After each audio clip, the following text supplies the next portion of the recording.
In this world, a structure known as the Tower of Malevolence, also called the Harbinger of Disasters, suddenly appears out of nowhere. Along with it, countless demons and monsters emerge, wreaking havoc on humanity and plunging them into a state of hopelessness.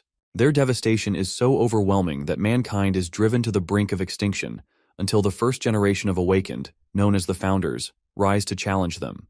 These legendary warriors manage to push back the monstrous threats and eventually succeed in defeating them, destroying the tower in the process. For the first time, humanity claims victory against these creatures from another dimension. The Founders are hailed as heroes, and their legendary feats are immortalized in the mausoleum of the Founders. A century later, a young boy named Kanagi Minato sits in a library, engrossed in a book about these legendary figures. As he reads, he learns about a fearless swordsman who, wielding nothing more than a wooden stick, single-handedly defeats 10,000 soldiers. He also discovers the tale of a wise wizard capable of casting powerful magic without even uttering an incantation.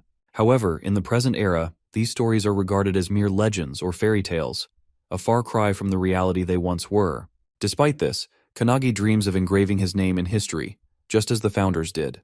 He bears the seal of the Chosen Ones, a mysterious mark that has appeared on his body, and he vows to prove himself worthy of the title. However, reality hits hard. As his classmates celebrate passing their class, Kanagi remains seated, his gaze fixed on his phone screen. The message staring back at him confirms his worst fear. He has failed the hunter's qualification exam. While laughter and cheers fill the air, his eyes well up with tears.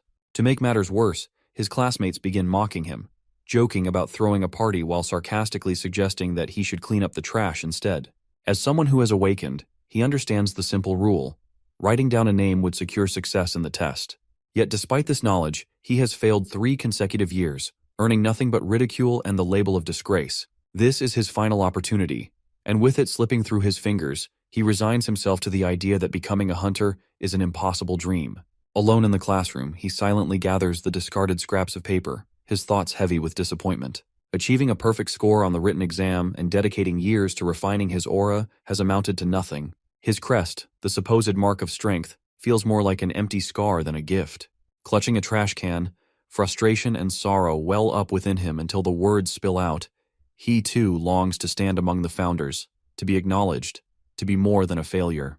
A voice suddenly cuts through his despair, calling his name and urging him toward the school gates. Shaken back to reality, he hesitates before responding that he has completely forgotten. With a sigh, he wishes, just once, to be admired, to be celebrated just like the A-rank hunter Hizaki Kaisei. Outside, a crowd of students has already gathered, murmuring among themselves about Hizaki Kaisei and his charm. Flashing an apologetic smile, the man addresses the students, acknowledging the commotion he has caused. Meanwhile, Hizaki's followers turn their attention to Kanagi, berating him for arriving late and keeping their leader waiting. Stammering, he can do nothing but offer a weak apology. However, before this can escalate, Hizaki himself intervenes, casually instructing his subordinates to back down. One of his followers scrambles to explain, but Hizaki, forcefully smiling, gestures toward the press stationed nearby. The presence of reporters silences any further objections, and his subordinates hastily apologize. One of the reporters approaches Hizaki, eagerly showing him a photograph meant for the cover of an upcoming documentary. The image captures the precise moment he vanquished a dragon with a single stroke of his sword. When asked for his thoughts, Hizaki responds with a mix of pride and embarrassment, admitting that while it is a great picture, it still feels slightly uncomfortable to see himself glorified in such a way. Kanagi and Hizaki entered the academy together 3 years prior, but their paths have always been drastically different. Hizaki has been a prodigy, effortlessly securing top marks in every subject, while Kanagi has been nothing more than an afterthought, a convenient target for Hizaki's constant torment. Now, forced to spend an entire day alongside Hizaki for the documentary, Kanagi can't help but question why he has even been summoned in the first place. Curiosity sparks among the reporters as one of them points at Kanagi, inquiring about his identity. Without hesitation, Hizaki turns, as if ready to make an introduction, only to pause mid-sentence. Leaning slightly toward one of his followers, he whispers a quick question, asking for the boy's name. They reveal that it is Kanagi Minato. With a smooth nod, Hizaki repeats the name aloud, feigning familiarity. He then adds that while Kanagi's grades aren't particularly impressive, he has a habit of constantly seeking Hizaki's help, so much so that it often interferes with his own training. This statement leaves Kanagi bewildered. His confusion only deepens when Hizaki goes on to inform the reporters that Kanagi often seeks financial assistance. Kanagi knows the truth. Hizaki has always been the one taking from him, never the other way around. It is a year unlike any he has ever endured, filled with humiliation and helplessness. The reporters, captivated by Hizaki's narrative, praise him as a flawless role model. As if to cement this image, Hizaki suddenly takes hold of Kanagi and proclaims to the cameras that he will soon rise as an awakened one, destined to leave his mark on history. The reporters turn their attention to Kanagi, assuming he must feel honored by such generosity. They press him for a response, eager to hear his gratitude. Kanagi, ready to refute such nonsense, is halted when Hizaki leans in and murmurs that he has failed the test and he is worthless. He presses Kanagi, saying it is best to accept this outcome and avoid further trouble. A sharp squeeze on his shoulder sends Kanagi's mind spiraling back to the torment he has endured before. Fear twists his expression, and when he finally speaks, it is with a forced smile, claiming there are no words to express his appreciation. With that, Hizaki moves forward, commanding the conversation's direction. Time is limited, he says, and the discussion needs to move on. He gestures toward his trophies, a display that leaves Kanagi trembling. From behind him, he catches the hushed exchange between two reporters, one questioning whether Kanagi's name is even worth mentioning, the other dismissing the idea entirely, saying that nobody will care. It is at that moment Kanagi fully grasps a cruel reality, that power alone dictates who is remembered. Morality has no weight in the equation. He struggles to suppress the tears threatening to spill as he attempts to speak his own name. Before he can gather himself, a voice calls out, shaking him from his thoughts. Turning, he sees Hizaki approaching with his usual entourage. Without explanation, Hizaki orders him to appear at the founder's mausoleum after school. Kanagi, still disoriented, questions why. Hizaki, however, merely smiles before suggesting something unexpected, a chance to retake the test. This shocks and confuses Kanagi even more. Hizaki assures him he will handle matters with the association. When Kanagi questions his motives, Hizaki makes it clear that this is just another move to boost his own image. The upcoming documentary's final segment will take place at the founder's mausoleum. Everything has to be recorded there, and the matter needs to be addressed accordingly. Before departing, Hizaki makes one thing clear, revealing that Kanagi has no choice but to comply. As Kanagi stands there, struggling to process the situation, he feels an internal conflict warring within him. He detests being used as a pawn for Hizaki's self-promotion, but at the same time, this is a rare second chance. Despite his resentment, a faint smile creeps onto his face, determined that this time, he won't fail. Later, at the founder's mausoleum, the cameras roll as the final scene of the documentary unfolds. The lens captures Hizaki standing in front of the historic site, making a grand declaration. After the reporters finish their interview with Hizaki, they thank him for his time, mentioning they have captured a great photo. Hizaki politely responds, expressing his anticipation for the article. Once the reporters leave, Hizaki ventures deeper into the mausoleum, where his subordinates are digging something. He inquires if they have located the entry point, to which they eagerly point out a hidden pathway, asking if it is the one they have been searching for. Suddenly, a voice from behind questions their actions. Hizaki casually responds, almost amused, suggesting the person should have figured it out by now. He reveals they are on a treasure hunt. The other individual, Kanagi, erupts in anger, calling Hizaki a grave robber and demanding if he understands the significance of those resting in the mausoleum. Hizaki dismisses the concern, kicking a statue of one of the founders and declaring that the past is irrelevant. He argues that the opportunity to become wealthy is too great to pass up, brushing off the importance of the founder's remains as mere relics. Kanagi, visibly upset, acknowledges the founder's greatness and expresses his desire to emulate their legacy. In a fit of rage, he lunges at Hizaki, but Hizaki effortlessly dodges the attack and strikes Kanagi hard in the stomach, causing him to collapse in pain. As Hizaki continues to berate and assault him, one of his men interrupts, announcing they have discovered something valuable. The man presents a collection of treasures, including a circular crystal that seems to emit a mysterious aura. Hizaki is ecstatic, claiming it could secure his future without the need for work. Kanagi, weakened and struggling to speak, attempts to stop them, but his efforts are in vain. Hizaki grabs him by the shirt and explains in simple terms that he has been using Kanagi all along. He reveals that he has manipulated Kanagi, knowing about his frequent visits to the library and his aspirations. Hizaki coldly declares that Kanagi has served his purpose as a pawn in his scheme. Hizaki then drags Kanagi outside, taunting him about his dream of becoming a hunter. He reveals his plan to steal the treasures from the mausoleum and disappear, framing Kanagi as the culprit. As Hizaki holds Kanagi over a cliff, he mockingly asks for his name one last time, only to dismiss its importance. With a final cruel goodbye, Hizaki lets go, leaving Kanagi to face his fate.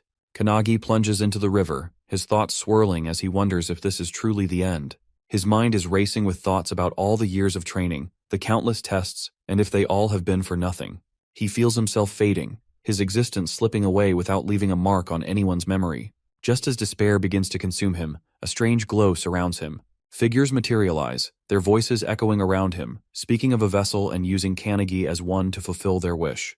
They reveal themselves as the heroic spirits, the very souls sealed within that sacred place. Our boy is really confused about the lights and voices appearing out of nowhere. One of the spirits points at Kanagi Crest, calling it Crest of Nothingness.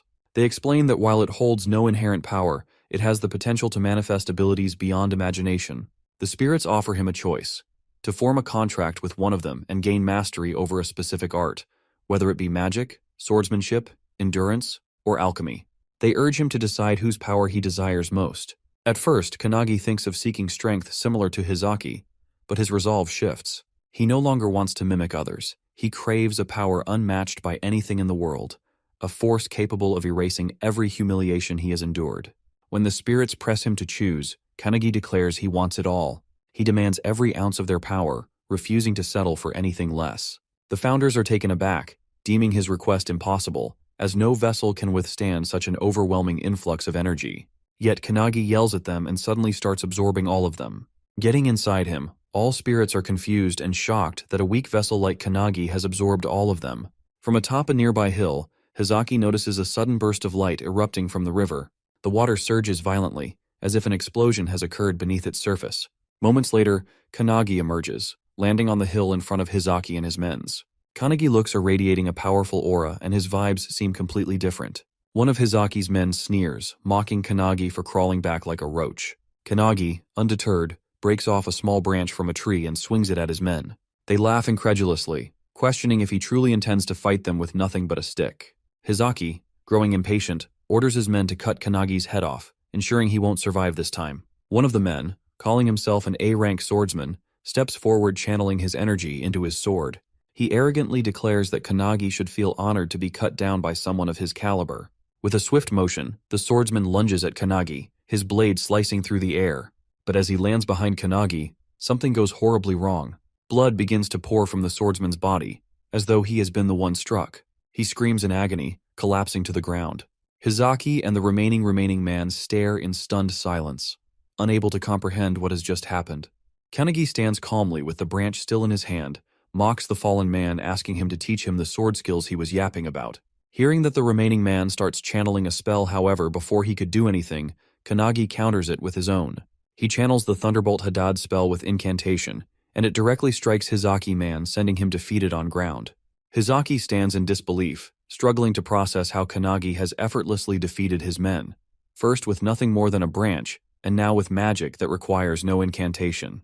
Memories of ancient legends resurface in his mind. Tales of a legendary swordsman who once felled an army of 10,000 with only a wooden stick, and a wizard who could cast spells without chanting.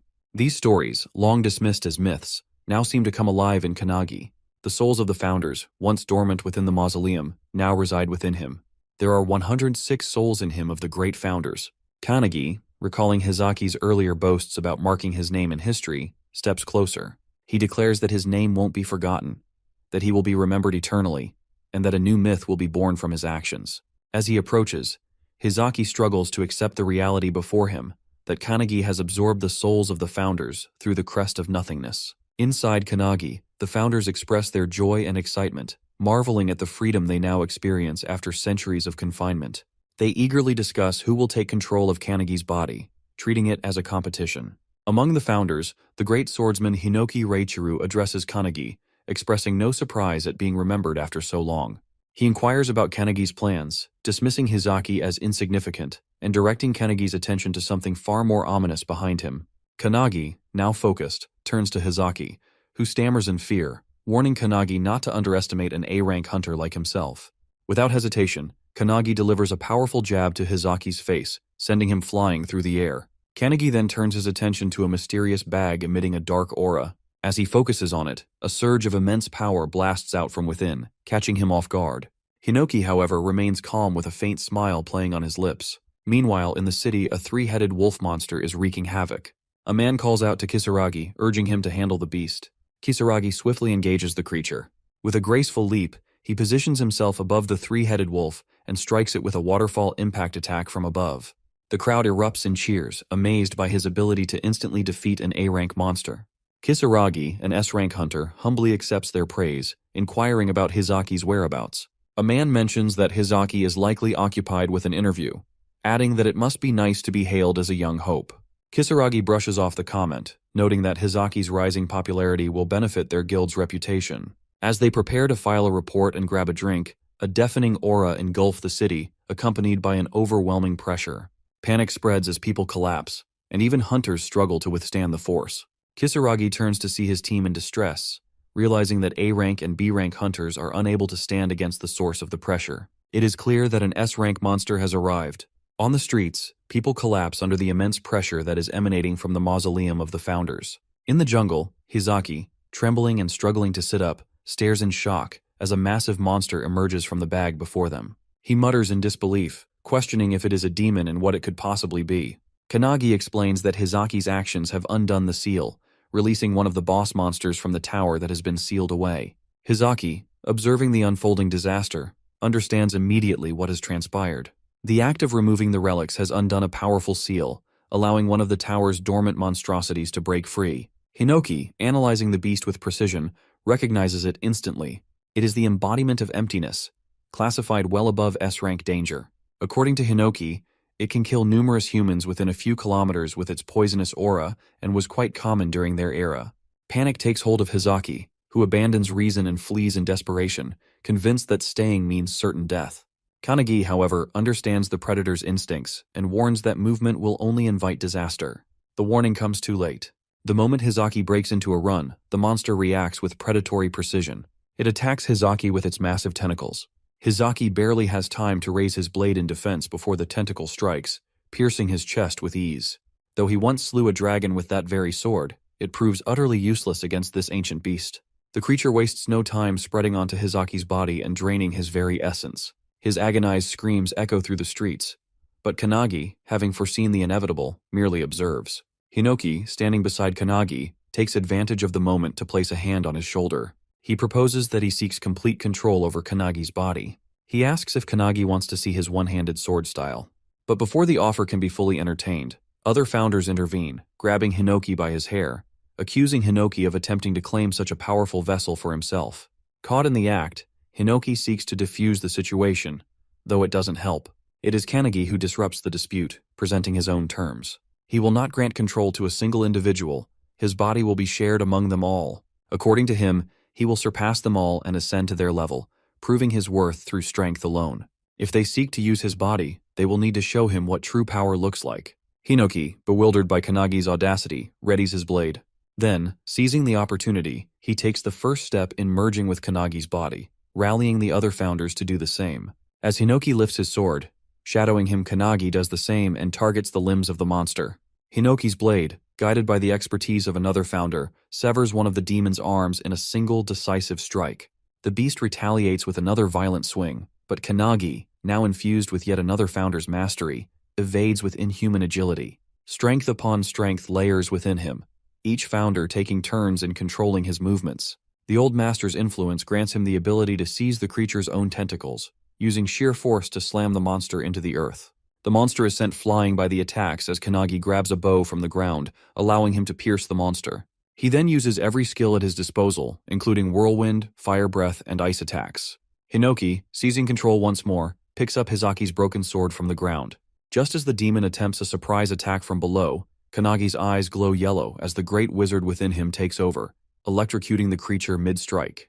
With a powerful leap, Kanagi positions himself above the monster, and Hinoki, now in control, executes his signature one-handed sword technique, the Gekirutachi wave cutting blade, slicing the demon in half and ending its rampage. A victorious smile spreads across Kanagi's face as the demon falls. Meanwhile, perched on a nearby tree, a raven observes the entire scene. Somewhere in the city, a man standing on a tower answers his phone, shocked to hear that the monster has already been defeated before he could intervene. He inquires if there are any strong hunters nearby, and the person on the other end reveals that, according to footage from the Raven, it is a student from the academy who has accomplished the feat.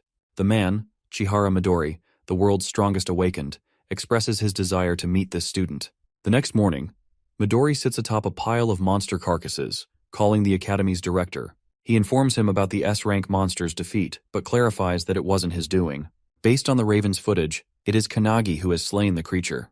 Midori finds it hard to believe, given Kanagi's history of failing the hunter's examination 3 times in a row. He requests a favor from the director. Back at the academy, students buzz with chatter about the previous day's events.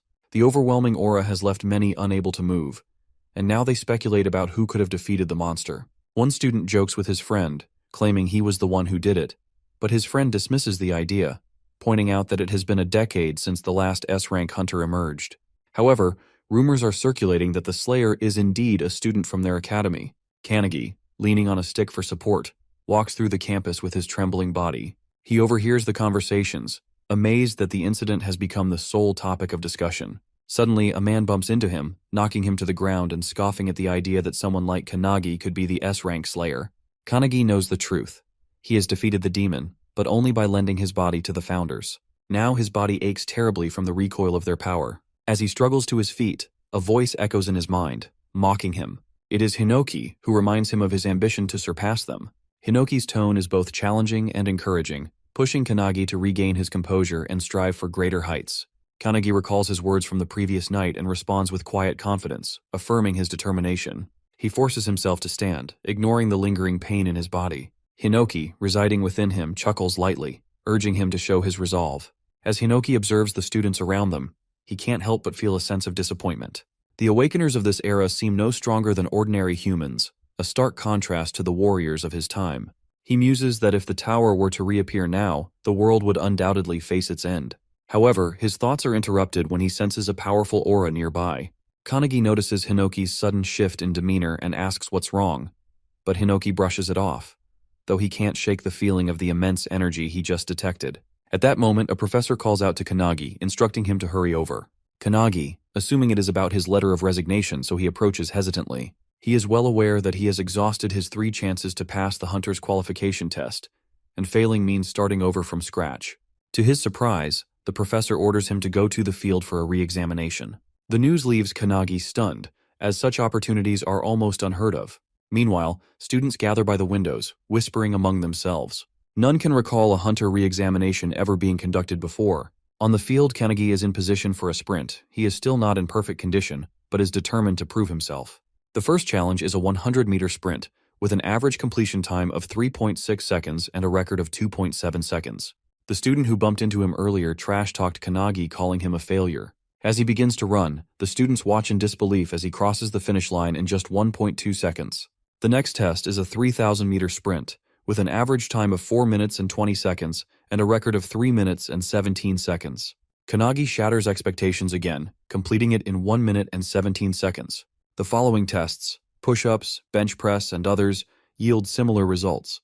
Kanagi surpasses every record, often doubling the previous bests. The students are left in awe, some even admiring his newfound prowess. Kanagi himself wonders if the founders are still aiding him, but Hinoki assures him they have no hand in his performance. In the headmaster's office, Midori is entrusted with Kanagi Minato's complete records. As he flips through the documents, he can't help but be impressed by Kanagi's exceptional track record. The headmaster, however, expresses his initial doubts regarding the request for re-evaluation. While Kangi's physical prowess is undeniable, the real concern has always been his magical capacity. Across every assessment conducted over the past 3 years, his mana levels have remained entirely undetectable, rendering him incapable of utilizing magic. The headmaster has dismissed the possibility of Kanagi ever being worthy of the Academy's attention. Midori's secretary, seemingly unsurprised by this revelation, affirms the expected outcome. Yet, he finds amusement in the situation, hinting that things might not unfold as anticipated. Out on the training grounds, Kanagi prepares for his magic measurement test. The professor overseeing the examination details the process, revealing he will need to channel his mana into a large fan, setting it in motion within a span of 30 seconds. The number of rotations recorded will determine his score. The standard performance stands at 1,513 spins, while the highest recorded result has been 4,022. As Kanagi readies himself, memories of past failures surface. No matter how much effort he has previously exerted, the fan has never so much as trembled beneath his attempts. His inability to sense mana has always held him back, but this time is different. For the first time, he can perceive it coursing through him, originating from his right foot, spiraling through his body, and returning once more. He recognizes that his breathing can regulate and accelerate the flow, allowing him to expel the energy through his right palm. As the professor signals the start of the test, Kanagi releases his mana. Instantly, the fan spins into motion at an astonishing pace. The counting machine struggles to register the rapid increase in speed, while the sheer force of the wind makes it difficult for the observers to even see the numbers. The velocity escalates beyond expectation, and before anyone can react, the machine blasts. The fan, now completely detached, shoots across the field like a cutter. Students cry out in alarm as it hurtles toward the main building, crashing directly into the headmaster's office with a deafening impact. Inside, the headmaster barely evades the incoming debris, collapsing from the sheer shock of the event. Midori's secretary, stunned by the spectacle, can hardly process what has transpired. Meanwhile, Midori, unshaken by the chaos, merely chuckles. To him, the resemblance between Kanagi's abilities and his own is undeniable. According to Midori, there has only ever been one individual before Kanagi who has produced an immeasurable score, and that is himself. The professor, still trying to make sense of what he has just witnessed, declares that Kanagi has passed the hunter examination. A wave of excitement ripples through the students as they erupt in cheers. Not only has Kanagi shattered every record, but he has surpassed all expectations. Staring at his own hands, Kanagi trembles with disbelief. He has spent years believing himself incapable of wielding magic, yet the power has been within him all along. From the sidelines, Hinoki observes the scene with quiet satisfaction, having anticipated such an outcome. Meanwhile, Kanagi knows that everything has changed. By surrendering his body to the founders, he has unlocked the dormant potential that has been hidden within him all this time. Hinoki can't help but laugh, remarking internally that the one before him is far from ordinary. With the crest of nothingness marking his fate, it's as if he has been waiting for this very moment for over a century. Before he can dwell further on the thought, an overwhelming presence descends upon them, sending a shockwave through the air. The sheer force of it leaves him momentarily speechless. His mind scrambles to make sense of the explosion. But Hinoki instantly recognizes the tremendous aura as it's the same one he had sensed earlier that morning. Standing before him, seemingly materializing from the very pressure itself, is the legendary Midori. Kanagi, seeing him, is shocked as he is the strongest hunter in existence. Midori Landing starts addressing him directly. Midori acknowledges his achievements in the hunter examination, offering words of recognition, but Kanagi can barely utter a response. Midori then puts up a new challenge before him, which is an additional test. Midori wants Kanagi to land a single hit on him, the world's strongest hunter. Hearing that, Kanagi is left frozen in shock for a moment. Midori, 23 years old, a man who has earned the title of a full-fledged hunter at the mere age of 9, now stands before him. His feats are legendary, unmatched in all of history. He has turned thousands of demons to ashes in mere moments, his power so overwhelming that even other hunters dare not stand against him. 10 years ago, he single-handedly eradicated the pandemonium outbreak, and 5 years prior, he subdued the outbreak of Kyushu. He is a living singularity. As Midori explains his challenge, Kanagi is left in disbelief. However, Hinoki is excited, urging Kanagi to surrender his body to him immediately. Yet Midori explained the conditions in the simplest terms. Kanagi had 1 minute to strike him. Whether he succeeded or failed, no consequences would follow. Midori himself would only attack once every 10 seconds, ensuring that the challenge remained fair. There was no need for hesitation, no need for doubt. Any skill, any weapon was at Kanagi's disposal, while Midori would refrain from using any of his own. To prove his sincerity, Midori summoned a vast arsenal of weapons, giving Kanagi the choice of anything he desired. The sight of so many legendary weapons appearing in an instant only added to the surreal nature of the challenge. Confusion clouded Kanagi's thoughts, realizing that he was going to fight the famous Midori in a one-on-one fight. Still unsure, he hesitated before finally asking if he was truly free to use any weapon. In response, Midori casually picked up a katana, his grip light but assured. With effortless ease, he sliced the blade clean in half, as if it were nothing more than a brittle twig. He stated, without the slightest hint of arrogance, that his body surpassed the sharpness of any blade. Kanagi barely had time to process this display before Hinoki's impatience flared. Frustration seethed in his voice as he demanded to take over, unable to tolerate Midori's overwhelming confidence. His anger boiled over as he declared that such words from Midori were unforgivable. Kanagi could feel Hinoki's energy surging, his presence amplifying as though he was ready to unleash his full strength. It dawned on him in that moment that Midori's power was comparable to that of the founders themselves. Against that level of strength, he had no real chance of victory. Yet, even as realization settled in that there was no time to hesitate. Meanwhile, all the students gather around for the fight. Without warning, Midori initiated the countdown. A slight smile tugged at his lips as he signaled the start of the test. Kanagi grabs his sword and charges at Midori, determined to attack. Hinoki questions whether he intends to fight alone, insisting it isn't fair, but Kanagi ignores him and continues his assault. Despite knowing his efforts are futile, he believes that to become a legend, he must rely on his own strength, rather than borrowing power from the founders. He swings his sword at Midori, but Midori effortlessly dodges with minimal movement. Even as Kanagi relentlessly attacks, he remains on his phone, casually asking which social media he uses, and remarking that the incident will surely be recorded and go viral. The students watch in disbelief, astounded that Midori can dodge every strike without taking the fight seriously. Though Kanagi continues his relentless assault, one student notices something unusual about his movements. As they watch closely, Kanagi lifts his sword, feinting a vertical slash before swiftly switching to a horizontal one aimed at Midori's feet and throat.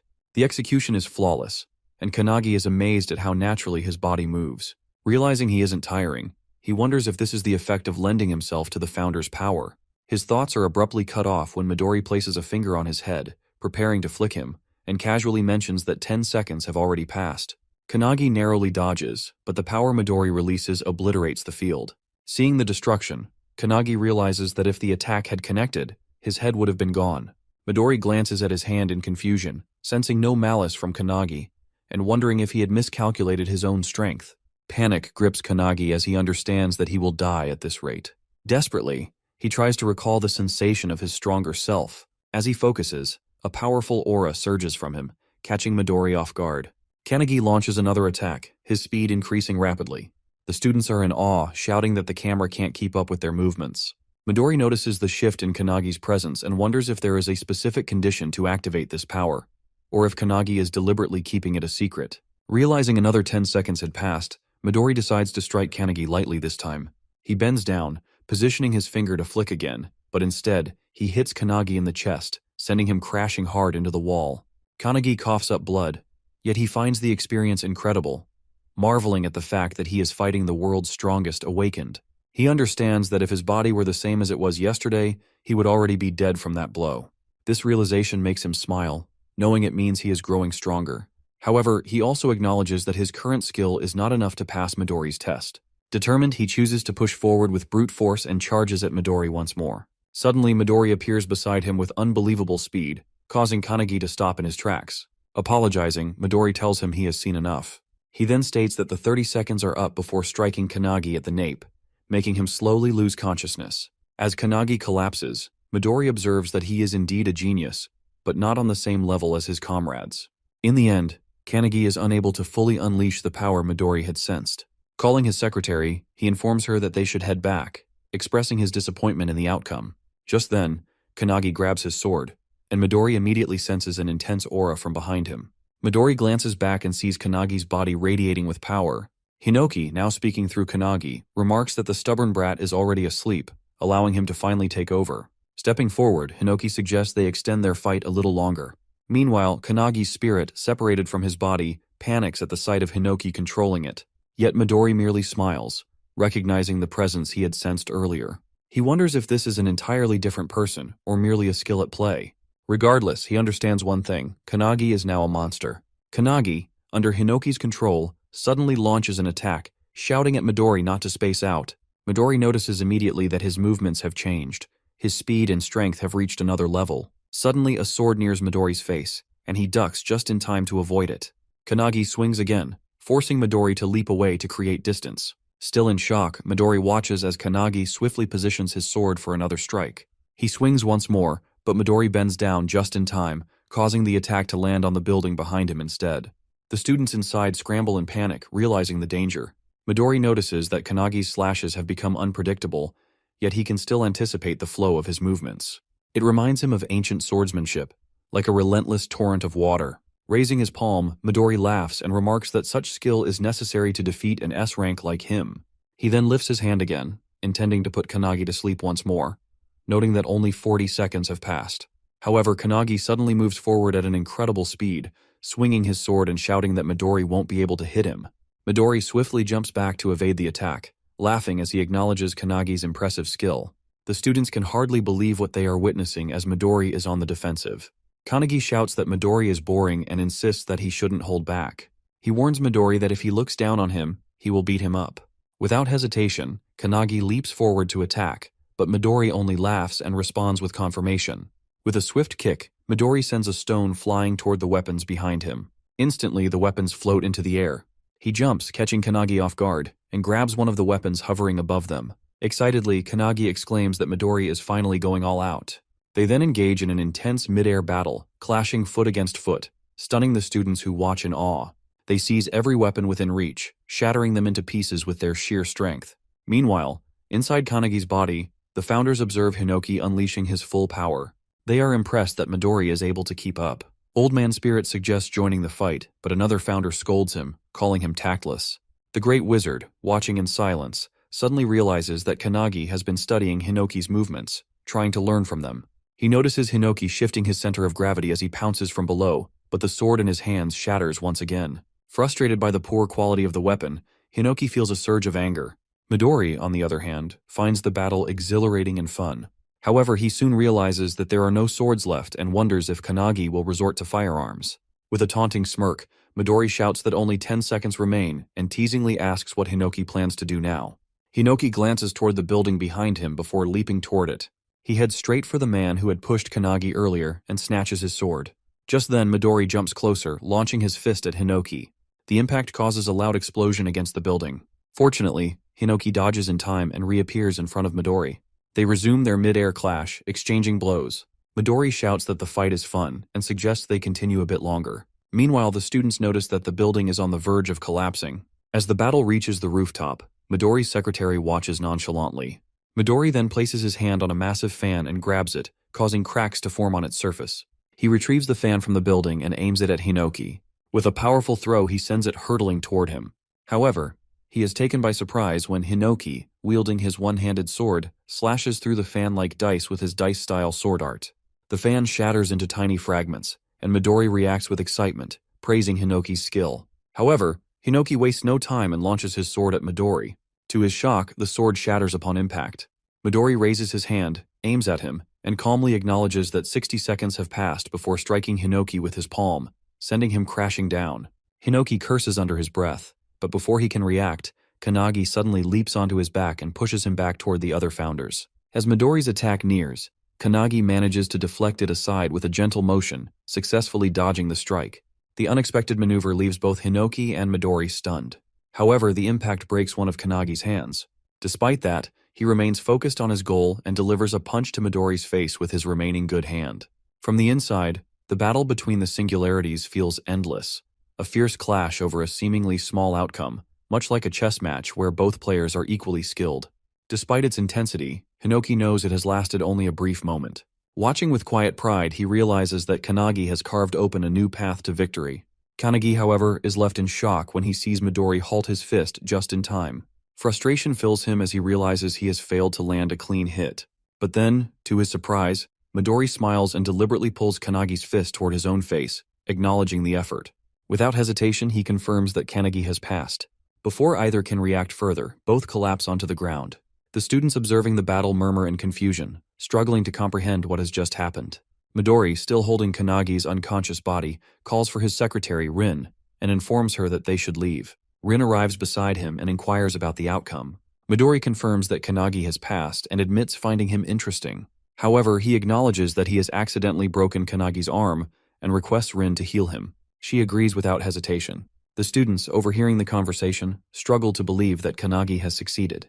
The realization soon sets in, and cheers erupt throughout the area that Kanagi managed to land a punch on Midori. The noise stirs Kanagi awake, and as Rin works on healing him, she cautions him not to move. He complies, thanking her, and she congratulates him on passing the test. Kanagi, still in disbelief, sits up abruptly, questioning whether he has truly managed to land a hit on Midori. Before he can process the thought further, Midori suddenly appears beside him, amused by his reaction. Without dwelling on the moment, Midori affirms that a pass is a pass. He acknowledges having taken the battle seriously midway through his consecutive attack. Midori goes on to praise Kanagi's skill, commending his ability to dodge his strongest attack and his impressive movements. He encourages Kanagi to take pride in the achievement. Kanagi, regaining his composure, accepts the praise. Without hesitation, he turns his attention to the next step, eager to know what comes after passing. His question leaves Rin momentarily puzzled as she turns toward Midori, who, equally uncertain, searches for an answer.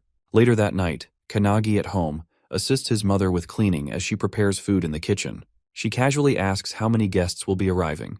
and Kanagi, still unsure, estimates only 1. His mother reflects on the day's events, remarking that it has been a momentous occasion. Not only has Kanagi passed the hunter's examination, but he has also attracted the attention of Midori. She expresses confidence in her son's abilities, believing that he has always been capable of achieving anything through sheer effort. Kanagi listens with quiet appreciation, acknowledging her words. However, his mother's expression soon shifts as she voices her concerns about such a famous individual visiting their home, suggesting it might be mistaken for a doghouse. Kanagi, exasperated, quickly dismisses the idea, insisting that Midori is not the type to judge such things. After finishing his chores and helping his mother, he finally collapses onto his bed, his mind still lingering on the events of the day. His gaze drifts to the card Midori has given him, and a sense of uncertainty fills him. He finds himself questioning why Midori has not given the situation more thought. His memories wander back to the battlefield earlier that day, recalling the moment when Rin had taken Midori down, twisting his leg. He vividly remembers Midori's pained scream as Rin had confronted him. At that moment, Midori has reminded Kanagi of his earlier words, implying that he has agreed to become one of his comrades upon victory. Kanagi, confused, has denied ever saying such a thing. Rin, growing more agitated, has tightened her grip on Midori's leg. Midori informs Kanagi that there are too many eyes around and suggests visiting his home that night to discuss matters in detail. He promises to explain the available choices and reveal their real enemies. Kanagi ponders who these enemies could be, knowing that the tower is already destroyed by the founders, and that the current hunters are tasked with eliminating the monsters that escaped from the dimensional crack. He wonders if there is another reason, but soon drifts into sleep. Suddenly, Hinoki's shouting startles him awake. He sees Hinoki and the founders gathered in his room. Confused, he asks why they are there and what is wrong. But Hinoki simply states that they were discussing something and have just finished. Still puzzled, Kanagi instinctively covers himself and worriedly asks if they have decided who will take his body. Before Hinoki can respond, the doorbell rings. Apologizing, Kanagi assumes it is Midori and suggests discussing it later. He walks towards the door, noticing the darkness and feeling an uneasy sensation.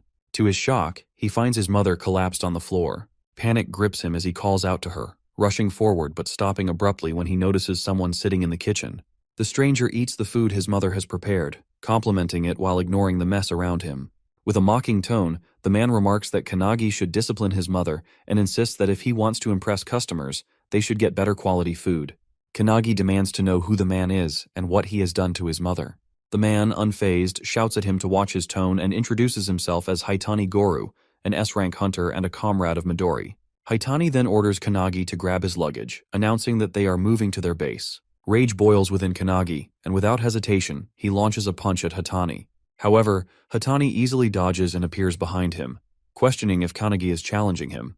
Kanagi remains silent, recalling his mother's words, how she had promised to raise him alone with pride after his father passed away. He remembers the worn-out shoes she still insisted on wearing, telling him to buy himself new sneakers instead. He recalls her congratulating him earlier, promising to make his favorite tonkatsu for dinner. With determination, Kanagi glares at Haitani and demands to know what he has done to his mother.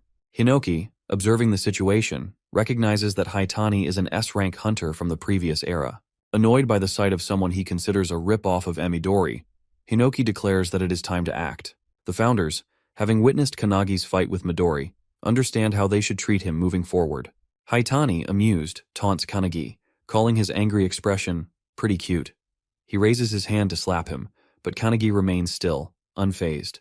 As the strike nears, Kanagi effortlessly catches Haitani's hand and, with surprising ease, swings him around. The Grandpa founder is stunned, recognizing this technique from their past battles against monsters. Suddenly, Haitani is hurled out the window, crashing through the backyard wall. Yet, Haitani lands on his feet before hitting the ground. Regaining his stance, Haitani approaches, processing what just happened. He wonders if he just witnessed Aikido.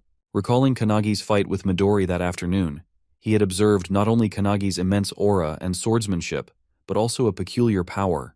He acknowledges Haitani's resilience, remarking that he is sturdier than Hizaki. Kanagi, his patience wearing thin, demands an answer. He presses Haitani to reveal what he has done to his mother, who remains inside, writhing in pain as poison spreads through her body. Haitani, laughing, mockingly points out that Kanagi seems unaware of the situation. Then with a grin, he finally reveals the truth. His mother was in the way, so he put her to sleep with poison. Haitani smirks, adding that if she is lucky, she might only suffer minor side effects. He remains calm, asking that he don't understand, making Haitani glance at him in confusion. He then questions why they would harm the family of someone who might become their comrade. Hatani only laughs at the word comrade before suddenly appearing behind him, ready to strike. He narrowly avoids Haitani's attack, but the relentless assault continues. While attacking, Haitani declares that he will never be their comrade as he is only a puppet obeying their commands. He taunts him, saying that once his loved ones become hostages, he will have no choice but to submit, calling him naive. Before he can react, Haitani steps on his foot and slashes him, mockingly asking if he was right. He quickly creates distance, feeling the burning sensation on his cheek. As he reaches up, he realizes the poison is already spreading. Haitani grins, lifting his fingers, now coated with sharp needles laced in poison. He teases that it is already in his system. He then reveals that it allows him to produce dozens of poisons from his body called Phantom Bug's Poison. Deadly Vision. Complaining about the inconvenience of this mission, Haitani mentions that if he wished, he could release deadly toxic gas across a 5-kilometer radius, but doing so in the middle of the city is not an option. He states that the poison will kill him within a minute unless he agrees to join their organization, in which case Haitani will provide the antidote. Otherwise, he will perish. He contemplates the sheer lethality of Haitani's toxin, recognizing that for an ordinary person, it would be an inescapable death sentence. Looking down at his hand, he calls upon the god of medicine Valentine, questioning whether she is present within him. The founders shift their gaze toward Valentine, who appears both confused and surprised. Apologizing for summoning her so suddenly, he asks if she can later teach him how to neutralize the poison. Stammering, she agrees. Haitani, irritated, hurls another wave of poison at him while demanding to know what nonsense he is mumbling. He swiftly dodges, explaining that the Aikido technique he used earlier was borrowed from the god of hands, Kudu Huma. The old man, residing within him, is taken aback, realizing that he has managed to replicate his move from a single moment of observation. He then calls upon the 10,000 army slasher, Hinoki, the blue spear of destruction, Shimmer Kalkis, and the heavenly bow, Margit. He states that he has studied and memorized all of them from the records. Informing Haitani that the founders he once revered now reside within him, he leaves Haitani bewildered. But rather than feeling fear, Haitani becomes enraged, shouting that he will introduce him to a world of pain. Haitani charges at him with his needles out. He leaps away just in time, avoiding the attack. As Haitani's strike lands on a nearby tree, the tree withers and dies instantly. Without hesitation, Haitani launches another attack, shouting that if he kneels and begs, he might at least receive an antidote to lessen the pain. He warns that once pain consumes him, he will never return to normal. His mind will be lost to madness. But he remains silent, waiting as Haitani's hand draws closer. Just as Haitani reaches him, he swiftly slides to the side, placing his palm against Haitani's chest and activating the fist of Saint Wantak. Haitani coughs up blood from the impact, shocking Wantak within him. The force sends Haitani crashing into a streetlight. Without hesitation, he follows up with a kick using the Feet of Light, Eilerson, sending Haitani flying a great distance. Eilerson, residing within him, is stunned by the power. However, Haitani manages to stand, recovering quickly. In an instant, he appears in front of him again, attacking with both hands. He manages to slip through his attack, breaking some of his needles, and uses the sharp beak Karail attack, hitting Haitani's stomach. Kanagi then slashes Haitani with the dragon's claw, Rowan's skill, leaving Rowan stunned in surprise inside him.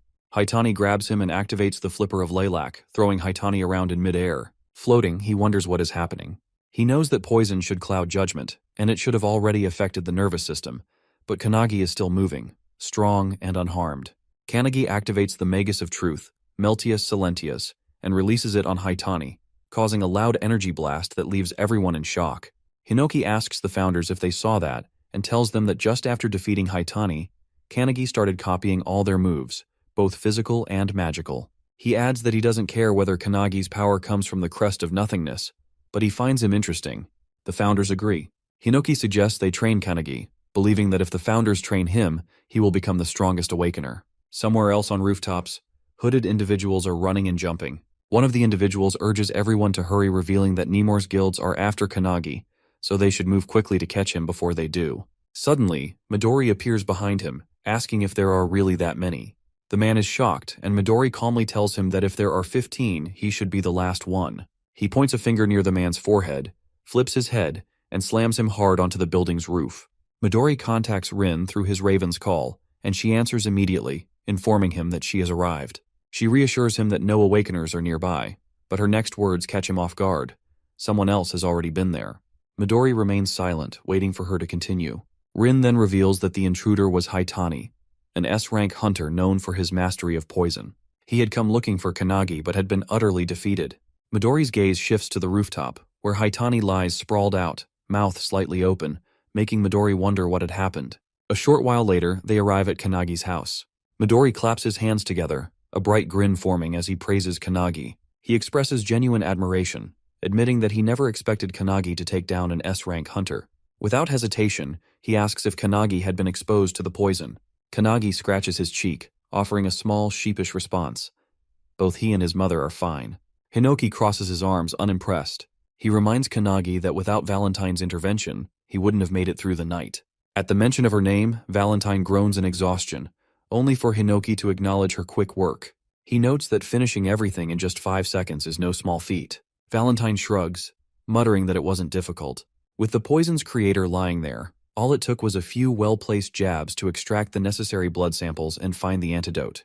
Midori exhales, turning his attention back to Kanagi. Apologizing for his delayed arrival, he reassures him that he has already taken precautions against the many organizations now targeting him because of the events from today's video. Kanagi, still processing everything, finally voices the question weighing on his mind. He asks if Haitani had been lying when he claimed to be Midori's comrade. Midori nods without hesitation, confirming that it was a lie. He adds that there are plenty of people who throw his name around for their own benefit. With that matter settled, he shifts his focus back to Rin. He asks if she is finished, and as if on cue, she appears at his side, nodding. She informs him that all the damage has been repaired. Kanagi's eyes widen in disbelief as he glances at his house, his window and backyard wall restored to perfection. Midori, then with a bright smile, suggests they head inside to discuss Kanagi's future. Kanagi, standing frozen in place, feels a mixture of anticipation and unease settle over him. The next day, Kanagi's mother sees him off at the gate as a car waits for him. She reminds him to check if he's forgetting anything, but Kanagi reassures her that he's fine and that she worries too much. She can hardly believe that the very child she raised in her arms is now heading to Midori's place. However, Midori has already assured Kanagi's mother that he will take care of him and turn him into a great hunter. Hearing that, Kanagi feels a surge of excitement, but his mother remains a bit concerned.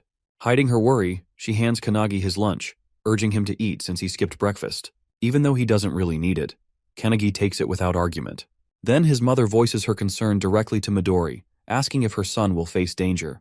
Midori confirms it without hesitation, to which his mother reveals that Kanagi has always struggled until now. It's a big deal for her to entrust her son to Midori's care, yet, as a mother, she can't help but feel uneasy. Midori, in a confident tone, assures her that he will train Kanagi to the point where he won't have any weaknesses left. Hearing this, she finally agrees to leave Kanagi in his hands. As they get into the car, Rin, the driver, glances at Midori and asks if it was really okay to make such a promise to Kanagi's mother, considering that even they don't know what the future holds. Midori, momentarily concerned, looks back through the rearview mirror and sees Kanagi's mother giving him last-minute advice, telling him how to wash his clothes properly and reminding him not to sleep naked or he'll catch a cold. Seeing her concern, a determined look flashes in Midori's eyes. He silently vows to do his best. Meanwhile, Kanagi, holding back his emotions, says his final goodbye. Just as he's about to enter the car, his mother reminds him to come home for New Year's. As they finally drive away, Midori asks if Kanagi is okay. Kanagi admits that he had to control his emotions pretty hard. Midori leans back against the seat, telling him to do whatever he feels like, whether it's eating or resting. Looking around, Kanagi notices the lunchboxes his mother packed, sitting neatly beside him. He opens the lunchbox, his mother's words still lingering in his mind. As he lifts the lid, his eyes land on a small, good luck message carefully placed on the pork cutlet.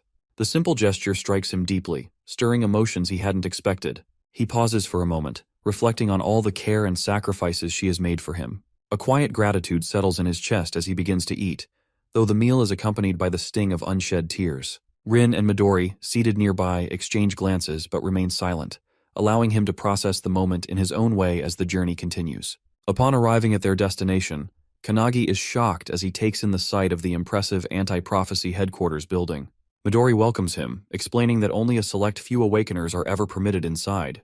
The weight of that knowledge settles over him, and for a brief moment, he is overwhelmed by the realization of what he is about to become a part of. Inside one of the rooms, a man stands by the window, observing their arrival with a quiet intensity. Without turning, he speaks to another individual in the room, confirming that the new members have arrived.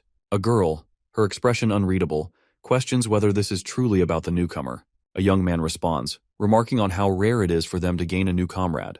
However, another man, standing off to the side with his arms crossed, expresses skepticism, insisting that they should first determine whether the newcomer is truly worthy of joining the anti-prophecy. Meanwhile, outside the headquarters, he remains momentarily frozen, struggling to fully process his surroundings. Questions swirl in his mind about what exactly is the anti-prophecy unit, and could it have any connection to Ichihara Guild? Sensing his unease, Rin acknowledges the lack of clarity and apologizes for not explaining sooner. She states that she has been unable to reveal everything to his mother due to its classified nature, emphasizing that it is a top national secret. The words hit him harder than expected. As they move toward the building, Midori suggests taking his luggage to the dorm first. Rin offers to help, but he refuses, insisting that he can manage on his own. Just as he prepares to move forward, a sudden voice cuts through the air, calling for them to wait. The unexpected interruption startles him, and as he looks up, he spots the young man from before standing above them. Without hesitation, the man declares that he should be the one to explain everything. In the same breath, he launches forward with a powerful kick aimed directly at him. Reacting instinctively, he raises his arms to block the attack, but the sheer force behind it shatters the ground beneath his feet. The impact sends a tremor through his body, yet he remains standing, bracing himself against the shock. The man, seemingly impressed, acknowledges his resilience and offers a rare word of praise. Intrigued, he hesitates for a brief moment before asking for his identity. Without missing a beat, the man steps back, landing effortlessly on the ground before proudly introducing himself as Hanada Hikotaru, a member of the anti-prophecy unit, and his comrade. The revelation strikes him as unexpected. However, there is little time for hesitation. Hanada has been assigned to explain everything, and whether he is ready or not, the truth is about to unfold. Meanwhile, Midori remains unruffled as he asks Rin for some tea. Rin nods and pours him a cup while the two continue to spar. Midori watches them calmly, his gaze steady as he questions Hanada about why they are fighting despite being comrades. Hanada, unfazed, explains that it serves two purposes: to introduce the anti-prophecy unit to Kanagi and to test his skills. The explanation lingers in Kanagi's mind, leaving him uncertain about what kind of test this really is. Without warning, Hanada moves with swift precision, launching another kick at him. Kanagi reacts instantly, blocking the strike with both arms with his unshaken stance. Hanada, still in the midst of combat, begins explaining the origins of the anti-prophecy unit. Kanagi listens but remains skeptical, doubtful that Hanada actually intends to provide a full explanation while they are still engaged in a fight. As the exchange continues, Hanada pauses for a brief moment to ask for Kanagi's name before proceeding. Without hesitation, he introduces himself as Kanagi Minato. Midori, still leisurely sipping his tea, reflects on how Kanagi has been tested repeatedly, first by the academy, then by himself, and even by an S-rank. And now, he faces yet another trial. Turning to Rin, Midori wonders aloud if Kanagi will always be subjected to these constant evaluations. Rin, her expression calm, acknowledges that it cannot be helped. After all, Kanagi is a talent Midori has personally scouted. Hanada's relentless kicks keep coming, yet Kanagi keeps blocking with his hands, his endurance unwavering. At one point, Hanada throws out a question. What is the role of a hunter? Kanagi answers without hesitation, stating that a hunter's duty is to eliminate the monsters that emerge from dimensional cracks. Hanada gives an approving thumbs up, affirming that his answer is correct. He goes on to liken the role to pest control, a straightforward yet weighty analogy. Then, without warning, Hanada drops to the ground, shifting the conversation with a new question.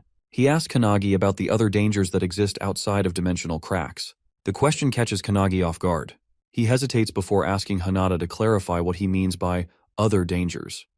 Hanada's expression darkens slightly as he explains that the world faces threats far worse than those caused by dimensional cracks. He speaks of terrifying events: the Pandemonium 10,000 Demons Castle from 10 years ago, and the Great Outbreak of Kyushu from 5 years ago. Kanagi immediately recognizes these as large-scale dimensional breaks, disasters that left lasting scars. Before he can formulate a response, Hanada suddenly lunges at him. Instinct kicks in, and Kanagi raises his arms in defense, managing to block the attack. Even so, the sheer force of the strike sends him skidding backward. Hanada acknowledges his resilience, praising him for correctly recalling the public knowledge of those past catastrophes. He then adds that Kanagi will come to understand far more about them once he begins training at the academy. Just as Kanagi steadies himself, his breath still measured, he barely has time to react when Hanada appears above him with staggering speed. There's no room to think. Hanada's leg is already descending in a crushing axe kick. Kanagi throws himself out of the way just in time, narrowly dodging as Hanada's foot slams into the ground. A nearby tree takes the impact instead, splitting cleanly in half. The sheer force of the attack leaves Kannagi momentarily stunned. Hinata straightens, his tone shifting as he continues his explanation. The events he mentioned, like the Tower of Malevolence from 300 years ago, aren't just disasters. They are full-scale invasions, direct attacks from another dimension. Kannagi processes the weight of those words, struggling to believe what he's hearing. This isn't just history. This is happening now. Hanada steps closer, his expression serious. He admits that he doesn't understand why today's Awakeners seem weaker compared to those from the era of the Tower. There are fewer individuals who can match the strength of the original founders. A fact that troubles him. Kannagi, caught between curiosity and concern, finally voices the question that has been building within him. What should they do? Hanada's answer is firm. This is exactly why the anti-prophecy unit exists. Those with the ability to foresee these threats and predict the arrival of true catastrophes don't share their knowledge with the public. They inform only the elites, the ones capable of handling such dangers. And those elites, Hanada declares, are none other than the members of the anti-prophecy unit. Midori and Rin can't help but smile proudly at this revelation. Kannagi realizes that their purpose is to prevent these prophecies from coming true. Hanada then tells him that starting today, he is officially part of their ranks. He is the first person who has managed to block his kicks consecutively, so he welcomes him into the group. Hanada extends his hand, signaling his acceptance, and Kannagi shakes it. Midori and Rin applaud, and Hanada calls for the other Awakeners, who appear above the house in silence. Hanada asks them what they will do, but they simply stare at him and disappear, which catches Kannagi off guard. Midori remarks that they vanish as if they are villains, but Hanada just shakes his head, suggesting that they want to see everything for themselves. Hanada turns to Midori, asking him to leave it to him, and Midori does just that, heading off. Hanada then helps Kannagi with his stuff, offering to show him to his room in the dormitory, which Kannagi thanks him for. That night, as he settles into his room, Kannagi can't help but ponder the significance of the organization he has just joined, an organization focused on handling prophecies in their world. He wonders if the founders have faced the same kind of crisis during the era of the Tower, and if he is now battling against something foretold. His thoughts fill with anxiety, but then, a voice interrupts his worry, suggesting that he simply train. Surprised, he turns around to see Hinoki and the other founders standing before him. He quickly apologizes for not having spoken with them earlier, but Hinoki reassures him that they have made a decision. As the founders, they have decided to train him to become the strongest Awakener, much like Midori. With their guidance, he could become the strongest Awakener in history, one of their disciples. Kannagi is taken aback, asking if they truly want him to be their disciple. Hinoki nods and replies affirmatively, worriedly adding that it is a fine idea. But Hinoki teases that it will lead to a sort of battle royale between them. Kannagi, worried, urges them not to fight over him.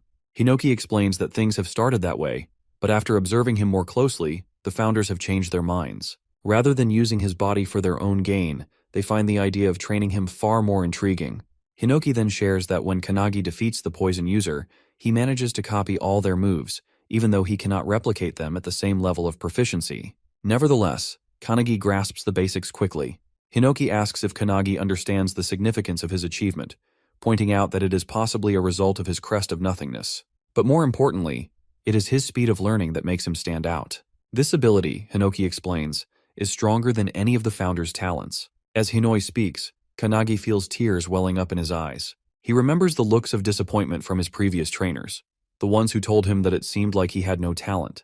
Up until this moment, no one has expected anything from him. It has all felt like a dream, especially when he was treated like trash and continuously bullied for failing the hunter's qualification test 3 times. He recalls the laughter of his classmates, their mocking voices urging him to give up. His name is often forgotten, lost in the crowd, as no one cares enough to remember it. No one has faith in his future, and he has grown accustomed to being overlooked. Yet now, 2 of the most renowned figures, Midori and Hinoki, acknowledge him. The thought of such recognition fills him with disbelief, making him question whether he even deserves this newfound happiness. For so long, he has admired them from afar, never once expecting that they would place their trust in him. Hinoki, noticing his reaction, approaches him with a reassuring smile and places a hand on his shoulder, urging him not to let his emotions overwhelm him. It is then revealed that their very souls reside within him, particularly during his sleep. This presence allows him to access a space unrestricted by the usual confines of time and dimension. With this in mind, they lay out his rigorous training regimen. Each afternoon, he trains with the anti-prophecy unit, and at night, within his dreams, he continues his lessons. Peaceful sleep is now a thing of the past. but he has already steeled himself for the challenge. Without hesitation, he accepts their guidance, expressing his determination to follow their lead. As the night passes and morning arrives, in the bathroom, Hanada stands by the sink, washing his face when he notices him entering. A greeting is exchanged, though fatigue still clings to his expression. The exhaustion is evident, and he admits that he has yet to adjust to the grueling schedule. Hanada, understanding all too well, recalls his own struggles during his initial days at the dormitory. However, something unexpected catches Hanada's attention, a powerful aura emanating from him. Curiosity piqued, Hanada acts on impulse, launching a swift kick toward him. Yet, in a seemingly effortless motion, he simply lowers his head, simultaneously spitting out the water in his mouth before moving away. Without sparing a second glance, he dismisses Hanada's antics, stating that he has no patience for such things in the early morning and that he is heading to the cafeteria first. Hanada, left in disbelief, realizes that the speed of his attack is faster than the previous day, yet it has been dodged with ease. Moments later, in the cafeteria, Hanada spots a suitable place to sit and approaches a woman enjoying a piece of fruit. He inquires whether she minds if they join her, to which she gives a curt approval. Seizing the opportunity, Hanada takes a seat across from her and signals for him to sit beside him. Recognition dawns as he recalls that the woman was introduced as one of Hanada's comrades the day before. However, her demeanor remains distant. She addresses him with formality, making it apparent that she does not particularly welcome his presence. Despite this, he greets her and introduces himself. Her indifference is immediate. She has no interest in learning his name, nor does she intend to remember it. Raising her fork and pointing it in his direction, she declares that she will acknowledge his name only when she deems him worthy. Until then, training is the priority, and he is expected to accompany her on a mission to eliminate a prophecy. The prophecy dated back to 1945, when the first book of prophecy had been unearthed deep within the ice of Antarctica, buried 3,000 meters beneath the surface. It was known as the Book of Doom. Its writing was crude, resembling the scribbles of a child, yet its contents foretold a catastrophic future. According to its predictions, the world would be subjected to a devastating attack 80 years later, along with a series of apocalyptic disasters. The weight of its words had been enough for the world to take it seriously. As they travel in the car, she poses a question, prompting him to reflect on why the world chooses to believe the book's grim predictions. His thoughts linger for a moment before he looks in her direction, still uncertain of her name. However, before he can inquire, she dismisses the need for introductions and urges him to provide an answer. He reasons that the prophecies must be accurate, but her reaction is immediate. She scoffs at his response, questioning his intelligence. If even a single event inscribed in the Book of Doom comes to pass, the world will face its end. The weight of this revelation leaves him stunned. As their conversation continues, he turns to Hanada, curious about the number of prophecies recorded. Hanada estimates that there are around 200, a revelation that leaves him speechless. He can't help but wonder if the world is already beyond saving. However, Midori reassures him that nearly 180 of these prophecies have already been prevented, a statement that fills him with awe. Still trying to grasp the significance of it all, he returns to the question of why the world puts its faith in the book. The woman explains that the Book of Doom was discovered by an explorer named Bernard Russell. The moment Bernard opens it, the very first page greets him with the words, "Hello, Bernard," followed by a precise timestamp, March 17, 1945, at 11:35 a.m., on a sunny day, the date and time when he discovers the book. The eerie accuracy of this prediction leaves no room for doubt. Hours later, they arrive at their destination, Tokyo Sumida Ward, where an intermediate-level dimensional crack has formed. As they approach, guards stationed at the site block their path, firmly stating that the area is off-limits. Ignoring the warnings, they move past them with remarkable speed, leaving the guards momentarily stunned. When he hesitates, questioning whether it's truly all right to proceed, Hanada assures him that it is. The woman begins explaining the broader crisis at hand. Catastrophic events such as the Third World War, the dark side of the moon, the invasive pandemic, and the floating trees have all been classified as emergencies. Among these, the pandemonium outbreak, an incident Midori manages to suppress, stands as a particularly dire example. Though the Book of Doom is widely known, it is merely one of many grimoires scattered across the world.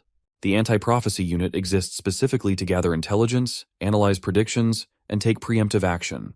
Their responsibilities span multiple threat levels. Rank 3, involving the destruction of one or multiple regions. Rank 2, escalating into national emergency. Rank 1, affecting the planet's environment as a whole. Special rank, reserved for destruction of the world. He listens intently, his growing realization turning into alarm.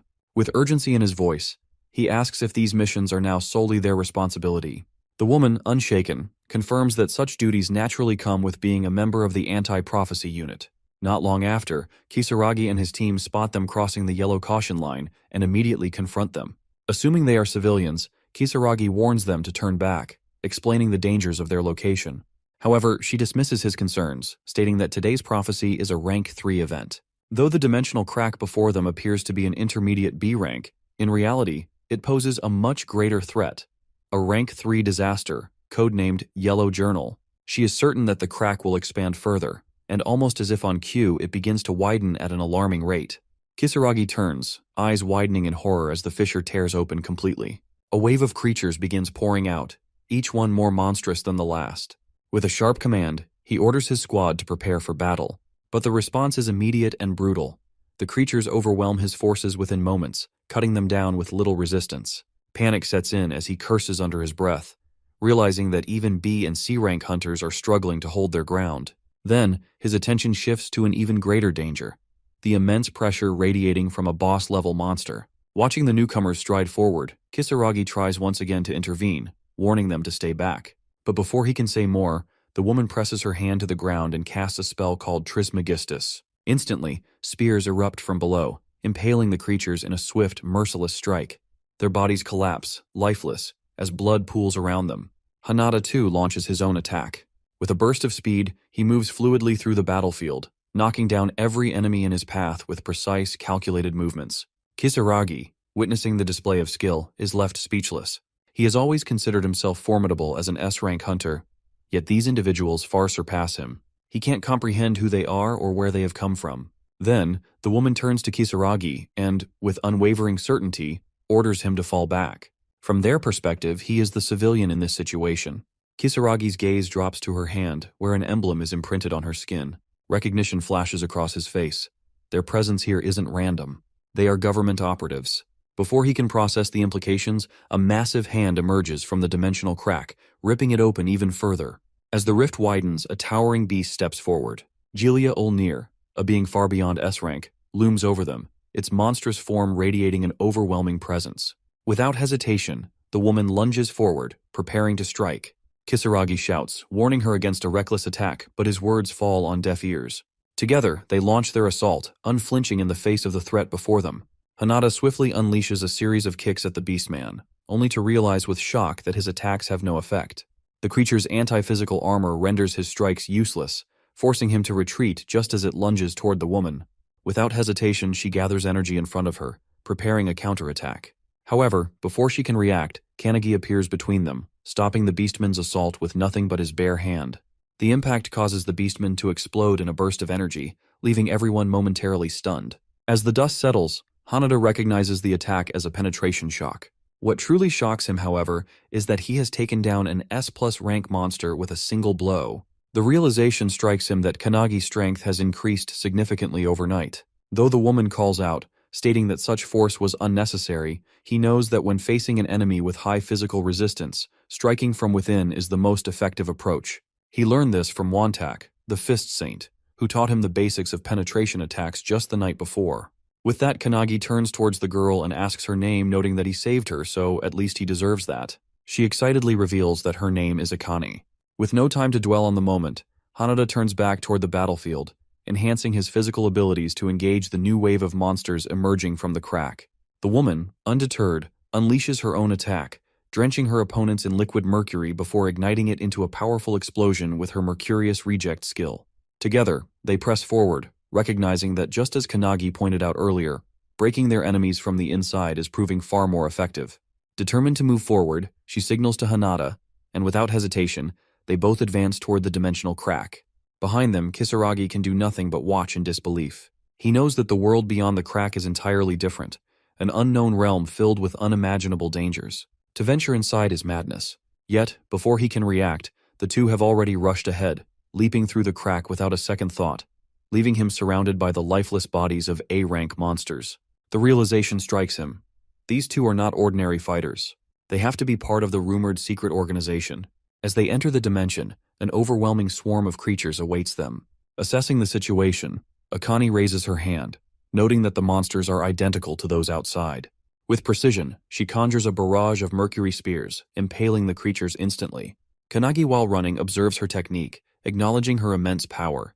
He understands now why she is regarded as the strongest area of effect fighter within the anti-prophecy unit. Defeating the other enemies, Akane now stands in front of a massive bear monster. However, just as she is about to attack, Hanada leaps toward it first. Seeing him, the bear swings its claws.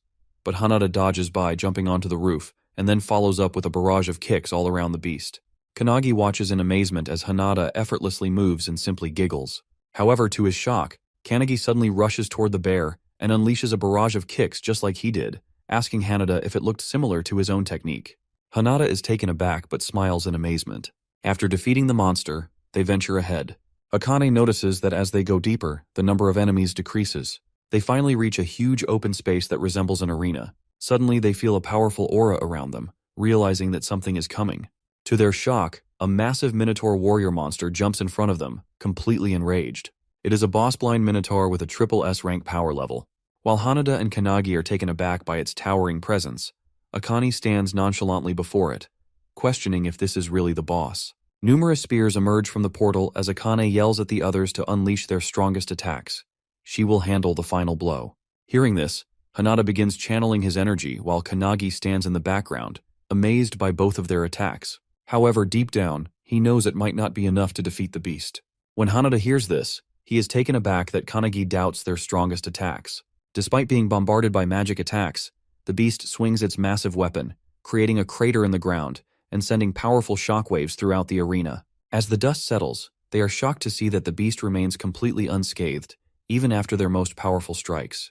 The group braces themselves for battle once more. As Kanagi prepares himself, he suddenly hears someone praising Akane's talent. He recognizes this voice. It belongs to his founder's spirit, Kilik. Kilik, an alchemist, expresses concern that Akane, despite her purity, agility, and incredible strength, may have her talent wasted by dying at such a young age in this battle. According to Kilik, Akane tried her best, but this Minotaur is on an entirely different level of power. She underestimated the monster's physical resistance, which is at a full 100%. Growing concerned, Kanagi asks what he should do, to which Kilik simply laughs. Meanwhile, Hanada and Akane struggle against the beast, realizing they should have brought someone skilled in magic. As Akane glances at Kanagi, she is taken aback by the strange energy radiating from his body. Kanagi has surrendered control of his body to Kilik, who casts his powerful spell, Mercurius, on the beast's legs. The spell freezes its lower body, leaving Akane completely stunned. She is shocked not only that Kanagi used the same type of skill as her, but also that he executed it in a way that effectively immobilized the beast. Kilik, now controlling Kanagi's body, looks at Akane with a serious expression and calls her a fool. He then scolds her for lacking flexibility in her expertise, telling her that she still needs to learn how to manipulate substances in 3 different forms to truly become an alchemist. As Kilik speaks, he simultaneously fills the Minotaur's entire body with mercury. As the liquid metal begins to seep from the monster's mouth, he casts a boiling spell. The mercury inside the beast rapidly heats up, boiling from within, while its toxic fumes spread throughout the arena, making it difficult for the others to breathe. Akane watches in amazement, realizing that instead of relying on brute force, Kilik used extreme temperatures to subdue the monster. Meanwhile, the Minotaur writhes in agony, its body overheating from the inside. While executing the spell, Kilik casually mentions to Kanagi that he wants to take Akane as his disciple. Kanagi, however, brushes it off as a joke. The boiling mercury ultimately overwhelms the Minotaur, reducing it to a lifeless heap on the ground. With that, the mission for the day, defeating the boss, which was classified as a level 3 prophecy, ends in victory. Akane watches in disbelief, unable to comprehend what she just witnessed. The skill Kanagi used should only be accessible to an awakener residing within a crest. She knows that Kanagi must be in the same class as Hiko, yet he managed to wield alchemy at her level. Still in shock, she demands to know who Kanagi really is. With a confident smile, Kanagi extends his hand and introduces himself. Annoyed yet intrigued, Akane reluctantly shakes his hand, declaring that she will definitely remember him. Seeing Kanagi earn Akane's recognition, Hanada beams with happiness. Meanwhile, outside, Kisaragi and his men continue waiting. To their shock, the dimensional crack begins closing. Just as it's about to seal completely, the trio leaps out in time. Kanagi asks if the mission is officially over, to which he is told that they only need to report back to headquarters. As they discuss their next steps, Kisaragi approaches them, expressing his gratitude for saving his team. He assures them that he has no intention of prying into their identities or what transpired inside. Akane thanks him for his understanding and advises him to include details about the emblem in his report, as it will explain everything to the authorities. As the trio walks away, Kisaragi offers his help if they ever find themselves in danger. However, Akane turns back and reveals that they will likely never meet again, suggesting he return to his daily life. Hearing this, Kisaragi realizes that, in the end, they are just civilians, people who exist in a world beyond his reach. On May 11th in N Prefecture Village, a red flash streaks through the streets. A guard catches sight of it but is left bewildered, unable to determine what it is. Suddenly, a deafening, sky-piercing roar echoes through the village. At the anti-prophecy headquarters, the trio steps out of the car, and Akane reminds them to write their report for headquarters. However, Hanada receives a message on his phone, informing them that they are being summoned to the laboratory, an unusual request so soon after their mission. Curious, they proceed to the anti-prophecy HQ lab, where two individuals are already waiting for them. One stands on the stage, while the other sits in the stands and, in an authoritative tone, remarks that Akane took quite a long time to take down a rank 3 disaster. Kanagi immediately recognizes him as the red-haired guy from before. Akane, however, is enraged by his condescending attitude, irritated that he speaks as if he is a leader when he is not.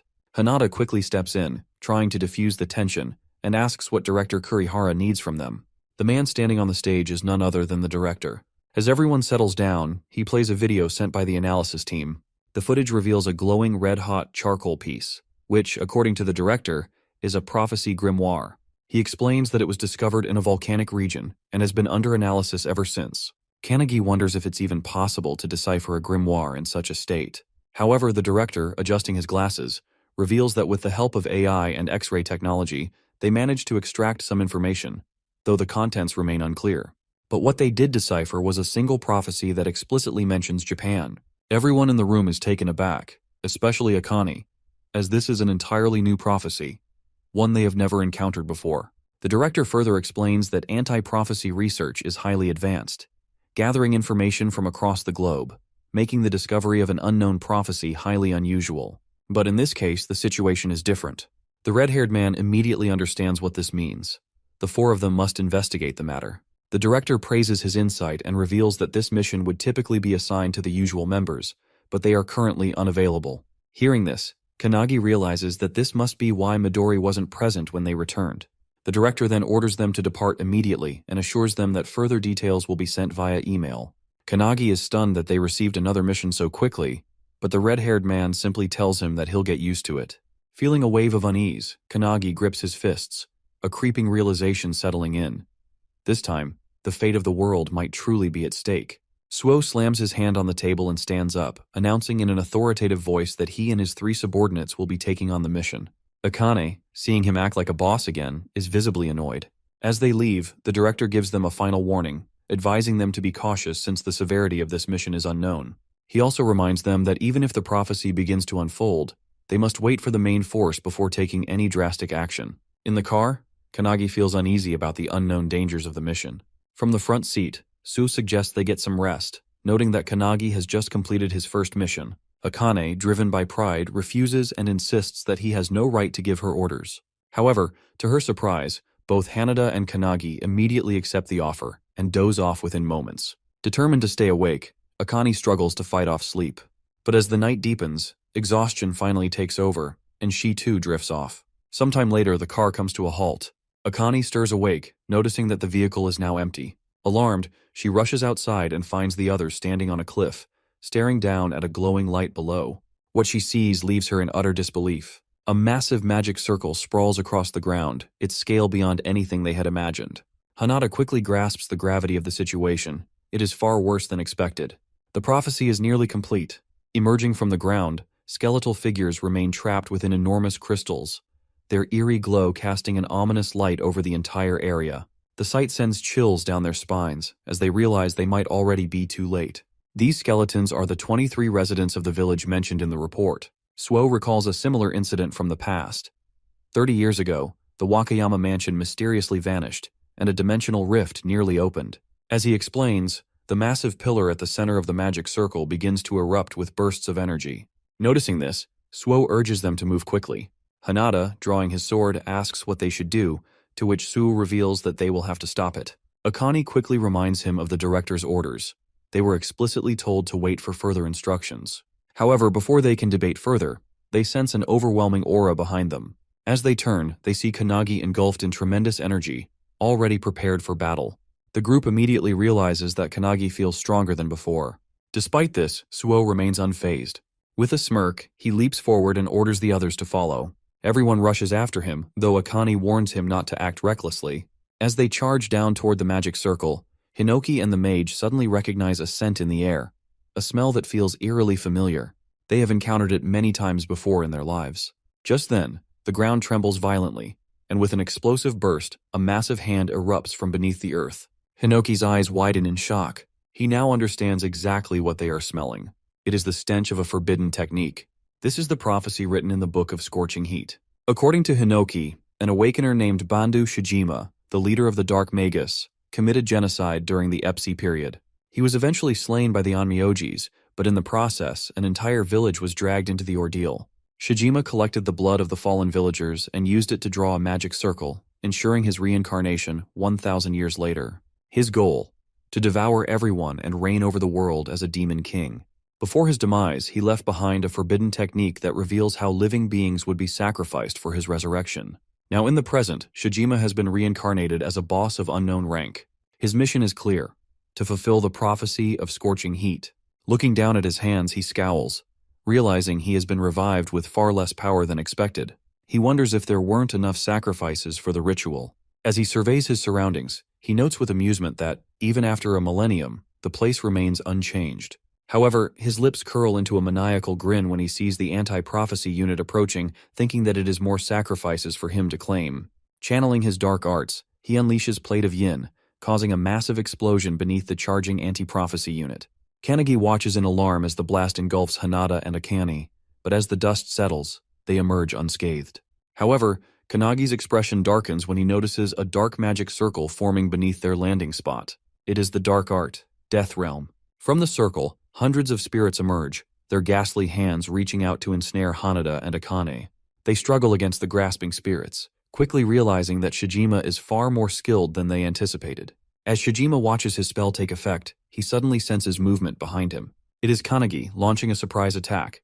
With effortless precision, Shijima dodges, bending and sidestepping with ease. He smirks, mocking Kanagi as an amateur, before casting Plate of Yin directly beneath him. The blast erupts, but to Shijima's shock, Kanagi emerges unscathed. He counters at Shijima with his Thunderbolt Hadad skill, but it gets blocked as Shijima channels his own dark magic. Despite stopping the attack, Shijima is impressed by Kanagi's choice of skill. From within the smoke, Suo walks up behind Shijima and uses the Chrysanthemum spell, sending a barrage of sharp knives toward him.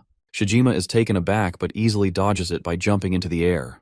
While he is mid-air, Suo uses another spell, revealing that he already knew Shijima wouldn't be defeated by such a low-level skill. Slamming his weapon down, Suo activates the Autumn skill, causing knives to rain from the sky.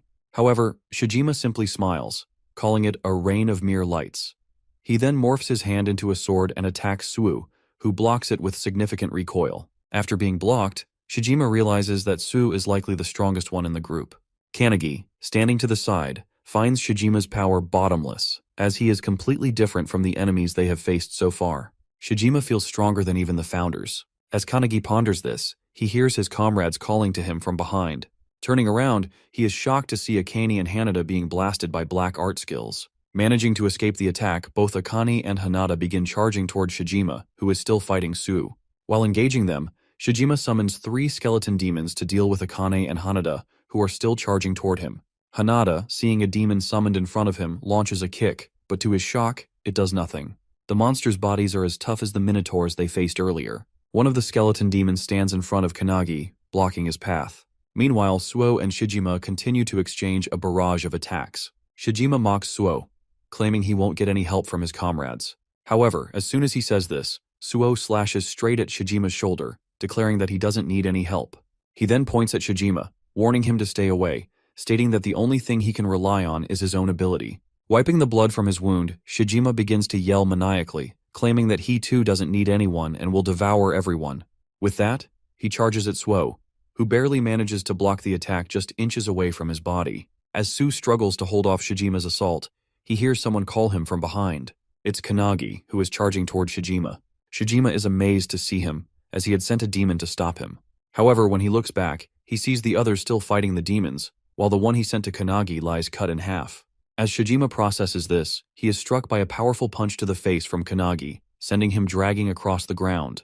Suo is also impressed by the attack, and Kanagi suggests that they fight together to defeat Shijima. Suo is momentarily shocked as Kanagi and Akane haven't even defeated their own opponents, yet this guy has, and now he's offering to help him. However, Suo's pride gets the better of him, and he outright rejects Kanagi's offer, declaring that he doesn't need anyone's help. He is more than enough to fight alone. Kanagi is in disbelief, but before they can argue further, Shijima suddenly closes in on them, unleashing his Magatsu's breath technique. A powerful beam blasts toward them both. Suo manages to block it, but Kanagi is sent flying, his body struck by the devastating attack. He crashes into a tree and his vision starts blurring as consciousness slips away. As he drifts into unconsciousness, he sees Hinoki and the mage's souls standing before him. Hinoki informs him that he has fainted, and so they have summoned him into his own consciousness. Despite the pain racking his bruised and battered body, Kanagi struggles to stand, desperately asking them to send him back. He needs to fight.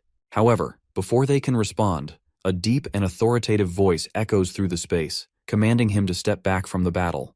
Meanwhile, outside, Suo is barely holding his ground against Shijima's relentless barrage of attacks. Shijima smirks, praising Suo for thinking the same way he does, needing no one else to fight their battles. With a sinister grin and the insatiable urge to devour everything, Shijima channels his power into his next attack, striking down with such force that Suo's sword shatters in half. Stunned but quick to react, Suo immediately summons another blade and swings at Shijima, but the enemy dodges effortlessly, bending backward with unnatural flexibility. Shijima seems to be enjoying himself more and more as Suo continues to struggle.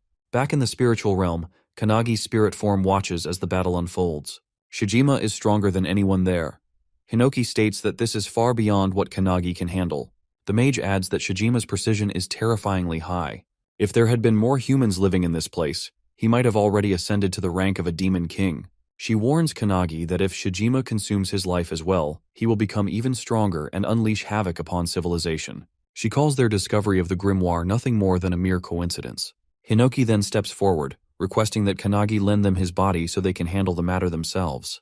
However, to their complete shock, Kanagi flat out refuses. Apologizing, he firmly states that this isn't training, this is real.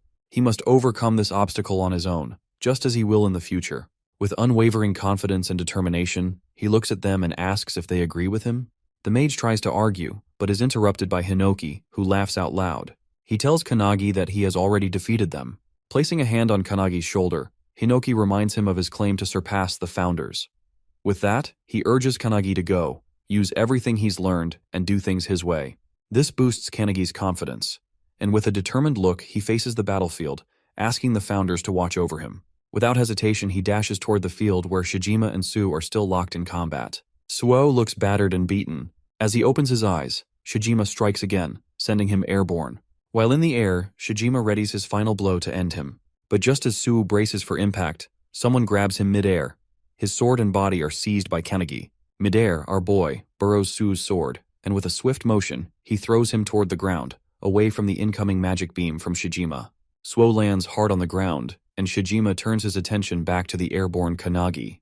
He releases another Magatsu's breath aimed directly at him, but is shocked to see Kanagi calmly wielding Hinoki's one-handed sword style. With a sharp focus, Kanagi slashes through Shijima's breath attack, cutting it cleanly in half, and with precise control, he strikes Shijima's arm, severing it from his body. Shijima, stunned and horrified, is left speechless, unsure of what just happened.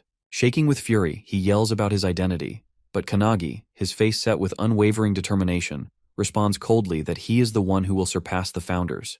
The mage observing the battle asks Hinoki if Kanagi will win against the Dark Magus, but Hinoki himself does not know yet. However, he is certain that Kanagi is not foolish. He suspects that Kanagi may have learned something new while he was asleep in the car on the way here. A wide smile spreads across Hinoki's face as he wonders if it is something beyond his own understanding. Suo, watching Kanagi move with such efficiency and fluidity, is equally shocked. Just moments ago, he had rejected Kanagi's help, yet now it is that very help that is saving his life. Meanwhile, Kanagi relentlessly slashes at Shijima, forcing the latter to teleport backward and counter with his dark art skill, Pomegranate. A barrage of energy blasts hurtles toward Kanagi. He tries to dodge them but quickly realizes that they are tracking him. Jumping around in an attempt to evade, Kanagi finds the blasts persistently chasing him. Suddenly, he recalls one of the founder's skills, Aftershock. Slamming his foot into the ground, he erects a stone barrier in front of him, blocking the incoming attacks. Shijima is taken aback by Kanagi's tactics but quickly hurls more blasts his way. In response, Kanagi utilizes the shattered stone fragments to shield himself once again. Seizing an opportunity, Kanagi combines two skills to flash behind Shijima, but Shijima barely manages to dodge in the nick of time. Countering immediately, he unleashes his Plate of Yin Blast, striking Kanagi. Though Kanagi takes the hit, he absorbs most of the impact. Using an airborne rock as a springboard, he lunges at Shijima, recalling the lessons passed down by the founders. Shijima evades once more, but the sheer variety of techniques Kanagi employs leaves him stunned. The founders, watching from afar, are equally shocked by Kanagi's rapid growth and relentless assault. However, Shijima is not done yet. With a dark glare, he activates his forbidden art, summoning a towering skeletal monstrosity through skeleton fusion. This colossal creature looms over all, radiating a powerful, malevolent aura. Shijima smirks, declaring that this will be the end. The giant skeleton swings its massive palm toward Kanagi as the founders yell for him to run, but Kanagi stands motionless, staring at the incoming attack.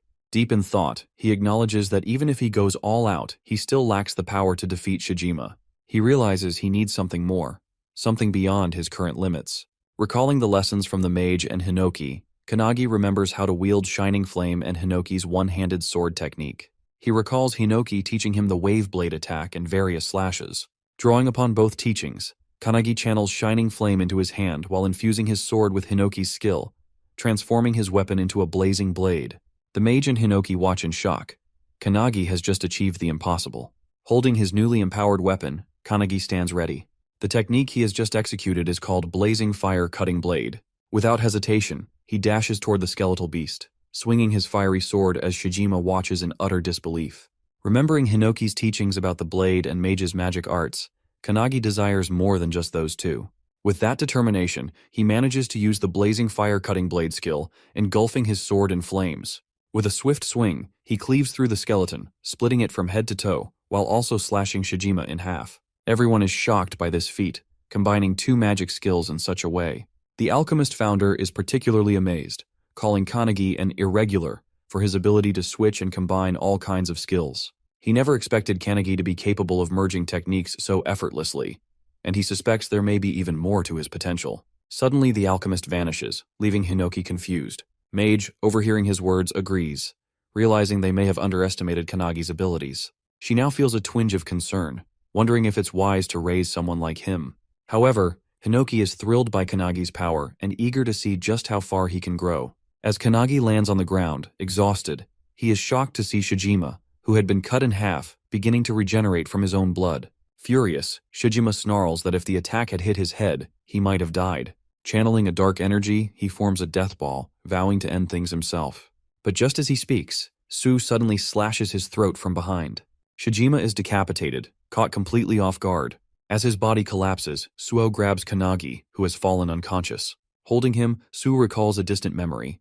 His older brother once carried him in the same way. It had been a freezing night under a bridge, with snow covering the ground. His brother had promised to get food for him in the morning. As Su drifted off to sleep, they had heard the sounds of a grand parade above the bridge, others celebrating while they shivered in the cold, stomachs empty. This memory reminds Suo why he chose solitude. Shijima had tried to manipulate him by preying on his loneliness. But now, looking at Kanagi, he realizes something. He is not truly alone, and even if he is, he can endure it. As he ponders this, the barrier around them begins to crack. Akane and Hanada rush in, immediately worried upon seeing Kanagi unconscious. Once they confirm he's only passed out, Hanada notices the barrier is collapsing from the inside. She warns that they need to act quickly. Hanada asks what would happen if the energy within the barrier explodes outward. Suo grips his sword tightly, revealing that if that happens, they will all be crushed to death. Their only option is to hit it with their strongest attack and try to deflect it. Though Su says this with confidence, deep inside, he isn't sure if they are capable of it in their current state.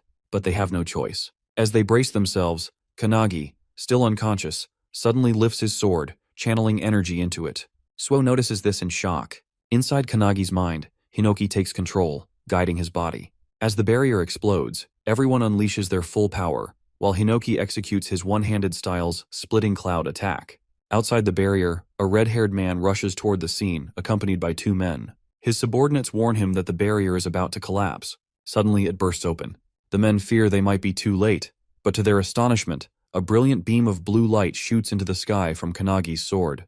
The red-haired man watches in awe, recognizing the light as a flawless sword technique, free of hesitation. His name is Makoto, the captain of the anti-prophecy unit. Observing the spectacle before him, he wonders whose work this could be. A while later, on a plane flying over Peru, Midori is on a call with Makoto, amazed that the new member has just stopped the unknown prophecy.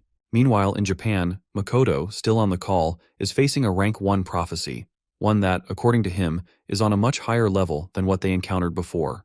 Midori, instead of boarding the plane, sits on top of it, smiling as he reflects on how much the anti-prophecy unit has grown, even though he isn't there to witness it firsthand. However, his amusement is short-lived when Makoto reveals that the core member who stopped the prophecy was none other than Kanagi, the same Kanagi who had only joined the team 2 days ago. Shocked, Makoto desperately demands to know who he really is. Without hesitation, Midori confidently declares that Kanagi is the one who will bring an end to all prophecies. They had been anticipating his arrival for quite some time. There was a lingering sense of expectation surrounding him, as if he was the one they had been waiting for.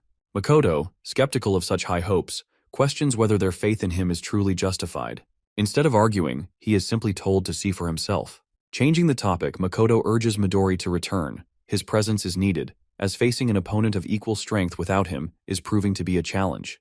Midori chuckles, offering a brief apology before shifting focus.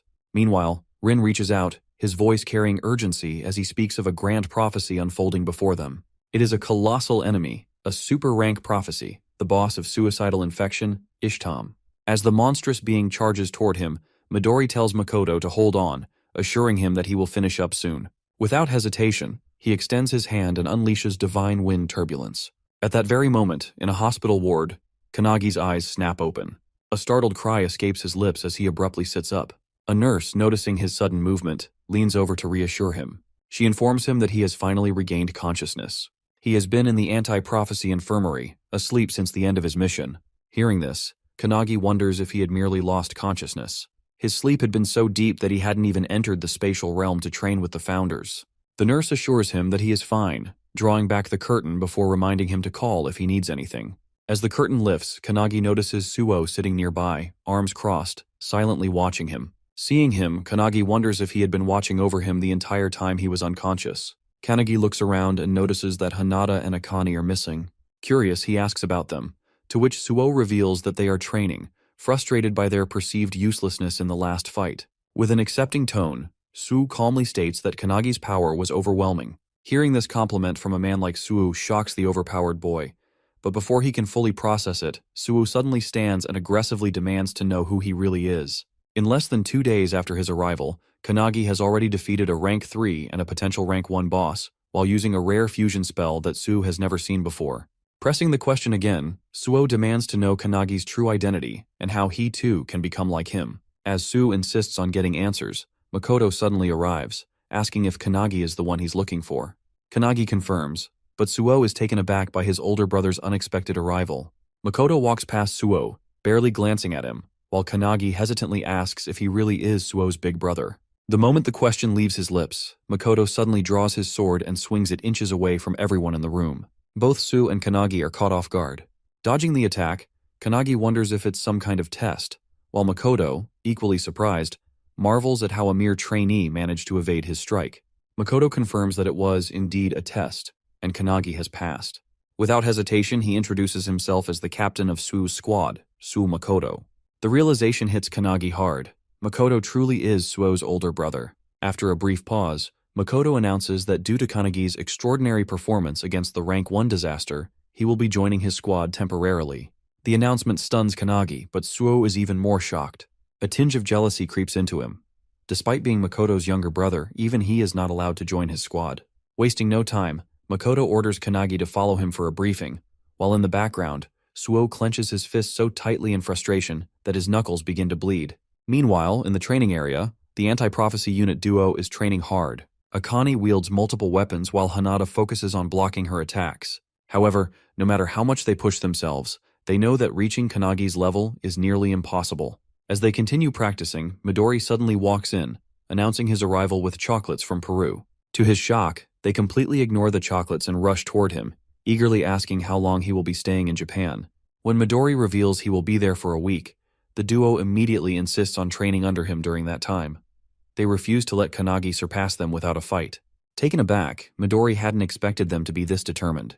He agrees to train them but then asks about Suo, wondering if he wants to join. Just as he finishes speaking, Suo arrives, his expression filled with sheer determination as he confirms that he will be joining as well.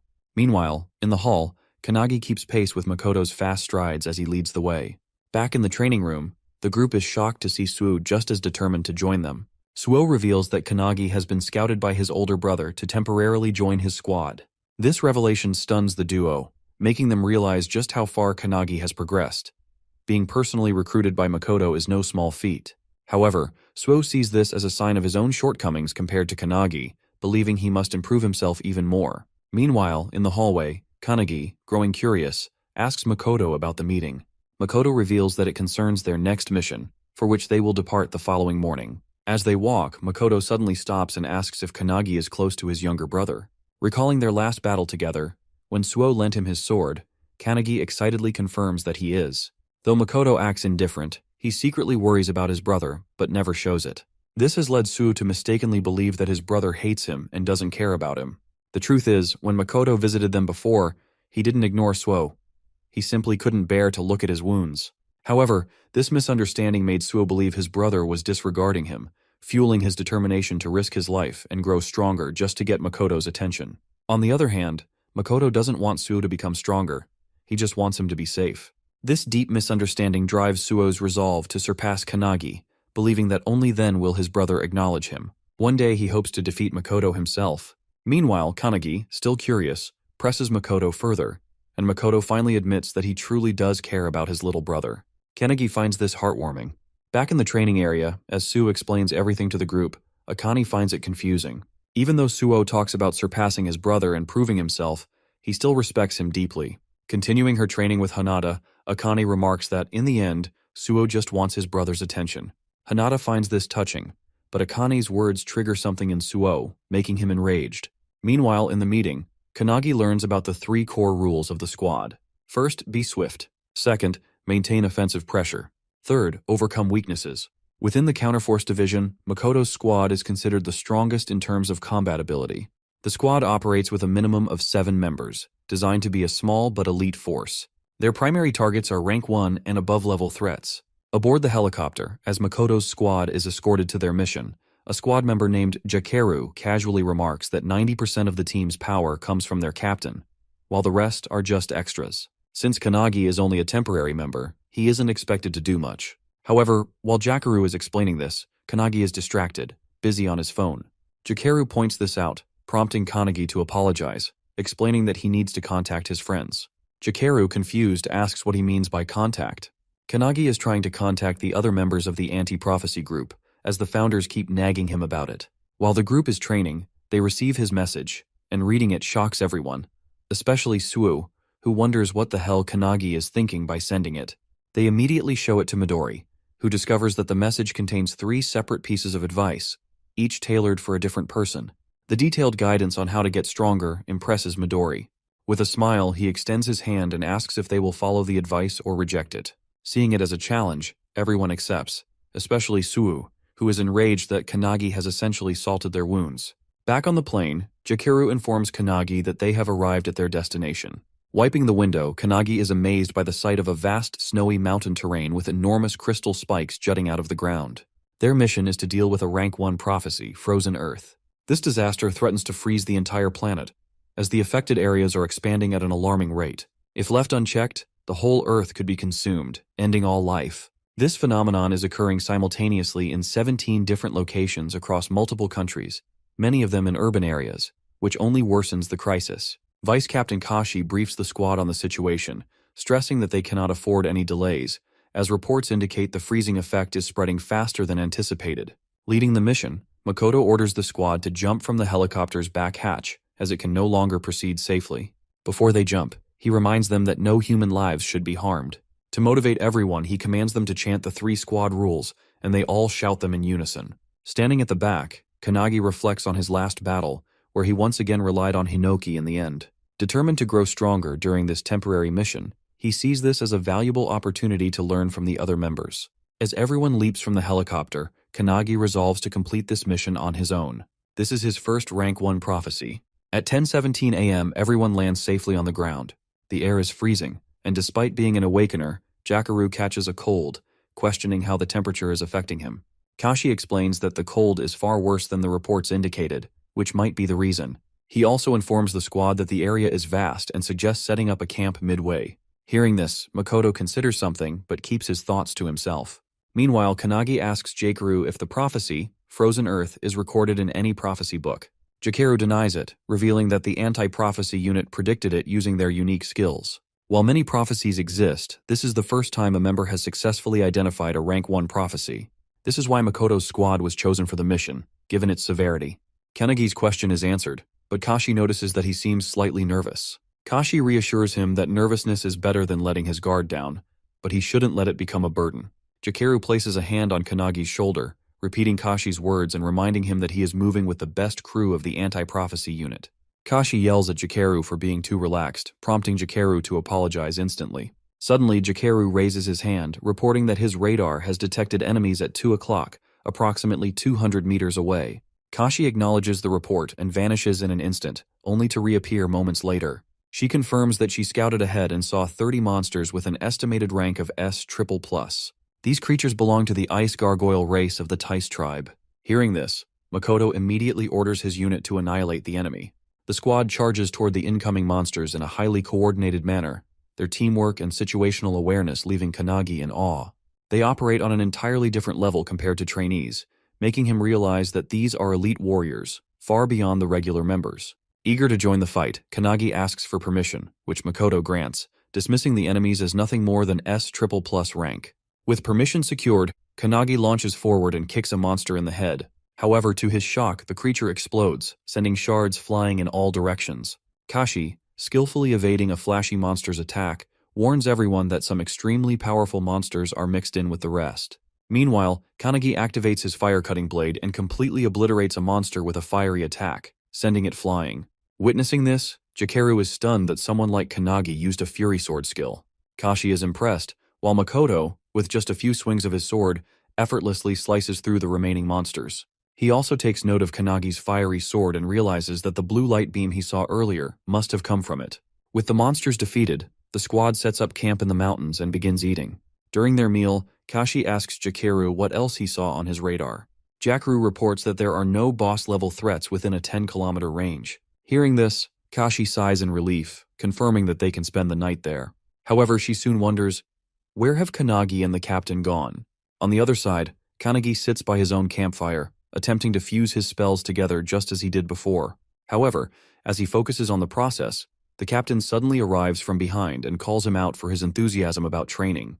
Caught off guard, Kannagi nearly jumps out of his skin as Makoto scared the hell out of him by approaching so silently. After calming him down, Makoto sits beside Kannagi and asks if this is his first time camping and whether he finds it difficult. Kannagi enthusiastically claims that he's fine, but to his surprise, Makoto casually states that he just wants to go home and smoke. Kannagi is taken aback. He never expected someone like the captain to talk about smoking. However, to Kannagi's shock, Makoto then reveals that he's desperate to smoke his cat. Confused and alarmed, Kannagi misinterprets his words, thinking he's talking about drugs. He immediately questions the captain about his cat, to which Makoto, getting uncomfortably close, pulls out his phone and shows him a picture. Kannagi asks for the cat's name, and Makoto reveals it's Oribe. As Kannagi examines the picture, he notices the cat's ferocious gaze, but instead asks if Makoto really misses him. To his surprise, Makoto denies it, revealing that Oribe is a complete menace, always scratching his stuff, vomiting everywhere, and being an overall nightmare. Yet despite all of that, Makoto admits that the cat is still adorable, just like his younger brother Suo. Kannagi finds it strange that Makoto is talking this way, but he listens as the captain, in a hopeful voice, expresses his wish to one day talk with Suo the same way he's talking with Kannagi now. Kannagi, being an only child, admits he can't relate, but he offers a suggestion. Perhaps Makoto should treat Suo the same way he treats his cat. Hearing this, Makoto smiles and agrees. He then shows Kannagi some videos on his phone, shocking him with footage of the captain treating his cat like a baby. Amused, Makoto questions whether that kind of behavior is really okay. Then, with a soft expression, he looks at Kanagi and asks if they can practice together. In his mind, Kanagi doesn't really want to, but before he can answer, Kashi arrives, searching for them. She requests that they return to camp, reminding them that they have to depart early the next morning. Makoto agrees without complaint. That night, however, Makoto and his crew remain unaware of a mysterious figure venturing into the snowy land. The person, casually dressed as if heading to the beach, moves deeper into the frozen terrain. When stopped, he claims to be on a mission to fulfill the prophecy of that place. Holding a small book in his hand, he declares it an important mission. He is a solo awakener, heading toward the very same mountain as Makoto and his squad. At the camp, as Kanagi sleeps, he finds himself training in his dreams with the founders. Today's lesson is archery, meant to improve his concentration. He practices with a heavy bow under the guidance of Margit, who is instructing him. Noticing Kanagi sweating, Margit asks if it's painful to keep his focus steady. As they train, Hinoki loudly complains about why it isn't a sword training day, but the mage quickly silences him, reminding him that it was his turn the previous day. Despite the noise, Margit is impressed that Kanagi remains undisturbed, showing significant improvement in maintaining his concentration compared to their first session. Kanagi explains that he is currently on a mission with an amazing team, which motivates him to give his best. With his focus locked on the target, he releases the arrow, hitting the bullseye with perfect accuracy. Margit is amazed by the precision, while Kanagi drops to the ground, sighing in relief. Margit reminds him not to forget the feeling and calls it a day for training. Realizing that the session is over, Hinoki gets excited, immediately drawing his sword and ordering Kanagi to get up for sword training. However, just as they are about to start, Kanagi is suddenly awakened by his crew as it's time to continue their journey. Before setting off, Makoto briefs everyone, stating that today, they will slay the boss tied to the prophecy. As they venture ahead, they encounter more monsters. This time, a flock of blue birds. As the squad charges toward them, the founders within Kanagi comment on how easy this mission should be, given the team's strength. However, the mage notices that one of the older founders appears uneasy, sensing that something is off about the fight. After a fierce battle, the crew successfully clears the monsters, clearing their path forward. Makoto then orders Jikaru to scout ahead. Jikaru reports that approximately 2,000 meters from their position, there is likely a major boss, and it is heading straight for them. He then delivers horrifying news that the monster will reach them in just 10 seconds. Within moments, a towering figure known as the unknown god Calamitas comes rushing toward them with a ferocious, maniacal expression. Her aura is completely different from any monster they have faced before. Makoto immediately orders his crew to engage, and they all flash toward the boss in perfect coordination. Jikaru uses his abilities to shackle the creature while Kashi slashes at it from all angles. However, to their shock, their attacks leave no visible damage. The boss remains completely unscathed, despite their well-executed combo. Just as the boss is about to counterattack, it suddenly senses something approaching from above. It's Kanagi, descending with a powerful sword strike. Remembering what Akane and Hinoki taught him about executing a vertical slash, he unleashes his strongest attack first, ready to strike with full force. Combining his power, Kanagi attacks with his blazing fire-cutting blade, sending a beam of fire toward the boss. However, to his shock, it has no effect.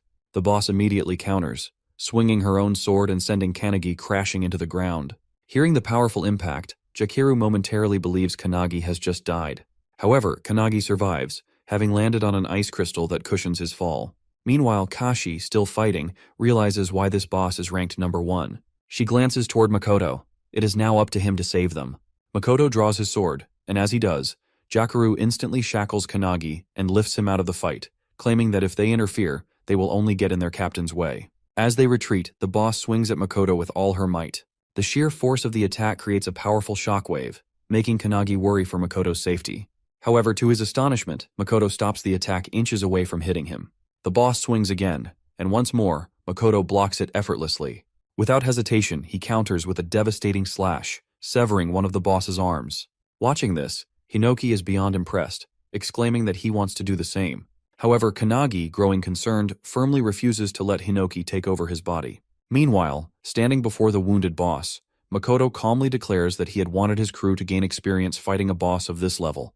But now, he will end it himself. Hearing this, his crew quickly deploys a barrier around them for protection. As soon as the barrier is up, Makoto channels his red dragon skill into his sword, unleashing blazing flames all around. He then combines it with crimson light, sending a massive inferno straight at the boss, which obliterates nearly half of her body. Kanagi, witnessing this, is utterly shocked. Makoto used a sword flame technique similar to his own, but it was far stronger. Without the protective barrier, they all might have been reduced to ashes. Kennedy quietly apologizes to the boss, saying it was his duty to protect the world. Then, out of nowhere, he meows like a cat, causing an unbearable wave of second-hand embarrassment to wash over everyone. Observing the battle closely, Kanagi realizes that Makoto's technique is vastly different from Hinoki's. His skills are truly on another level. Amazed, Kanagi now deeply desires to learn from him. Meanwhile, Makoto delivers a final follow-up slash, cutting the boss completely in half. However, in an instant, a flash of light streaks through the battlefield. Makoto's arm is suddenly severed. In disbelief, he turns, only to see a gaping hole in Jakaru's body. Kennedy frantically looks around, horror gripping him as he realizes what just happened. One by one, his comrades' bodies are being torn apart, blood spilling onto the ground. They are all dropping dead before his eyes. Kanagi, seeing Jakaru falling, rushes to help him, but with the last of his strength, Jakaru pushes him away. Stumbling backward, Kanagi watches in disbelief as the comrades he fought alongside just seconds ago are now collapsing before his eyes. Despite being on the brink of death, Jakaru is filled with regret. His radar failed to detect the incoming attack, leading to this devastating loss. As he falls, he apologizes to his captain and crashes onto the ground, hoping his team has at least seen where the attack came from. Kashi is safe, but several other members are struck by the same beam, piercing straight through them. Makoto, clutching his severed arm, yells at his team to take cover in the terrain, calling it a skill attack. Without hesitation, everyone obeys and runs for their lives. While fleeing, Kashi calls out to a fallen comrade, urging him to follow. However, he hesitates, worried about their captain, who is severely wounded. The attack that severed Makoto's arm cannot be blocked, not even by a barrier, because its properties allow it to annihilate everything it touches. Suddenly, another beam hurtles toward Makoto, but he narrowly dodges it by leaping into the air. Kashi watches in growing fear as the boss unleashes a relentless barrage of attacks while simultaneously regenerating. Realizing they must take down the boss in one decisive burst, she turns to Kanagi, only to find him kneeling on the ground, frozen in shock. Kanagi stares at the bodies of his fallen comrades, his voice barely above a whisper as he pleads with the founder Valentine, asking if she can resurrect them. However, with an embarrassed expression, Valentine apologizes. She cannot bring back the dead. Kanagi falls silent for a moment, then takes a deep breath. He calls upon all the founders, admitting that while he wanted to handle everything himself this time, he now realizes he may need their help once again. Without hesitation, Hinoki steps forward and takes control of his body. Meanwhile, Makoto, analyzing the attack, realizes that it completely bypassed Jakaru's radar. Since Jakaru's radar can only detect threats within a 3-kilometer range, the attack must have originated from beyond that distance. This single strike not only killed Jakaru but also severed Makoto's arm, proof that their hidden enemy is at least as strong as he is. Determined not to let his fallen comrades' sacrifices be in vain, Makoto pushes beyond his current limits, channeling power far beyond his normal capacity. He focuses his energy, using his heightened senses to pinpoint a location over 3 kilometers away, despite the obstacles concealing the enemy. Clenching his sword, he remembers those who have fallen today. Their deaths fuel his resolve. With unwavering determination, Makoto charges his blade with crimson light and unleashes a devastating blaze of fire. The scorching inferno rips through the ground, obliterating everything in its path, until, at last, it reveals the enemy who cast the deadly spell. It is the same boy who arrived there alone, casually dressed. He is impressed that Makoto managed to track him down after his attack, just as expected from the captain of the strongest squad. However, Makoto is shocked. His attack was completely consumed by this man. The boy claims that if Makoto still had his left arm intact, that attack would have killed him. He is using a spell called Darkness to channel dark orbs around him. As he walks toward Makoto, he launches one of the orbs with the intent to kill. In response, Makoto swings his sword, conjuring an ice barrier. He then counters in an instant, vanishing and reappearing behind the boy, slashing at his neck. But before Makoto can process what just happened, the same devastating beam attack strikes again, tearing a chunk off his torso. The boy remains unharmed, calmly stating that he had anticipated Makoto's attack. However, he adds that Makoto is the one truly close to death. That comment ignites Makoto's rage. With what little strength he has left, he lunges forward, swinging his sword. But the boy effortlessly sidesteps and counters with a powerful kick, landing a direct hit on Makoto's open wound. However, Makoto is one step ahead. Using the opening, he strikes with the back of his sword, sending the boy crashing into the ground. As Makoto watches, he becomes curious. Why did the boy stop using his beam attack after only a few shots? Despite its overwhelming power, it seems he cannot sustain it indefinitely. Realization dawns on him. The boy cannot use his spell continuously. In terms of endurance, they are evenly matched. The boy, after crashing, manages to land on his feet, confirming Makoto's suspicion, but pointing out that they are not in the same condition. Makoto is at a clear disadvantage, one arm severed, half his body missing. However, our Chad Makoto refuses to acknowledge the concept of a disadvantage. He recalls the 3 rules of the Makoto squad, drawing strength from them. Determination floods his body as he readies himself to fight until his last breath. With unwavering resolve, he channels electric fiery energy, burning his own wounds to cauterize them and stop the bleeding. As he does, he roars the squad's 3rd rule into the battlefield. Overcome your weakness. With those words, he unleashes Scarlet Blaze. The boy's eyes narrow. He realizes that Makoto is burning away his own life force to amplify his power. In response, he does the same, fueling his darkness spell with his very essence.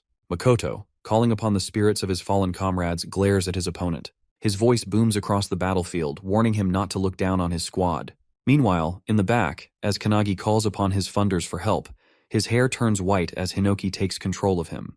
The other squad members, who are still running, are suddenly stopped by the boss, who remains strong as she regenerates her arms. Kashi, witnessing this, grows concerned, realizing she cannot subjugate the boss alone. She calls out to Kanagi, who is still kneeling in the back. To her, it seems as though his fighting spirit has completely faded after witnessing his squad members' deaths. It is only natural. He was just an ordinary person who recently joined the squad. However, to her shock, Kanagi rises from the ground. In a blinding flash, he dashes forward and lands a devastating kick on the boss, sending her flying. On the other side of the battlefield, Makoto and his opponent continue their fierce exchange, trading blow after blow. Makoto, wielding only half of his sword, unleashes Scarlet Light. The opponent barely dodges by leaning to the side. Despite evading the attack, he grows uneasy. It is getting harder. Makoto's flames, which should have been erased by his darkness spell, are re-emerging and striking him again. Furthermore, there is a limit to how much he can control his darkness manually, and that limit is approaching. Realizing this, he sends a barrage of darkness orbs at Makoto, but Makoto swiftly dodges, seizing an opening to lunge forward and slash his opponent's arm clean off. Now their positions are reversed. However, despite losing his arm, the opponent leaps forward and drives his knee into Makoto's wounded arm. Makoto collapses to the ground in pain as the opponent slowly approaches. Looking down at him, he claims that losing an arm means nothing. After all, there is still a hole in Makoto's stomach. He then reveals something chilling. He had already anticipated Makoto's strategy. From the very first attack, he knew Makoto would engage in close combat. He acknowledges Makoto's strength, admitting that he always makes the best decisions and never wastes time. However, he also points out Makoto's flaw. He is too predictable. That, he declares, is the reason why Makoto will lose. Reaching into his bag, he pulls out a book. Holding it up, he claims that Makoto's defeat has already been decided by its contents. Makoto's eyes widen in shock as he recognizes it as the Book of Doom. The opponent opens the book, revealing a startling truth. The guy claims that if there is an organization that exists to stop prophecies, then it is only natural that another exists to fulfill them. Makoto is stunned as he never knew such an organization existed. The opponent then makes his final revelation that he is one of the 12 apostles of the apocalypse. He introduces himself as the 12th of darkness, the one destined to fulfill the prophecy. Makoto, still in disbelief, questions the reason behind his obsession with bringing about destruction. The opponent, flipping through the pages of the book, smirks and asks if he reveals will Makoto forgive him. Makoto is enraged by the mockery. Without hesitation, he swings his sword with all his might, nearly severing the opponent's shoulder. Makoto is confident that he can win this battle, as his opponent appears to be out of mana, and his body seems to be reaching its limit. Makoto channels the red dragon form, convinced that it will secure his victory. On the other hand, the guy, with his shoulder nearly severed, is still standing, declaring that this is Makoto's end. With that, he takes out a potion and drinks it, unleashing a flashy burst of light. The light blinds Makoto, and suddenly, within that brilliance, a powerful fist strikes Makoto's face, sending him crashing to the ground. As the dust settles, Makoto is in disbelief, seeing that all the damage he inflicted on the guy has been healed, and his opponent is back to full strength. The guy claims that the potion he used is an artifact, which allowed him to heal completely. With one arm, Makoto uses his scarlet light blade again, sending a sword wave toward the guy. However, the guy disperses it with his darkness orbs and counters with a barrage of attacks. Makoto is left in shock, as the artifact the guy used is supposed to be controlled by countries due to how overpowered it is, and no ordinary organization should be able to possess one. The guy kicks Makoto in his gut wound, sending him to the ground, where he takes his final breaths. Seeing Makoto beaten, the guy lets out a sigh of relief, believing he has finally defeated him. Meanwhile, Makoto, remembering his childhood and his comrades, tries to reach for his sword. He also recalls Kanagi's words about treating his brother like his cat, which brings a smile to his bloodied face. With renewed determination, he picks up his sword, but as he is about to swing it, a darkness beam hits him, completely severing the hand holding the sword. The guy, with a confident tone, bids Makoto his final goodbye. However, just as he is about to deliver the finishing blow, someone arrives, parting the crystal behind him. It's Kanagi, backed up by all the founders, ready to get their revenge on the guy who made their disciple cry. Makoto notices Kanagi's presence and is initially worried, but soon realizes that it's not just Kanagi. Something else is emanating from him. The guy also notices the abnormality and the aura radiating from Kanagi. The boy in front of him no longer appears as a vulnerable target, but as an existence that will fiercely defend himself. Growing worried, the guy warns Kanagi not to move, threatening to kill Makoto if he does. However, as he speaks, his arm is severed from his body in a flash. The guy is shocked, unable to comprehend how it happened so quickly. Meanwhile, Kanagi simply swings his sword from a distance, the force of the strike even dulling his blade. The founders notice this, surprised that the sword dulled after just one strike. The alchemist founder steps in, transmuting multiple weapons for Kanagi to use in the fight. With pure vengeance in his eyes, Kanagi orders every founder to unleash hell on the guy. Meanwhile, the guy completely regenerates his arm, which shocks Hinoki. The mage founder explains it as reversal, a skill she didn't expect a modern awakener to possess. She speculates that the artifact he used continuously heals his wounds until its effect wears off. As she speaks, Kanagi launches an arrow that strikes the guy directly in the head. The guy didn't see it coming, but he regenerates the wound instantly. Seeing this, one of the founders asks the mage how they can kill the guy. She reveals that they must kill him repeatedly until he eventually dies. The guy uses his darkness spell as Kanagi loads another arrow. When Kanagi releases the arrow, the darkness spell tries to intercept it, but the arrow pierces through, striking the guy in the chest and head. The archer founder mocks the guy, asking if he truly believed he could stop his arrows. The guy regenerates his wounds and counters with a darkness orb's attack. Kanagi, using the founder's evasive powers, dodges the attack and flashes toward the guy, kicking him in the face. He then grabs the guy's hand and delivers a palm strike to his face. One of the founders notices that the guy can't use his annihilation beam attack if his vision is blocked by his own orbs, which works in their favor. Dodging the attack becomes easier because of this. Kanagi delivers a powerful blow to the guy's gut, sending him crashing to the ground. The founders wonder how many times they'll have to watch the same guy die and regenerate. Meanwhile, Kanagi walks over to Makoto, who, in his beaten state, asks if he is truly Kanagi. Kanagi denies it, explaining that the founders are using his body as heroic spirits. Using Valentine's healing power preservation, Kanagi begins healing Makoto's arms. As he heals, Kanagi reveals that they are in a hurry and must act quickly. Seeing Kanagi leave, Makoto understands that it's the founders who are in control. A short distance away, the guy gets back up, shocked that his spells are being dodged and countered so effortlessly. Without giving him time to think, Kanagi attacks him with a spear, piercing straight through his heart. The guy is relentlessly attacked, dying repeatedly without a moment to recover. One of the founders asks the mage if keeping the spear in the guy's heart will prevent him from regenerating. However, the spear passes through his body, and he begins to regenerate again. As the guy starts to recover, Kanagi delivers a powerful kick from above, crashing him back to the ground. Kanagi wonders which body parts regenerate first if they completely destroy his body. The guy begins regenerating from his hand, but by the time his full body is restored, he is gasping and exhausted. He is being obliterated but refuses to let a boy stop him. Deciding to kill Makoto and escape, he rushes toward him, only to find Kanagi already sitting there, guarding Makoto. With a maniacal smile, Kanagi reveals that he is too late. Hinoki then takes control of Kanagi's body and, using his sword style, completely cuts the guy's body into pieces. Even though the guy is obliterated, he doesn't fear death, as he believes he is fulfilling a prophecy. However, his resolve begins to waver in the face of something as terrifying as Kanagi. As the guy regenerates again, he tries to remind himself of his mission to fulfill the prophecy, refusing to let fear overcome him. He reaches for another artifact in his bag, but before he can use it, Kanagi cuts off his arm. The artifact scatters to the ground, creating a powerful golden cage around Kanagi called the Sand Cage of Time. The regeneration effect on the guy ends, and he is unable to regenerate his arm. Relieved, the guy believes he has barely made it. The founders, seeing the cage, grow concerned, wondering what to do next since the guy's regeneration is nearly over. The guy, standing outside the cage, claims that even his darkness can't destroy the cage, so Kanagi can't kill him from within. With a nervous expression, he declares that he is going to leave, but before he can finish his sentence, Hinoki yells at him to watch closely. Suddenly, the guy feels a strong aura behind him and turns to see Makoto standing on his own 2 feet, still regenerating. How is Makoto that much of a Chad and overpowered? Well, it all goes back to his childhood when he trained with the best, Midori. Even Midori lost to Makoto in a sword fight, which led him to suggest that Makoto find a better master to continue his training. Following the advice of the world's strongest awakener, Makoto searched for masters to become a disciple of those at the highest level. However, he surpassed every master he encountered, whether they taught him swordsmanship, magic, or agility. Every master gave up on him in less than a month. One of the masters recommended him to the strongest swordsman they knew at the time, Hinoki Ichika, the little sister of Hinoki. Ichika became Makoto's final master, and he trained under her for about 3 years. One day, while training with Ichika, Makoto asked about a sword technique mentioned in a book called Indomitable. Even Ichika couldn't figure out how the technique worked, claiming that it was a skill only Hinoki, the founder, could use.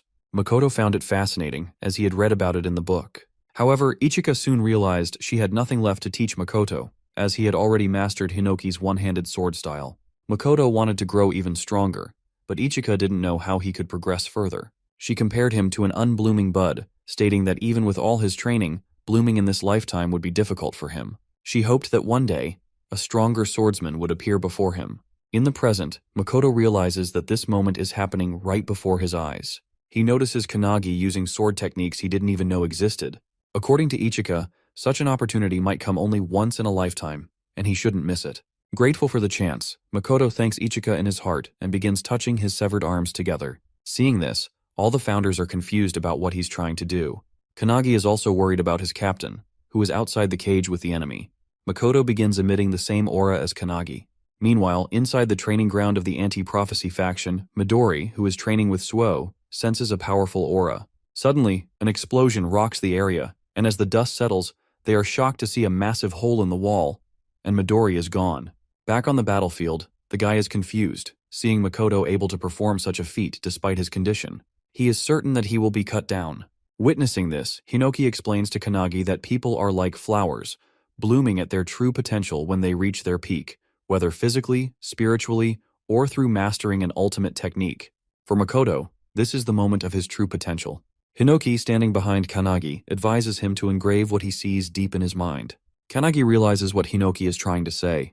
Like a blooming flower, Makoto lifts his arms as if holding a sword and, with unwavering determination, manages to use Hinoki's one-handed sword style's lost technique, Indomitable, the very technique he read about in the book. Even though the guy's darkness defenses are flawlessly activated, his body is cut in half without Makoto even wielding a physical sword. The guy wonders if this is the time and place where he will meet his end. As his body falls apart, Hinoki praises Makoto for materializing a sword that existed only in his mind. Meanwhile, Makoto, though standing in a state of confusion, feels that he has finally become the swordsman he always aspired to be. He considers it a blessing to have spent time with his family, friends, comrades, and subordinates. Every experience he's had has made him stronger. Even if this is his end, he remembers his little brother and his cat, apologizing to them in his heart. As he is about to lose consciousness, he sees Kanagi walking toward him, lending a hand with a smile. Seeing this, Makoto realizes that this death might not be the end, as he can still leave his legacy to the next generation through Kanagi. Grabbing Kanagi's hand, he thanks him and collapses to the ground. As the cage vanishes after the guy's defeat, Kanagi rushes toward his captain, feeling a deep connection through the crest of nothingness. All the other comrades lie lifeless on the ground, but as Makoto is about to join them, Midori comes flying in. He grabs Makoto just in time as he falls. Makoto dies in Midori's arms at the age of 23, after the battle with the darkness user, Pei. F for respect in the chat. Holding Makoto's body, Midori is in despair, unable to believe what has happened. He remembers a time when he asked Makoto why he became the captain of the squad while they were training. According to Midori in the anti-prophecy unit, Makoto was the second strongest after him, and if he were to go all out, no one would be able to match him. Midori had asked Makoto if, with all that strength, he thought it was better to fight alone. This question surprised Makoto, and he asked Midori if he thought he wasn't suited for teamwork. However, the team was more important to Makoto than anything else. He wasn't sure how to express this to Midori, but suddenly, his comrades called him through the security camera. In the group, Jakeru was excited because one of their comrades, Kuzushiro, had just passed the level 2 assignment he had been working on. Kuzushiro was also happy, saying he wanted to tell the captain first. Jakeru, thrilled about the news, suggested they all go out for lunch. Seeing their camaraderie, Midori was taken aback. As Midori listened, Makoto revealed that he was fond of his comrades and that even if he fell wounded in battle, he would be happy knowing he had his comrades by his side. Coming back to the present, Midori holds his friend's body and tells him that his wish of fighting for his comrades has been fulfilled. Even though most of his comrades have fallen, 2 of them are still alive. With tears in his eyes, Midori closes Makoto's eyes, stating that as a leader, Makoto has fulfilled his duties. It's something Midori knows he couldn't have done, but Makoto did it, and with honor. On the other hand, Kanagi is on the ground while all the founders stand behind him. Darkness begins to cloud his consciousness, and the mage explains that it's likely due to Kanagi taking all the blame for the station's destruction and his perceived weakness. All of the founders have also experienced the loss of their comrades, friends, and families. Their hearts were broken as they watched their comrades depart, and in most cases, like Hinoki, they couldn't move on from their wounded hearts. Hinoki walks up to Kanagi, who is kneeling in despair. He calls out to him, but in a hopeless tone, Kanagi reveals that he doesn't want to fight anymore. His heart feels torn apart, and he believes that if he had let the founders fight from the beginning, no one would have died. He now understands that in his attempt to become strong for others, he ended up becoming merely a vessel for the founders. Hinoki, hearing Kanagi's words, tries to say something, but Kanagi is too overwhelmed by his thoughts. He feels the hand he shook with Makoto in his consciousness burning like fire. Kanagi knows that Makoto entrusted him to carry forward his legacy. This brings tears to the founders' eyes, but what Kanagi says next shocks them. He declares that he now not only wants to surpass the founders, but to surpass them with every moment he has. Suddenly, a beam of bright light hits Kanagi as he declares his determination. From now on, he will not let anyone else die. Bro is now 1,000 levels mentally strong. 1 month later, in Nagano Prefecture at Mitake Mountain, Suo is practicing hand-to-hand combat with Kanagi. He sends blow after blow toward Kanagi, who dodges them all. Kanagi then counters with a penetration attack, which Suo blocks, but the attack creates a shockwave behind him. Kanagi is shocked that Suo redirected the force of his penetration spell so effortlessly. As he processes this, Suo counters, but Kanagi is ready and uses Aikido to swing Suo around. Suo tries to kick mid-air, but Kanagi blocks it and counters with a powerful kick of his own. Just as he's about to land the hit, a loud shout stops them both. It's Ichika. How did it all happen?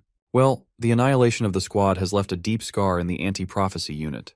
During the funeral of the fallen, everyone was in grief, but Suo stood frozen in front of his brother's picture the entire time. Later, as Kanagi was heading to his room, he saw Suo coming out of Makoto's room, holding some books and a cat. Kanagi recognized the cat as Oribe, the one Makoto often talked about. Suo was shocked that Kanagi knew about his brother's cat, something even he hadn't been aware of. Before entering his brother's room, Suo didn't know about the cute cat, the books, the clothes, the food, or even the thoughts his brother had. He only discovered these things when he went through Makoto's belongings. Kanagi noticed that Suo had a bunch of diaries with him, which he planned to take. These diaries were left by Makoto so that his brother could read them in case he lost his life. All of Makoto's daily training and missions were recorded inside. However, Suo noticed something else. Every sentence in the diaries ended with Makoto worrying about Suo. He wrote about how Suo was doing, how the weather was cold, and even about Suo's achievements and life events. Reading this alone in his room, Suo broke down in tears, curling up on the floor as he realized that everything his brother wrote was about him. Comment a tear emoji if you're crying too. As Suo revealed all this to Kanagi, Kanagi also shared that Makoto always talked to him about Suo and his cat, Oribe. Hearing this, Suo teared up, declaring that from now on, he wants to get stronger so his brother won't have to worry about him from heaven anymore. With that, they both went to Hinoki Ichika to train. At first, she was cautious of them until they revealed that Suo was Makoto's brother and that Makoto had fallen in battle. This shocked Ichika, but she kept her composure. In sync, both Suo and Kanagi requested her to train them to become stronger. Coming back to the present, Ichika is amazed at how much they've both improved, especially Suo, who has progressed remarkably. Kanagi asks about his own progress, to which Ichika responds with an annoyed sigh, claiming she has nothing left to teach Kanagi since he already knows everything. She jokes that it should be her asking him to teach her instead. She then kicks a stick toward both of them and, with a manic grin, declares that she is the sword, challenging them to come at her. With that, they both charge at her, Suo striking from the front while Kanagi attacks from above. As they fight, Kanagi is determined to get stronger and is confident that he will become the strongest awakener in the world. Meanwhile, in England, London, a man wearing a hat and coat walks down the night streets alone. As he turns a corner, someone recognizes him as one of the 12 apostles of the apocalypse, Quatre. Quatre also recognizes the person approaching him. It's Midori. Midori straight up demands that Quattro reveal the location of his base and comrades, warning him that if he says anything else, he will die. Hearing this, Quattro instantly summons his weapon, a strange heart-shaped pike, and challenges Midori to come at him. Suddenly, a burst of blood sprays from the alleyway, followed by Midori walking out unscathed. Outside, other members of the anti-prophecy group are waiting. Midori hands them the book, turns and leaves, stating that 7 people are left. They now have 5 books, meaning they've killed 5 members of the 12 apostles of the apocalypse, and Midori is now heading to the next target. Inside the anti-prophecy's top-secret facility, the Hunt of Everlasting Secrets, someone presents the book that Midori collected to an old lady. Her name is Io, the superintendent of the anti-prophecy unit. The man who brought the book confirms that it's from Midori, and reveals that these are prophecy books belonging to the 12 apostles of the apocalypse. This man is Jengen, the assistant to the superintendent. Another assistant, a lady named Shiki, is also present. She suggests that the books might be parts of a single, larger book that has been dismembered. Io opens the book and remarks that eliminating the apostles and retrieving the books aren't the main problems. The real issue is that Midori is acting on his own, and it seems like Makoto's death has left a deep scar on him. Shiki, hearing this, wonders what they should do. Io, with a smile, orders them to leave Midori to her, assuring them that once he returns, she will prepare tea for him. Jengen and Shiki then propose that since Makoto's squad has been eliminated, leaving a gap in the anti-prophecy unit, they are willing to form a new squad under their leadership. Hearing this, Io falls into deep thought. Meanwhile, somewhere around Tokyo, a Rank 2 prophecy, the Rebellion, is unfolding. The boss of this prophecy is the God of Down. Members of the anti-prophecy unit are fighting the troops of the prophecy, but are struggling to defeat even a few of them. In their nervousness, they call out for their captain, Hibiki. Hibiki, the captain of the Hibiki Setsuna squad, steps forward. To her, the troops are boring and easy to defeat. She then looks back at Akane, who has joined her squad, and asks if she can handle it. Akane uses her Trismegistus spell, creating a massive blob of mercury. She warns everyone to stand back as she flows the mercury onto the ground toward the troops. Once every troop has their feet submerged in the mercury, Akane uses her gasification spell, converting the mercury into gas. The troops begin coughing and suffocating.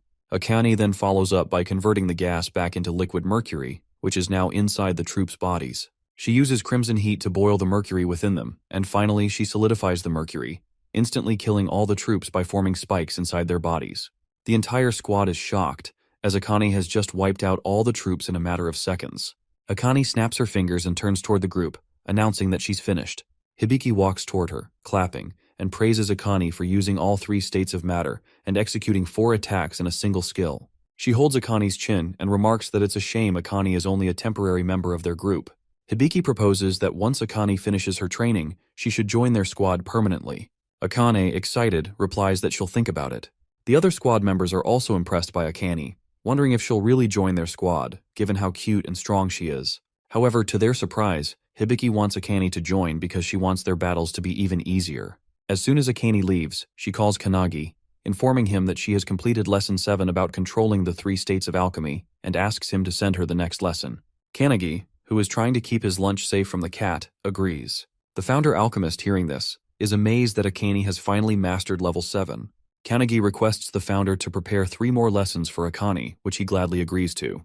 Kanagi informs Akane, and she thanks him. She also mentions that Hanada has reached Lesson 8. In Saitama Prefecture, Tokorozawa City, a Rank 2 prophecy, earth-eating beast with the boss Sphinx, has occurred. Hanada, sent to eliminate the boss, uses his lightning kick and completely destroys the boss with a single strike. With this, he completes his level 8 lesson on the lightning kick. The captain of the Todoroki squad praises Hanada and proposes that he join their squad. Hanada, like Akane, wants to think about which squad he should join. He asks Akane for advice, and she, excited to compete with him, claims that no matter which squad he chooses, she'll win against them. Kanagi, who is on a joint call with them, is happy that they're both getting stronger and declares that he should get up and start training too. As Kanagi is talking, Suo gets annoyed that Oribe the cat always clings to Kanagi and not him. He yaps about it, and as he tries to pull the cat away from Kanagi, Akane asks if they've heard the rumor about a new squad forming. Kanagi hasn't heard about it, so she explains that a new squad is being formed to fill the gap left by Makoto's squad. The captain of this new squad will be selected from the member with the highest achievements. Kanagi takes the news lightly, but Akane has something else on her mind. She reveals that the real question isn't who will become the captain, it's whether Kanagi wants to form his own squad. At first, Kanagi brushes it off as a joke, but then he freezes, realizing the weight of what she's saying. Kanagi asks Akane why she said that. She reveals that there is a certain desire within the anti-prophecy, as there exists a force in the world capable of eliminating all prophecies. Kanagi is taken aback by this revelation, and Akane adds that she too desires such a force. She explains that everyone in the squad is searching for a strong-willed leader, and she believes Kanagi has the qualities to be a capable squad captain. Just then, Akane's squad captain calls for her, prompting her to excuse herself from Kanagi and say goodbye. This conversation leaves Kanagi deep in thought about the possibility of becoming a squad captain. Meanwhile, Ichika asks Suo about Kanagi, to which he reveals the discussion about him potentially becoming a captain. Ichika also believes that if Kanagi wants to, he could easily take on the role, and Suo agrees with her. Lost in thought, Kanagi seeks answers from the founders, who appear just as uncertain about what to advise him. Since they had all devoted their lives to following a master, they lack experience in leadership. The mage founder, realizing this, calls them useless teachers for being unable to guide Kanagi in this situation. Hinoki then turns to the founder of military strategy, Ryan, and asks for his opinion. Ryan, however, refuses to intervene, stating that it is not the right time, as there is already someone qualified to guide Kanagi. Before Kanagi can process this, his thoughts are abruptly interrupted by a wooden spear striking the ground inches away from him. Looking up, he sees Ichika approaching, urging him not to waste his time overthinking and instead continue his training. With a maniacal grin, she challenges him to use his flash step against her. Kanagi agrees, leaping down from the rock and using flash step in combination with ripple step to land softly. Ichika watches in amazement, wondering about Kanagi's true identity. To her, the level of skill he has attained in just 6 months is impossible for a normal awakener. Recalling Hinoki's rigorous training sessions where he failed countless times while learning flash step, Kanagi lets out a laugh.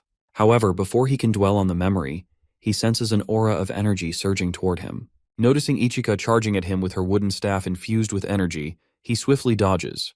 The staff strikes the rock behind him, splitting it cleanly in half. Suo, witnessing this, is stunned.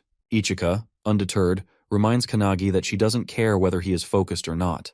She will force him to be. Kanagi, now slightly nervous but fully attentive, holds his stance. Inside him, Hinoki realizes that Ryan was referring to Ichika as the qualified person to guide Kanagi. The mage founder also comes to understand that Ichika is remarkably strong for a modern awakener, as expected from Hinoki's descendant. However, Hinoki denies having children, claiming it might be his brother instead. He acknowledges Ichika's strength, noting that since she trained someone as powerful as Makoto, she might be a living successor. However, as he says this, he notices her using a technique called Skyfall, something he has never seen before. This technique launches an electric zap toward Kanagi, who barely evades it. Realizing the sheer strength behind the attack, Kanagi understands that Ichika is going all out against him. Ichika charges forward and follows up with her Purgatory Sword technique, unleashing a powerful strike at him. Meanwhile, Hinoki watches in excitement, realizing that Ichika has developed a new technique by refining all the knowledge passed down to her. Outside, as Kanagi dodges the attack, Ichika is impressed. It's a technique he has never encountered before, yet he still managed to evade it. She praises Kanagi's one-handed sword style, noting that it closely resembles the techniques of the founder. This comment shocks Kanagi, and before he can respond, Ichika adds that he might be worrying about whether he could ever become as strong as Makoto. Kanagi is stunned, as this is exactly what has been weighing on his mind. Suo, overhearing this, is also taken aback. Kanagi's grip on his sword tightens as he recalls witnessing Makoto's strength firsthand, how he was an extraordinary squad captain. This is the very reason Kanagi keeps questioning whether he can ever reach Makoto's level. To his surprise, Ichika tells him that he doesn't have to be like Makoto. She suddenly yells at him to pay attention, channeling her energy as she executes her sword technique, Tengu Dance, creating a powerful water tornado. She explains that this technique was developed by past masters who built upon the founder's techniques. While these techniques may never match the founder's power due to the immense difference in strength, the masters never stop trying, gradually getting closer over time. Hearing this, Kanagi finally understands what she means. Ichika then reveals that she doesn't know exactly how great a captain Makoto was, but from what she knew of him, he must have been an incredible leader. She adds that it won't be the same for Kanagi in the beginning, but if he polishes his skills, he definitely has the potential to reach that level. Pointing her wooden stick at him, she advises Kanagi not to try to become like Makoto, but instead to focus on the path entrusted to him. Hearing this, Kanagi remembers when Makoto shook his hand. Thinking back on that moment, he realizes he must look toward the future instead of dwelling on comparisons. A smile appears on Ichika's face as she declares that, for the sake of that future, she will train him herself. With that, they both engage in intense training, pushing each other to their limits. 2 weeks later, at the anti-prophecy headquarters, Hibiki and Todoroki, two squad captains, review the list of newly recommended squad candidates. The list, submitted by the superintendent themselves, includes Kanagi and Ichika. Some members find this selection odd.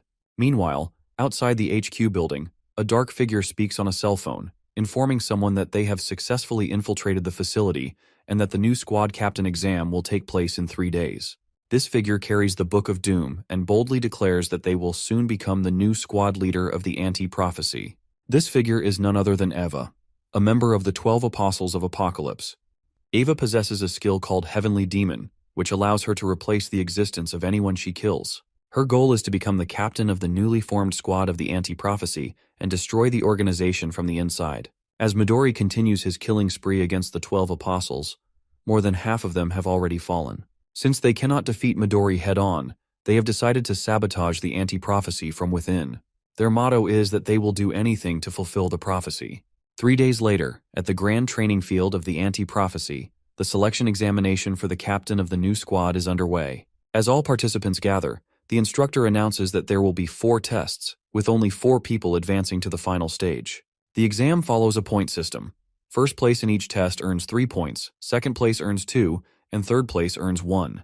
In the end, the candidate with the highest score will be elected as the captain of the newly formed squad. The superintendent watches as the instructor urges all participants to give their best effort. In unison, they yell, "Yes!" Among them, Kanagi feels the weight of everyone's gaze. There are 8 candidates: Koki from the Yagarama squad, Akihina from the Yorozuya squad, Sonobe from the Yashima squad, Hisagi from the Kakabe squad, Sakazaki from the Tsarazaki squad, Shikami from the Todoroki squad, and Jiru from the Hibiki squad. However, the real danger lies in the fact that one of them is actually Eva, one of the 12 apostles, an imposter hidden in plain sight. And then, there is the special recommendation, Kanagi. Unlike the others, Kanagi stands alone, as his squad captain Ichika is nowhere to be seen, oversleeping as usual. However, she sends him a message, warning that if he doesn't win, she will personally make him regret it. Determined to avoid elimination before Ichika arrives, Kanagi steels himself for the competition. Meanwhile, Ichika rushes toward the training ground, riding on Suo's back. She yells at him to go faster, knowing that if they don't hurry, they might miss the crucial moments. She has complete faith that Kanagi will win and refuses to miss his victory. Back at the training field, the first test begins, which is mana measurement. To everyone's shock, Kanagi releases an immense amount of energy, shattering the measurement device and securing first place. Akihina from the Yorozuya squad, who ranks 5th in the test, is stunned by Kanagi's overwhelming power. Sakazaki takes 3rd place, while Sonobe secures 2nd, both realizing that Kanagi is an anomaly. Sakazaki remarks that such irregularities occasionally occur when a genius in either physical strength or mana appears in the exam. He speculates that Kanagi is a mana prodigy, much like another participant, Shikami, who ranks 7th. On the points table, Kanagi takes the lead with 3 points. As the instructor announces the second test, hand-to-hand combat, the real battle begins. Each participant must face an opponent, and a victory will earn them 2 points. As the instructor announces the first participant, Shikami voluntarily raises his hand, requesting to face Kanagi. Shikami is the strongest regular member in hand-to-hand combat and is also considered an irregular. When he was just 2 years old, he was caught in the emergence of monsters from another dimension. However, even as a baby in a cart, he single-handedly killed all the monsters, shocking his own mother. He protected her and became a legend. In the audience, Hibiki accuses Todoroki of cheating by sending Shikami into the hand-to-hand combat test. Todoroki argues that there is nothing wrong with choosing his strongest member, as Shikami is blessed with both magical talent and immense physical strength. He boasts that he has been training Shikami since he joined his squad, and to this day, no one has ever beaten him in hand-to-hand combat. Hearing this, Hibiki wonders if the match will end instantly, considering Shikami's combat abilities are practically unbeatable. As the fight begins, Shikami approaches Kanagi and asks if he has really been giving lessons to Hanada. Remembering the founders, Kanagi replies that he is merely a messenger. Shikami doesn't understand what he means but continues, claiming that someone out there is advising and teaching Hanada, who is already a super genius. He adds that even without Kanagi's guidance, Hanada will surpass his current level on his own. Instead of arguing, Kanagi simply agrees with him, which only annoys Shikami further. Enraged, Shikami activates Violent Bite, transforming into a monstrous form. In an instant, with blinding speed, he lunges at Kanagi. Kanagi ducks just in time, but Shikami follows up with a powerful claw attack. Watching this, Todoroki is thrilled to see his fighter going all out. As Shikami swings with all his might, Kanagi sidesteps the attack. Seizing the moment, Kanagi shifts into Kudu's stance, grips Shikami's wrist, and with tremendous force, slams him into the ground. The impact erupts in a massive shockwave, sending rocks flying across the field and startling everyone. As the debris settles, both Kanagi and Shikami are airborne. The other participants are in awe. Despite Kanagi merely redirecting Shikami's attack, the sheer power of it was enough to devastate the entire battlefield. Even Kanagi himself is impressed by Shikami's strength, though Shikami assumes he is being sarcastic. Despite the powerful blow, Shikami lands safely on the ground, shocking everyone that he managed to do so despite the destroyed terrain. Akihina, analyzing the situation on his laptop, remarks that this outcome was inevitable. Shikami's physical boost is irregular, and the sturdiness of his body far surpasses that of a normal awakener. Regaining his composure, Shikami charges at Kanagi once again. Kanagi realizes that simply countering Shikami's attacks won't be enough to win. He needs to try something different. Activating his founder power, he delivers a light kick at the charging Shikami. He then multiplies the attack using the penetration technique, Luminance Kick, striking Shikami multiple times while he is still airborne. Everyone watches in shock as Shikami crashes to the ground, defeated. The instructor quickly intervenes, stopping the match before it escalates further, and declares Kanagi the winner, awarding him 2 additional points. The other squad members are amazed. This guy just physically overwhelmed Shikami, despite Akihina's earlier claim that he was an irregular. Akihina, now furiously typing on his laptop, hadn't expected Kanagi to be so exceptional in hand-to-hand combat. He initially assumed Kanagi would be eliminated naturally if left alone, but now, it's clear that Kanagi is becoming an obstacle in his plans. As Shikami regains consciousness and opens his eyes, he is shocked to see Kanagi casting some kind of spell on him while he lies on the ground. Kanagi reassures him that he is healing his wounds, which only astonishes Shikami further. An irregular in both mana and physical prowess, now capable of healing too? It seems almost unbelievable. Shikami, still processing what's happening, asks Kanagi if there's anything he can't do. This question makes Kanagi recall the time he desperately tried to bring back his fallen Makoto squad members but failed. After healing Shikami for a while, Kanagi tells him he should be able to stand now. As they speak, a loud bang suddenly erupts nearby. Kanagi looks over and reveals that it marks the final match of the hand-to-hand combat exam. Shikami, now alarmed, wonders how long he has been unconscious, realizing it must have been quite some time. Kanagi calmly tells him it has only been 5 minutes. According to Kanagi, after their fight, the other battles started simultaneously. 2 of the pairs finished instantly, but Akihina and Hisagi are still fighting even after 5 minutes. Both remain determined, exchanging a relentless barrage of blows with full force. As Hisagi charges at Akihina, she pushes him back with a powerful attack, mocking him for lacking any special abilities. She taunts that without unique skills or traits, he is unfit to be a captain. Akihina steadies himself and counters her remark, stating that he is not the type who seeks to stand out. According to him, even if an ordinary person were to take on the captain's role, death would be the only outcome for them. He believes that a captain must have the ability to adapt to any situation in order to increase the survival chances of every squad member, even by just 1%. Akihina declares that this is his goal, ensuring that he does not suffer the same fate as the Makoto squad. This statement strikes a chord with Kanagi, as Akihina is speaking about his fallen comrades in such a manner. Shikami also takes offense and warns Akihina to watch his words. Back in the fight, Hisagi executes her disciplined chainsword technique, generating an energy whirlwind as she charges straight at Akihina. Even though Akihina blocks the attack, the sheer force sends him crashing to the ground. Hisagi quickly follows up with another strike, but just as she is about to land the hit, Akihina unexpectedly surrenders. The instructor immediately stops the match, declaring Hisagi the winner, leaving her in shock. Another squad member quickly restrains her as she fumes with rage, furious that Akihina gave up so easily instead of putting up a real fight. Akihina, on the other hand, claims that he expected the battle to last longer, so he chose to preserve his energy for the upcoming tests. As he walks away, he knows that he could have defeated Hisagi if he had tried, but he does not want to reveal his full strength just yet, especially with Kanagi closely observing the fight. The second stage of the exam, hand-to-hand combat, concludes with Kanagi leading the scoreboard with 5 points, followed by Snonobe with 3. The instructor announces a 30-minute break before the start of the third examination. He also reveals that in the next round, the 4 participants with the lowest scores will be eliminated. As the lunch break begins, Kanagi wonders about Ichika and Su, who should have been there but are still missing. Meanwhile, outside the anti-prophecy headquarters building, Su finally arrives, carrying Ichika. Exhausted from the effort, he is confused when she starts heading toward the courtyard instead of the training ground. When he questions her, Ichika reveals that she can smell traces of an aura, one that suggests someone has recently died there. According to her, it appears to be the residue of an awakener who was killed by an overwhelmingly powerful monster. Hearing this, Suo is stunned.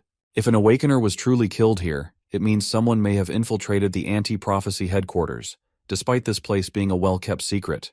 Ichika argues that the 12 apostles are strong enough to have figured out how to find this location, shocking Suo even further. When he asks about their possible motive, she ignores the question and instead suggests they head to the training venue. In her mind, however, she knows that whoever died was likely at the level of a squad captain. But with no official reports of such an incident, the situation is becoming more intriguing. Now, not only Midori but also Ichika, Suo, and, most notably, Kanagi are all working toward the same goal, avenging Captain Makoto's death. During the lunch break, as everyone patches up their wounds, eats their meals, and casually converses, Akihina sits alone, focused on his laptop. Meanwhile, Kanagi, who is sitting with Shikami, becomes excited when he notices his comrades, Ichika and Suo, arriving. The atmosphere shifts as others grow nervous upon recognizing Ichika, one of the 5 elite members of the Anti-Prophecy Special Task Force, alongside Midori. Suo, observing the gathered captains, feels uneasy. Ichika had claimed that a captain had been killed, yet all 7 captains are present on the training ground. Hearing this, Ichika smirks and calls Kanagi over to share something important. She tells him everything, shocking him with the revelation that one of the captains might actually be a member of the 12 apostles in disguise. According to Ichika, the probability is high based on the aura residue she sensed in the courtyard. The individual who died was undoubtedly at a captain's level, yet all captains are accounted for, making the situation highly suspicious. Logically, it should be impossible. But if someone is disguising themselves as the victim, then there is an imposter among them. Realizing the potential danger, Kanagi grows tense, and Suo agrees. The person who just killed a captain-level individual is standing among them. I know it's an Among Us reference. Cheeky. Suo fears that if they don't solve this problem soon, there may be more victims. If they leave it as it is, there's a possibility that a prophecy at a level where human extinction is inevitable might appear. However, Ichika, with an evil grin, suggests a far more ruthless approach, killing everyone there to eliminate the threat entirely. Suo and Kanagi immediately oppose the idea, arguing that they only need to find and eliminate the one member of the 12 apostles lurking among them. Ichika, now excited, points out that if they are dealing with the 12 apostles, this might be their chance to avenge Makoto. After all, they are the ones responsible for his death. She asks Kanagi if he feels the same, and as he recalls what happened to Makoto and their squad, he confirms. Suo, clenching his fists, also remembers everything that happened to his brother. Kanagi then turns to Azure, the founder of the detectives, for his opinion. Azure suggests that he should first examine the crime scene, but given that they are in the middle of an examination, he knows that isn't possible. Kanagi considers hurrying there since there's still some time left before the lunch break ends. However, Azure warns that this might alert the culprit. If the apostle they are dealing with is as strong as the one they faced at the Snowy Mountain, he could easily wipe out everyone here if he wished. They need to be prepared if that happens. Taking this into account, Kanagi decides to head to the training ground after today's test, but asks if there's a possibility that even the founders wouldn't be able to detect any aura residue at the crime scene. Hinoki then reveals that they have been near a volcano for the past month, where he trained and mastered his one-handed sword technique. He explains that the volcano might be interfering with the flow of their chi, potentially making it difficult to sense any residual energy. Mage also reveals that if the aura can only be sensed at close range, it is almost certainly from a 12 Apostles class enemy. Azure, annoyed that they are taking over his detective work, is about to protest, but Hinoki shuts him down, suggesting they focus on catching the culprit so he can kill him. Returning to the interrogation, Azure tells Kanagi to ask Ichika a question. Kanagi then asks if there is a possibility that the apostle infiltrated as a candidate rather than as a captain. This catches Ichika off guard, but after a moment, she confirms that it's possible, if they are talking about the captain candidates. However, she insists they cannot rule out suspicion on the squad captains either. Kanagi understands but quickly forms an idea that he plans to use in the next test, assuming it involves combat abilities. However, just a few minutes later, the instructor announces the start of the 3rd stage of the examination, revealing that it is a written test, completely shocking Kanagi. The candidates are seated in private chambers where no phones are allowed, making it impossible for Kanagi to gather any information about the infiltrator. The test focuses on the rules of the anti-prophecy, something Kanagi doesn't understand at all. However, he refuses to give up, determined to push through. When the test ends, the instructor announces the results. Kanagi fails to earn any points, while Akihina jumps to 2nd place with 3 points. The last 4 candidates, including Shikami, are eliminated. Kanagi feels embarrassed about getting the lowest score in the writing exam, but as he stands there frustrated, Shikami walks up to him and encourages him, telling him that he did well. Both Kanagi and Shikami receive 0 scores in the writing test, but Shikami is especially frustrated about Akihina earning full marks.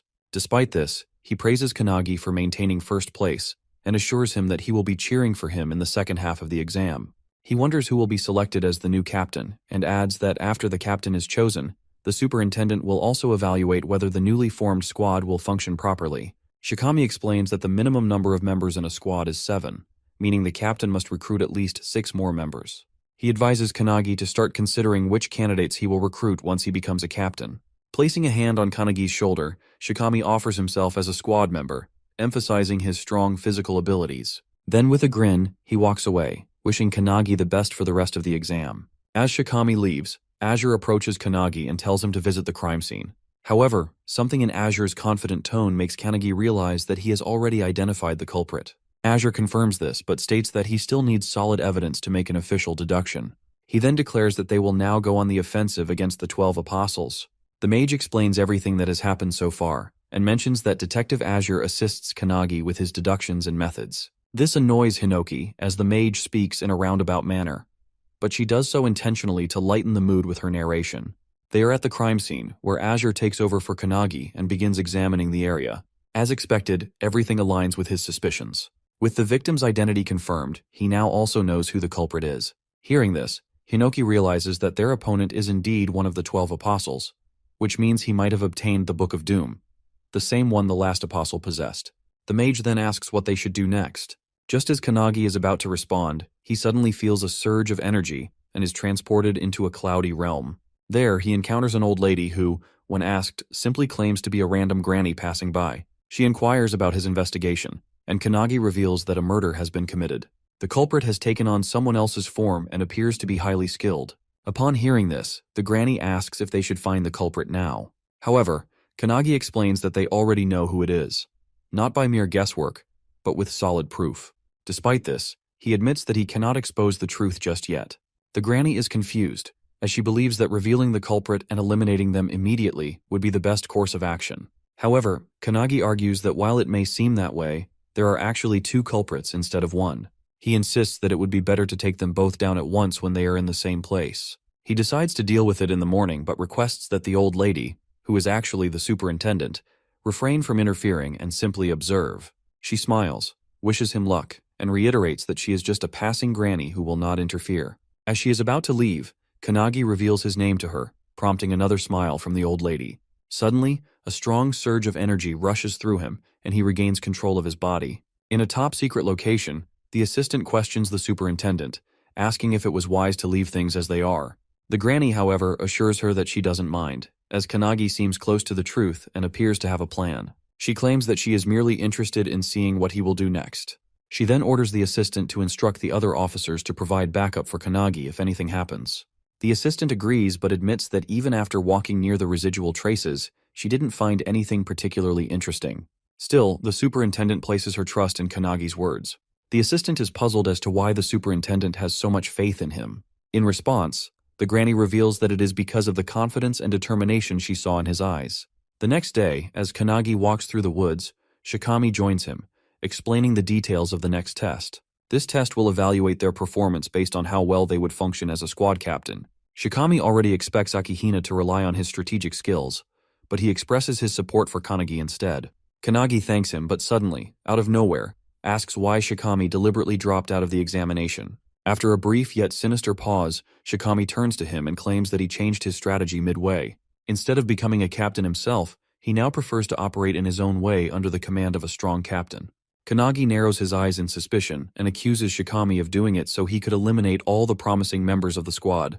Ichika is also present, hiding in the trees just in case. Hearing Kanagi's suspicion, Shikami openly admits that he has no problem killing someone if it is necessary for a replacement.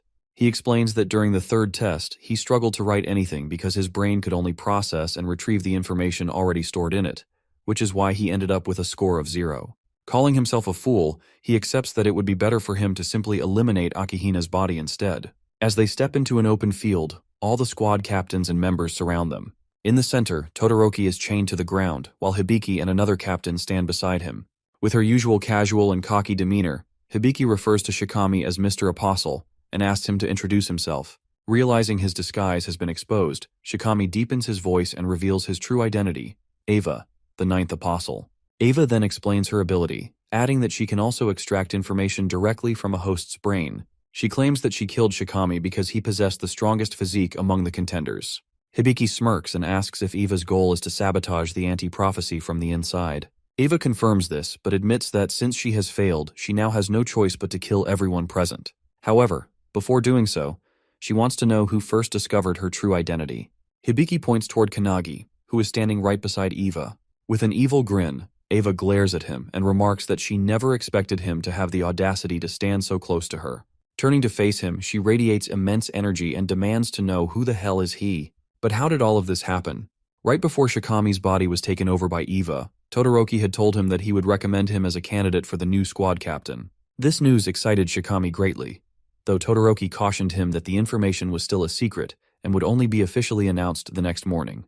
Getting even more excited, Shikami joked that despite it being a secret, they were practically yelling it out loud, which would definitely inform others. Todoroki then reassured him, stating that Shikami was one of the strongest individuals there in terms of physical power and would undoubtedly make a great captain. Seeing this level of confidence in him, Shikami agreed, feeling determined to do his best. However, just as he was fist-bumping Todoroki, something slashed him into pieces. In an instant, Shikami was cut down right in front of Todoroki, leaving him utterly shocked and unable to process what had just happened. Suddenly, a deep voice echoed through the air, mocking Shikami's weakness and questioning if this was truly the standard for a squad captain candidate in the anti-prophecy unit. The figure then answered its own question, claiming that the squad had only grown strong thanks to artifacts and the one who had provided them. Stepping forward, the figure introduced herself as Eva, one of the 12 apostles, and declared that she was looking forward to their future. Walking up to Shikami's lifeless body, Eva activated her heavenly demon skill, taking complete control over it. As she is channeling her power, Todoroki, with his mighty punch Vajra, smashes her entire body into a splatter of blood. Tearing up in rage, Todoroki breathes heavily, but to his shock, he suddenly hears applause from behind him. The same Shikami he had just seen die is now clapping, praising Todoroki for managing to kill a 12 apostle with a single hit, just as expected from his master. Stunned, Todoroki turns around to see Shikami standing there, seemingly alive. However, before he can even react, his body is instantly sliced in half by Eva, who had taken on Shikami's form.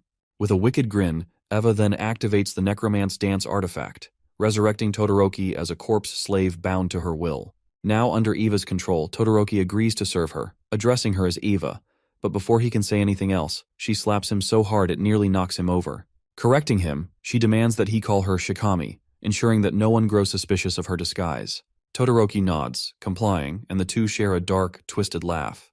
Meanwhile, at the crime scene, Kanagi and Azure investigate.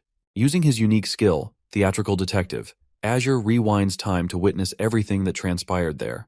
This powerful ability allows him to replay past events at a crime scene, giving him a first-hand view of what truly happened.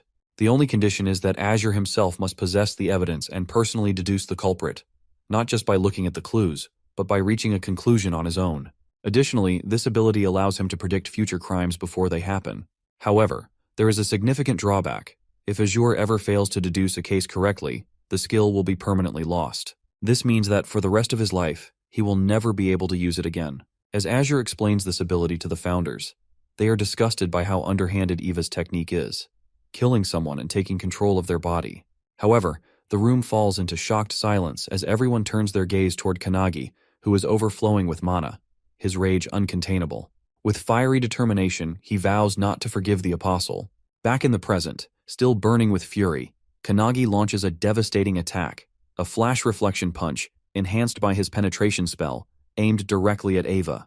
He also uses Luminance Fist, and as he strikes Eva's face, a massive energy blast erupts, sending her flying. She tries to land, but the force is so immense that she skids backward, struggling to regain her footing. However, as the dust settles, Kanagi is shocked to hear her laughing out loud, calling him cruel. Despite being struck by multiple techniques, she still talks, mocking him by bringing up his friendship with Shikami, questioning why he attacked her so mercilessly. Kanagi, already expecting this, knows he can't defeat Eva with his current strength. Eva, still reeling from the punch's recoil, claims that it's nothing and mocks him, saying his attacks feel like he's just playing around.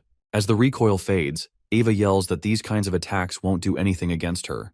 Kanagi agrees, but reveals that he was never the one meant to defeat her. All he was doing was buying enough time for the mage founder to take over his body. As the founder takes control, she claims everything, and Kanagi's body becomes engulfed in energy. Seeing this, Eva realizes that Kanagi might be the person the satellites warned about, someone who has become completely different. But instead of feeling fear, she becomes even more excited. With a wicked grin, she summons hundreds of mummies from the sky, their terrifying screams echoing. She declares that life is boring until one faces death, so they should fight with all their heart's content. Azure, watching the mummies descend, remarks that they seem like nothing more than empty shells, controlled by Eva using the bodies she has taken before. Laughing out loud, Eva boasts that all of these mummies possess the same physical strength as Shikami and challenges them to come at her. Looking around, Hibiki notices that there are roughly 100 bodies, all on the same level as Shikami, which shocks a candidate standing nearby. Kanagi, witnessing this from his consciousness, finds it disgusting that Eva is using the bodies of those she has trampled over. The mage, who is standing beside him, notes that he has changed, and so have the founders. As the mummies shoot toward the ground, the mage, controlling Kanagi's body, declares that Eva has underestimated him. With that, she unleashes multiple electric zaps, electrocuting all the mummies mid-air and shocking Eva. Mage takes it personally as Eva summons her minions and lets them free fall in front of her, forcing Mage to strike them before they land. As the burning mummies rain down from the sky, Eva is left confused, wondering what Kanagi just did. There are people who master unparalleled accuracy through intense training, but Kanagi simply used his skill without batting an eye and managed to hit every single target without missing.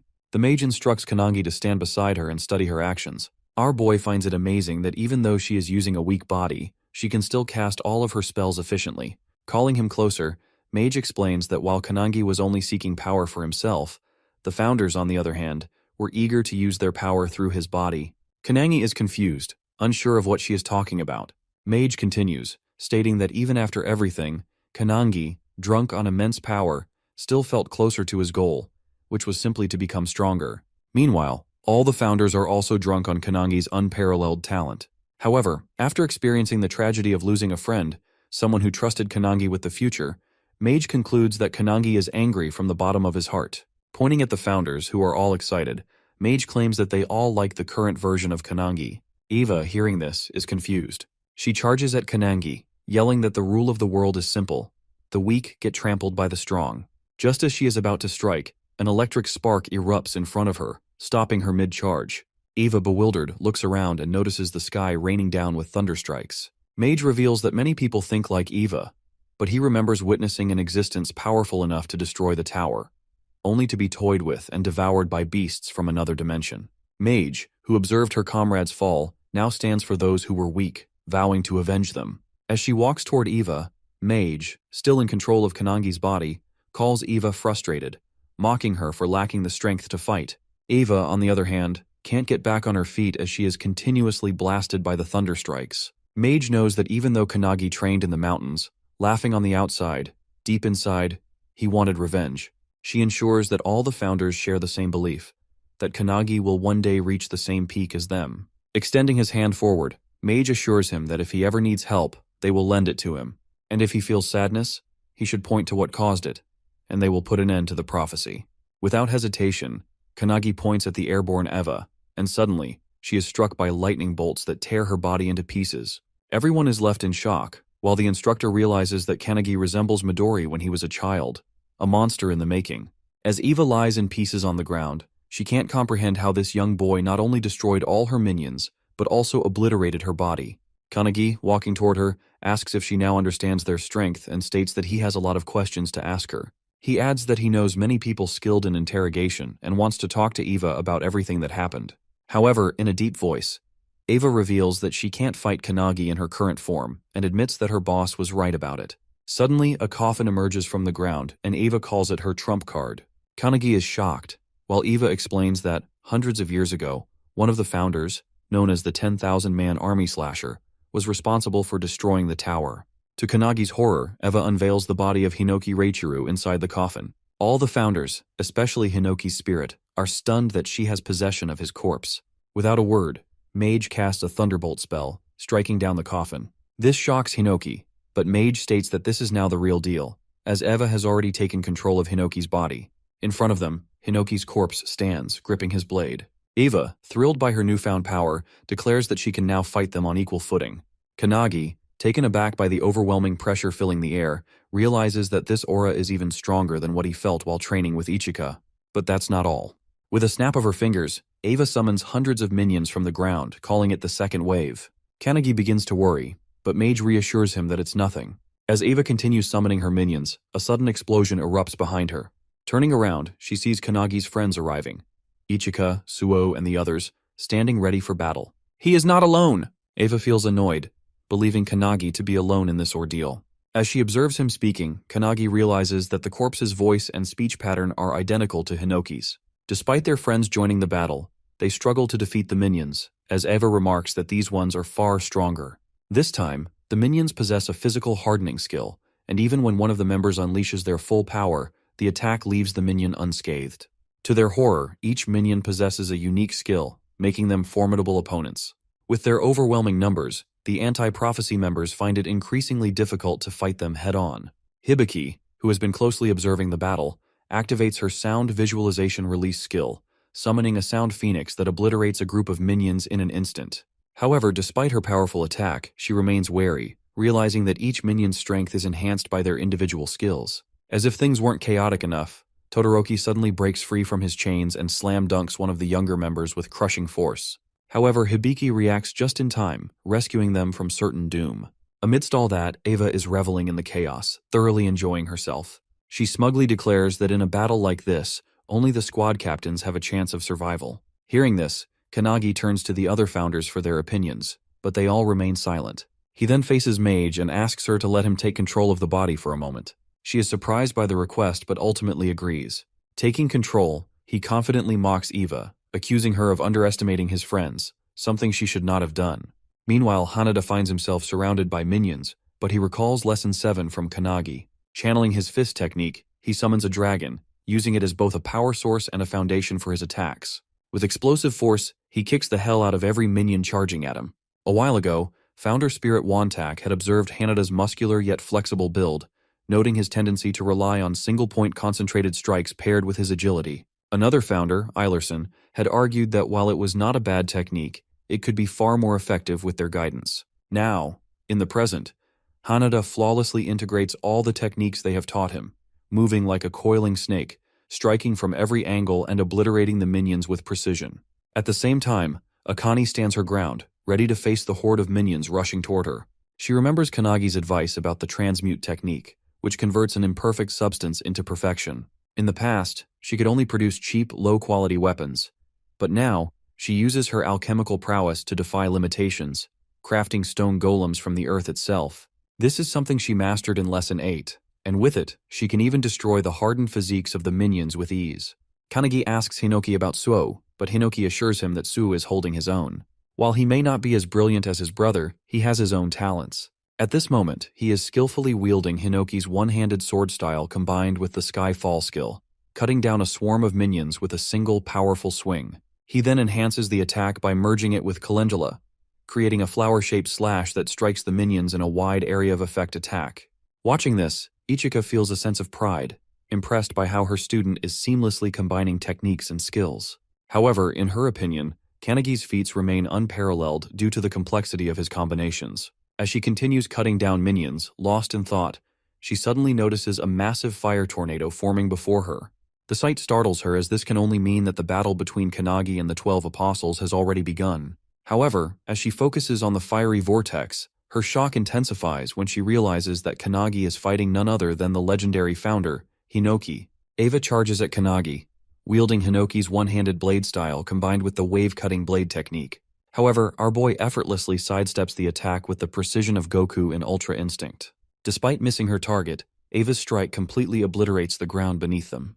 Kanagi immediately counters with Mage's Thunderbolt attack, but it barely phases someone as powerful as Eva. She retaliates with her devastating dice slash skill, slicing the entire battlefield into countless cubes, even cutting down her own minions in the process. However, our boy survives, leaping onto one of the floating cubes and recalling that he has endured this very skill with his own body before. Meanwhile, as the battlefield is reduced to shifting cubes, The other members struggle just to stay upright. One member desperately clings to another who is about to plummet into the abyss.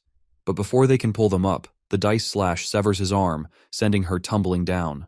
As she free falls, still clutching her comrade's severed arm, Kannagi notices them just in time. Without hesitation, he casts a bubble spell, lifting them all to safety. Mage Spirit, growing increasingly worried, turns to Hinoki and asks what they should do next. However, Hinoki simply leaves the decision up to her, telling her to do whatever she wants. She agrees, and just as Eva unleashes Splitting Cloud, a powerful beam blast that engulfs the entire battlefield, even Hibiki, a squad captain, is left stunned by the sheer madness of it. Meanwhile, Eva is thrilled by the capabilities of a founder's body, marveling at how perfectly suited Hinoki's body is for battle. However, despite this, Eva feels the need to use an even stronger skill. Activating Hinoki's secret technique, Indomitable, she prepares to strike, but to her utter shock, Kannagi catches her sword with his bare hand. Hinoki's spirit watches unimpressed, while Mage mockingly claims that even though Eva is using Hinoki's body, he is still weak. Hearing this, Eva shouts in frustration, demanding to know how a founder's legendary body could possibly be considered weak.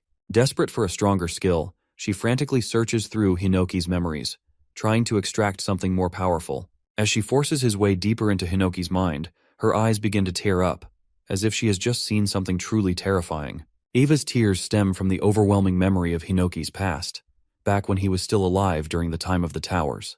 Just witnessing this memory pushes Eva to the brink of madness. In the vision, Hinoki slices through an entire tower with a single swing of his blade. However, despite this awe-inspiring feat, he grows colder and more detached with each passing battle. Eva struggles to comprehend how a mere human's wisdom and skill could reach such an unfathomable level. Hinoki's memories are filled with countless acts of destruction, severing human bodies, cutting down monsters, slicing through the sea itself, and even wounding the planet. The sheer weight of these memories crushes Eva's spirit, leaving her crumbling under the pressure. She desperately wonders where she should go, how she can possibly grow stronger, but the weight of it all is unbearable. Her very soul begins to fracture, feeling as though it's about to shatter into nothingness. Hinoki's spirit, unbothered and relaxed, simply remarks that Eva's spirit should just break apart. However, another founder quickly warns that if it does, it will go berserk, slaughtering everything around it. And to their horror, that is exactly what happens. Eva's spirit shatters. It lets out a piercing scream, so powerful that it is felt even in the distant city of Takasaki. The force of the scream triggers an immediate evacuation, as residents check their phones and discover that the source of the aura is coming from Nagano Prefecture, a staggering 100 kilometers away. Yet, despite the distance, the shockwaves still reach them. Panic spreads as people fear that the end of times has arrived, or that a monstrous entity has emerged. Back on the battlefield, as Eva's scream echoes, the very rocks begin to levitate off the ground. The overwhelming aura crushes down on everyone present, weighing heavily on their shoulders. Weaker members begin coughing violently, their bodies pinned to the ground under the sheer force of it. Kannagi, witnessing this, shouts for Hinoki, but the spirit remains unbothered, still relaxing as if nothing is happening. He simply replies that he has left everything to the mage, and Mage agrees. Meanwhile, as Eva steps toward Kannagi, Mage raises her sleeve, revealing the seal of truth on her arm. With unwavering confidence, she declares that if she must use Kannagi's body, she will end this in just one strike. As she unleashes the seal of truth, Kannagi's body begins radiating with immense energy. Witnessing this, Akane is in complete disbelief. The alchemist's spirit within Kannagi speaks, telling him that he and Akane must watch carefully. He explains that whether it is magic or alchemy, they are the pursuers of truth, and in this moment, Kannagi will reach one of those truths. As he continues speaking, Kannagi's arms become marked with the same seals that Mage once bore. The alchemist spirit wonders if Kannagi's body can withstand the fragments of truth, or if it will crumble under the weight of such power. Meanwhile, Eva's soul is already shattered into pieces, and the only thing driving her body is the lingering residue of her spirit. Yet the body moves instinctively, as if guided by primal urges, just like a wild animal. Hinoki, who was once mature and composed, abandoned his body to this state long ago, and to describe that phenomenon, they call it truth ignorance. As Eva grows more enraged, she unleashes a surge of dark energy, her aura twisting and distorting the air around her. Mage, witnessing this, foresees a future where the energy becomes so overwhelmingly powerful that it destroys everyone, including Kannagi, and even affects people far across the continent. Eva could very well be the end of the world in that moment. Kannagi, realizing the severity of the situation, recognizes the danger in the vision. Mage then activates one of her skills, Magus of Truth, a technique designed to counter the skills of its target. The technique is so powerful that the world itself can hardly bear its immense force.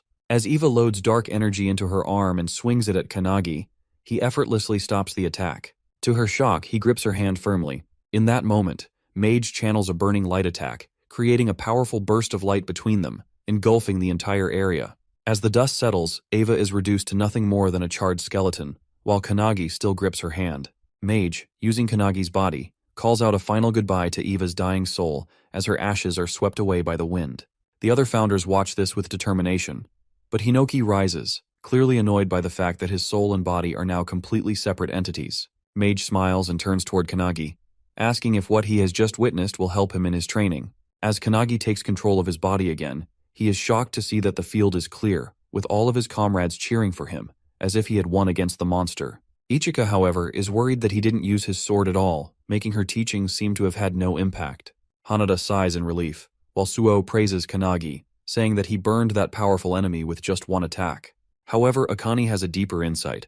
She understands that Kannagi completely analyzed his opponent's skills and rendered them useless. This makes Akane's hands tremble, as she wonders if it's even possible for a human to reach that peak. Despite the uncertainty, she gains confidence, motivating herself that she will do the same.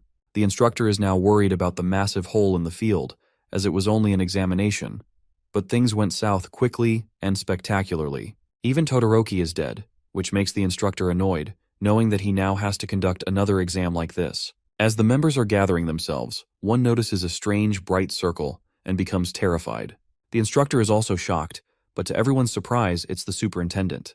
Kannagi, seeing the superintendent, remembers that it's the old lady from his consciousness earlier. The lady's assistant, who is with the superintendent, is also a bit confused about why she's there. However, superintendent suddenly kneels in front of Kannagi, claiming that she has been waiting for his return. She says that she has waited hundreds of years for the founders, and now they are finally in front of her. Suo and the others turn to Ichika for answers, but she simply states that they should have known, though this might be their first time seeing her. According to Ichika, the old lady is one of the founders of the anti-prophecy and holds the highest rank in the Japanese branch. Suo, frustrated, exclaims that they already know that. But what's truly confusing is why she is kneeling before Kannagi. Ichika admits she doesn't know either. Meanwhile, Kannagi is just as bewildered, wondering why the old woman from earlier is bowing before him like that. The founders within him are also deep in thought, trying to recall what's really going on, but they can't seem to find the answer. Suddenly, Kannagi is struck with shock as he senses her overwhelming aura. The old lady stands up and asks if Kannagi remembers her, remarking that she has grown old. To make things clear, she turns around and starts shaking her back, calling out to Hinoki to witness her performing the waist dance. All the founders are confused, but suddenly they realize that the old woman is Io. Hinoki quickly asks Kannagi to switch with him, and as he does, he greets her. This shocks everyone around, and the assistants immediately take an offensive stance, seeing it as disrespectful behavior toward their superintendent. Enraged, they declare their intent to kill Kannagi and redo the examination. However, Io, still dancing with Hinoki, tells them to stand down, assuring them that it's fine. Hinoki playfully rubs Io's head, joking that she has already become a granny. Hearing him speak, Io suddenly remembers that he used to talk the same way in the past when she was with them. After a while, all the members begin repairing the training grounds and gathering themselves. Meanwhile, deep within the anti-prophecy, at a top-secret location known as the Hut of Everlasting Vision, Kannagi is stunned by the sight of its garden. Io explains that, since she cannot reveal her appearance often, a barrier is normally set around the place, so she can live there undisturbed. Kannagi asks if she knows all the founders, to which Io begins to explain her story. She reveals that she was an orphan, having lost her family during the era of the towers. The founders saved her and raised her. Kannagi is shocked to realize that she was just a child during that time. When Io mentions that it was 300 years ago, he is even more stunned, realizing that she is over 300 years old. She then reveals that she has been able to stop time using an artifact that freezes time as long as she remains inside the headquarters. Hearing about the artifact, Kannagi suddenly remembers them. Meanwhile, Hinoki's spirit explains to Valentine that the artifact functions similarly to her preservation skill. Valentine agrees, stating that in her prime, she could have achieved the same feat with her skill. However, she wonders where Io obtained such a powerful artifact. Io explains that within the anti-prophecy, there is a secret division tasked with collecting artifacts, and their existence is kept hidden. However, she reveals that the facility storing these artifacts was recently attacked, resulting in the loss of a large number of them. In response, a special task force, including Midori, was formed to reclaim the stolen artifacts. The detective founder within Kanagi wonders if the attack was carried out by the 10 apostles, which would explain why they are so powerful in the modern era. Kanagi is shocked at how quickly the detective deduced that from such a brief conversation. The detective then reveals that when Eva mentioned her boss as the one who provided her artifacts, he looked into her memory and confirmed it. Another founder explains that instead of recruiting 12 awakeners stronger than Makoto, it would be much easier for the enemy to use artifacts to enhance mediocre awakeners. Hinoki agrees, noting that the two enemies they previously encountered were not as strong as Makoto. Io also agrees, stating that they were unaware of the 12 apostles' existence until they raided the facility. She explains that the apostles now possess the same power as the anti-prophecy's greatest enemy, making them too dangerous to ignore. She adds that they are doing their best to track down their leader, but it seems that Midori will reach them first. This shocks Kanagi. Meanwhile, in Detroit, Michigan, the streets are eerily empty. In an area that looks like a battleground, a turbulence spell suddenly creates a tornado, slamming into the ground with immense force. At the center of it all is Midori, who has just made a shocking discovery.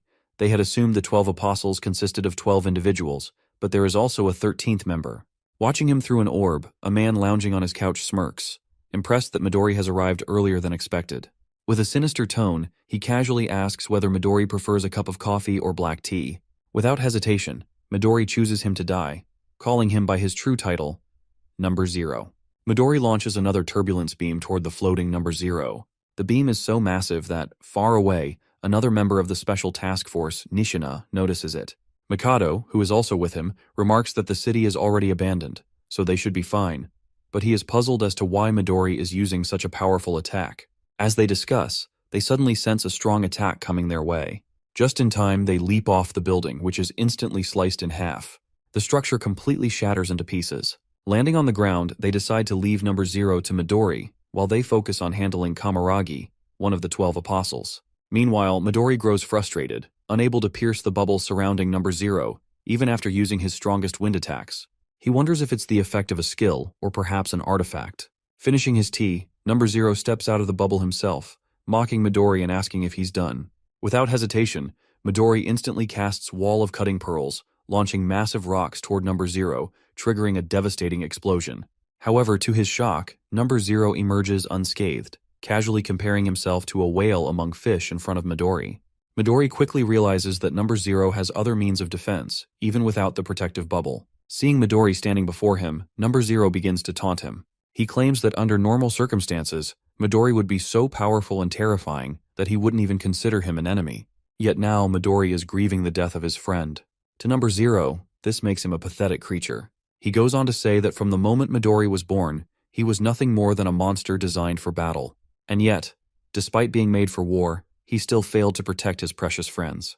These words ignite a deep fury within Midori. Enraged, he lunges at Number 0 with overwhelming power, his eyes burning with killing intent as memories of the past flood his mind, memories of what happened 23 years ago. At that time, deep in the mountains, Shinonome, a special task force member, stood in shock, staring at a brilliant surge of energy erupting from a massive crater. Yelling in disbelief, he realized that this was all that remained of the Midori family mansion. Superintendent Io is also there, witnessing the remains of the destroyed mansion. At the center of the devastation, something emits a tremendous amount of energy. As she steps closer, she realizes the source. It's a baby, radiating an overwhelming aura. The intensity of the energy makes them believe that the entire disaster was caused by this child's birth. Without hesitation, Superintendent Io rushes toward the baby, enduring multiple cuts on her body due to the sheer energy pressure surrounding it. Despite the pain, she pushes forward, finally reaching the child. She gently picks up the baby, whispering words of comfort, assuring it that everything is fine now. Feeling the warmth of Io's embrace, the baby slowly stops crying. As a result, the violent surge of wind around them dissipates, revealing Io, bruised and bloodied, yet firmly holding the child in her arms. She declares that this child will be raised by the anti-prophecy. Later, the baby is given a name, Midori. 9 years pass, and Midori, now a young boy, is preparing to leave the facility. A teacher named Hinoki Hiaradu, along with a 12-year-old Ichika, tries to stop him, warning him not to cause any trouble. The man warns Midori that if he goes through with this, the anti-prophecy will hunt him down. Unfazed, Midori agrees, but as the master turns away, he cryptically states that this was the very reason he let Midori live. Ichika, standing nearby, feels the tension in the air but suddenly starts laughing. The master, annoyed, questions why she's doing that. Midori has always been exceptionally strong, breaking every record and considering everyone else weak in comparison. However, one day he meets Makoto, who casually tosses a wooden stick toward him and asks if he wants to be his partner for sword training. Midori is confused, but Makoto simply smiles and holds his sword forward in invitation. At that time, Makoto was the same age as Midori. With that, they begin training together, but Midori was unable to defeat Makoto in sword fighting. It annoyed him, but he kept trying, constantly asking Makoto to spar with him one more time. Makoto, wanting Midori to learn his lesson, fights him again, and the result is the same. Midori loses. Frustrated, he yells, demanding to know why he can't win despite trying his hardest. Nishina, who is also present, reveals that Midori is too strong, which might be the reason. Midori doesn't understand what he means, as he is always losing to Makoto. A voice from outside chimes in, saying that it's a compliment for Midori. The voice belongs to Makoto, who at the time was 14 years old. Midori keeps breaking his wooden swords while fighting Makoto, so Makoto explains that even if Midori wins, he will still break his sword in the process. To illustrate the point, Nishina shows him an egg, explaining that when someone exerts their full power, it's difficult not to break the eggshell while holding it during a fight. Midori remains confused, so Makoto picks up the egg and throws it with full force. However, he gets shocked to see that despite hitting the ground, the eggshell doesn't even crack. Picking up the egg, Makoto explains that Midori just needs to balance his offensive aura with the aura that protects the shell, and it's not a skill, but something that comes with time. While he is explaining, Nishina throws all the eggs at the wall, and even after hitting it, none of them break. Midori is amazed, seeing that not a single eggshell shatters. Makoto hands an egg to Midori and explains that if he wants to win against Makoto in swordsmanship, he needs to adjust his aura. Once he does that, even with his overwhelming aura, he won't hurt anyone around him. As Makoto starts to leave, Makoto calls him out but is hit by an egg on the head. Makoto turns and sees it was Midori, who wants him to join him in the training for aura adjustment. Makoto, returning the favor, asks him to apologize to him first. He then kicks the egg crate and uses his power to make them levitate. However, when Midori tries the same, all the eggs explode or shatter around him. However, after trying for a while, Midori manages to create a hole in the wall with the egg, and it doesn't even break the eggshell. They both then start training in swordsmanship, and now that Midori knows how to control his aura, they can spend a whole day sending blows at each other. Seeing this, Nishina and Makoto are also excited and ask him to fight them next. 4 years later, Midori is taken into the special task force, and Makoto leaves for his own ventures. Midori is heading towards a prophecy to support the European branch, as he heard there is a special rank prophecy called the Pandemonium. Midori then asks if Makoto is still looking for a swordmaster to teach him. Makoto confirms it, reminding Midori of his own words about finding a master by himself. Makoto puts his fist forward, claiming that he wants to stand equally with him. Midori, with a smile, fist bumps him, revealing that he will be waiting for him. After that, Midori does everything for his friends. As long as they are alive, Midori has the determination to keep doing what he's doing for their sake. He just wanted friends, but the 12 apostles took that away from him. Coming back to the present, remembering all that, Midori charges toward number 0 with full-on killing intent while the guy stands there nonchalantly. However, just as he is about to strike, number 0 pulls out a golden egg artifact and breaks it in front of him. It unleashes a berserk life stampede spell, creating a massive sun-like glow between them. Other special task force members also notice it and wonder if Midori did it. As the glow lightens a bit, they see Midori emerge from it, radiating a strange yet powerful aura. Seeing Midori, Makoto asks if he has already defeated number 0. However, Midori doesn't say a word. They call out to him, but to their shock, Midori reveals that he doesn't know them. Nishina instantly realizes something worse has happened and yells at Makoto to back off. But it's already too late, as Midori has his hand on Makoto's forehead. With an evil smile, he uses the turbulence spell, creating a strong whirlwind. After the 3 members of the Special Force Japanese branch go missing, another special task force from the USA branch, including Marquise and Ashton, is sent to investigate the matter. Upon arriving, Ashton touches the ground and realizes that the residual energy in the area is extremely strong, indicating that it was the epicenter of an explosion. Marquis is amazed by the size of the crater Midori created and understands why he is called the world's strongest man. However, he is confused about why someone as powerful as Midori suddenly disappeared along with his team. Ashton also has no explanation for their disappearance. The news of Midori's disappearance reaches the Japanese branch, causing the situation to descend into chaos. At the Everlasting Vision Hut, the assistant superintendent grows nervous upon hearing the reports and struggles to believe the news. Io, equally worried, asks if there is truly no information about Midori's whereabouts. She questions Midori's assistant, Rin, but even Rin is unaware, as the artifact that connected her to Midori has been destroyed. Io finds the situation deeply unfortunate. As they discuss the matter, Kanagi arrives, now officially a squad captain, wearing the captain's cape. He feels slightly embarrassed about his new role, but the assistant superintendent reveals that his promotion came from the unanimous recommendation of all the other squad captains and the superintendent himself. Kanagi had even fought Eva, leading everyone to believe he is the only one capable of filling the gap left by Makoto. Kneeling down, Kanagi recalls his vow to surpass the founders as soon as possible and to prevent any further deaths. He thanks them for their trust and, with the founders' legacy behind him, confidently declares that he will do his best to meet the expectations of the anti-prophecy. Hearing this, Io becomes excited, claiming that she always believed he was the best-suited candidate for the captaincy. However, she suddenly grows serious and gets straight to the point, asking for his opinion on a pressing matter. A while back, Kanagi, who had been pursuing members of the anti-prophecy to offer them positions in his squad, now finds himself sitting in front of the superintendent, being asked for his opinion. The situation feels like it has escalated quickly. As the superintendent speaks, a door suddenly materializes behind Io, adorned with a tiger drawing. The sudden appearance shocks Kanagi, and as the door opens, Io introduces two members of the special task force, Nishina and Mikado, both in a severely beaten-up state. Io reveals that Nishina and Mikado were part of the same special task force as Midori, and are the only ones who know what truly happened. Mikado begins to explain that while in Detroit, Midori's body was taken over by the leader of the 12 Apostles. This revelation leaves Kanagi utterly stunned. Mikado continues, stating that the ability used to control Midori seems similar to the one Eva had previously employed. He speculates that it is likely caused by an artifact, though the specifics of the artifact are not important at the moment.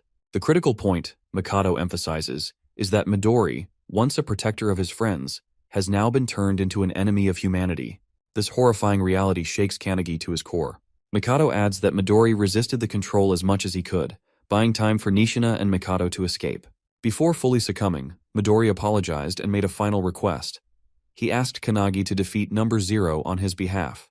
Hearing this, Kanagi is left speechless, overwhelmed by the weight of Midori's words. The assistant superintendent places a hand on Kanagi's shoulder, expressing his high hopes for him. However, he reminds Kanagi that he still hasn't met the minimum requirement of 7 members for his squad. Currently, Kanagi has Honda, Akane, and Suo, but he needs to quickly recruit 3 more members. This, the assistant superintendent states, is Kanagi's immediate task. Hearing the urgent need to recruit more members for his squad, Kanagi rushes out to find suitable candidates. He spots a young boy from the Hibiki squad and immediately begins chasing him, pleading for him to join his team. The boy, however, is visibly nervous and runs around in a panic, shouting that he will never leave the Hibiki squad under any circumstances. Just as the boy thinks he's escaped, he comes face to face with Akane, who is standing calmly in his path, holding a permission letter signed by Hibiki himself. The boy is stunned, unable to believe that his captain, Hibiki, would allow him to leave. However, after reading the letter, his disbelief turns to shock as he realizes it's genuine. Reluctantly, he agrees to join Kanagi's squad. With this, Kanagi and Akane successfully secure their 4th member. Meanwhile, outside, Hanada is attempting to recruit Akihina for the squad. His approach, however, is anything but conventional. He performs a strange, exaggerated leg-stomping gesture as an invitation, which Akihina finds utterly bizarre. Hanada insists it's an order from the captain and declares that he wants Akihina on their team. Akihina, however, refuses outright, explaining that his goal is to participate in the next captain's exam, as a position has opened up following Todoroki's death. Undeterred by the rejection, Hanada suddenly launches a powerful kick toward Akihina, testing his reflexes. To Hanada's surprise, Akihina effortlessly dodges the attack, showcasing his unique evasion skills. Impressed but not defeated, Hanada presses on. Akihina, now intrigued, proposes a challenge. He agrees to join the squad on one condition: Hanada must land a single touch on him within 60 seconds in the courtyard. If Hanada succeeds, Akihina will gladly join their team. Hanada confirms if he can use any means necessary to achieve this, and upon receiving Akihina's approval, he summons the glowing dragon around himself, determined to win the challenge. Akihina starts the timer on his laptop. Somewhere inside the limestone cave of the anti-prophecy unit, Akihina meets Captain Tsurukai, who appears to be fishing in a 17th dimensional crack called the Underjaw. Tsurukai reveals that sometimes he catches big fish there. Noticing Akihina, he asks if he is applying for the replacement exam for the Todoroki squad. Akihina confirms it, but states that he wants to be a captain who doesn't want to die. Tsurukai responds by telling him that his goal is still achievable without even becoming a captain. This shocks Akihina, who asks if the captain thinks he's not suitable. Tsurukai, reeling in a monster shark, claims that he believes Akihina is lacking something. Coming back to the present, Hanada is charging at Akihina, who is trying to avoid any physical contact. Despite getting inches close to him, Hanada isn't able to touch Akihina even once. Hanada is amazed, realizing that Akihina is using some kind of evasive skill to dodge his attacks. Akihina is using Omni-Egos, a skill he has tried to hide from everyone for a long time. His Omni-Egos allows him to teleport to a designated location within a 100-meter range. Although he needs to visit the target location at least once before the skill can be used, once it's set, he can teleport there with fast and high precision. Despite Hanada sending blow after blow, Akihina manages to dodge every single one using his skill. This proves challenging for Hanada, but he takes it as practice, knowing that in the future, he'll have to fight against Midori. While teleporting around and evading blows, Akihina asks Hanada what kind of redeeming quality he sees in Kanagi. Hanada, continuing his attacks, reveals that he doesn't know anything specific. He flies into a kick toward Akihina and admits that he knows about Akihina's ideal squad captain image, to increase his squad's survivability by 1%. Hanada finds this admirable, but claims that he wouldn't put his life in the hands of a captain who prioritizes the chance of survival over everything else. This comment annoys Akihina, but Hanada explains that if someone always thinks about themselves, they won't be able to achieve the goals they're meant to. As he says this, Hanada recalls his childhood when he saw his family's bodies lying around, killed by a prophecy. This event instilled in him the determination to shut down all prophecies. With that motive, he finally understood that Kanagi has the capability to do just that, which is why he decided to become his subordinate. Hearing this, Akihina realizes what he's lacking to be a captain, the ability to be relied on by others. As he focuses back on dodging, he knows he's winning the fight and hopes to use this conversation as a reference in the future. With the countdown at 5 seconds, Hanada starts messaging someone on his phone, claiming that someone is just on time. Akihina is confused when suddenly Suo, using his Calendula spell combined with Skyfall, strikes from above, destroying the entire courtyard where they were standing.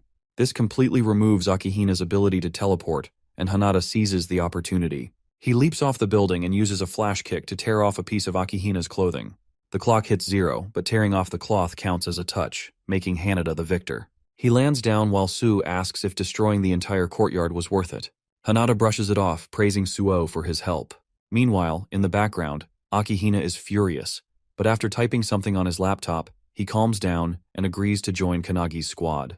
Hearing this, Hanada and Su high-five, while Kanagi and Akane bring in another member, Iryu, who is chained up. Kanagi, noticing the destroyed courtyard, is in shock, but Suo reveals that he's counting on Kanagi to write an apology letter for the damage. Hanada tries to calm everyone down, suggesting that Rin could fix the courtyard, but the main problem is that they still need one more person for their team. Akane doesn't know anyone else and asks if Kanagi has any recommendations. Kanagi points toward the special task force members, Ichika, Mikado, and Nishina, and reveals that he has already accepted them into his squad. From that day on, they are temporarily Kanagi's subordinates and will fight in his squad. Somewhere else, at the Watchtower, the remaining members of the 12 Apostles of the Apocalypse hold a meeting. Only 5 of them are left, but they are confident because they have the world's most powerful weapon, Midori's body. To them, it seems like they are one step closer to wiping out the anti-prophecy unit. Number 0 reminds everyone of their motto. Everything they do is for the sake of the emergence of prophecy in this world. Inside the prophecy research room of the anti-prophecy, the assistant superintendent asks the director if he has obtained what was requested. The director confirms and reveals that the Book of Doom, once possessed by the 12 Apostles, is actually a single book torn apart. Based on the 8 books that Midori brought, they determine that the recent incident is part of the prophecy, specifically one concerning a special rank called Bhagavad Gita. According to him, in order to destroy the world, the 12 Apostles need Midori's power, which alone is sufficient. Meanwhile, over the sea, Midori and Hajime, a member of the 12 Apostles, are flying toward an unknown destination. Out of nowhere, Midori asks Hajime if he has ever read the Gita, to which Hajime denies. Midori explains that it is one of the Hindu scriptures, emphasizing that humans should fulfill their duties with a selfless heart.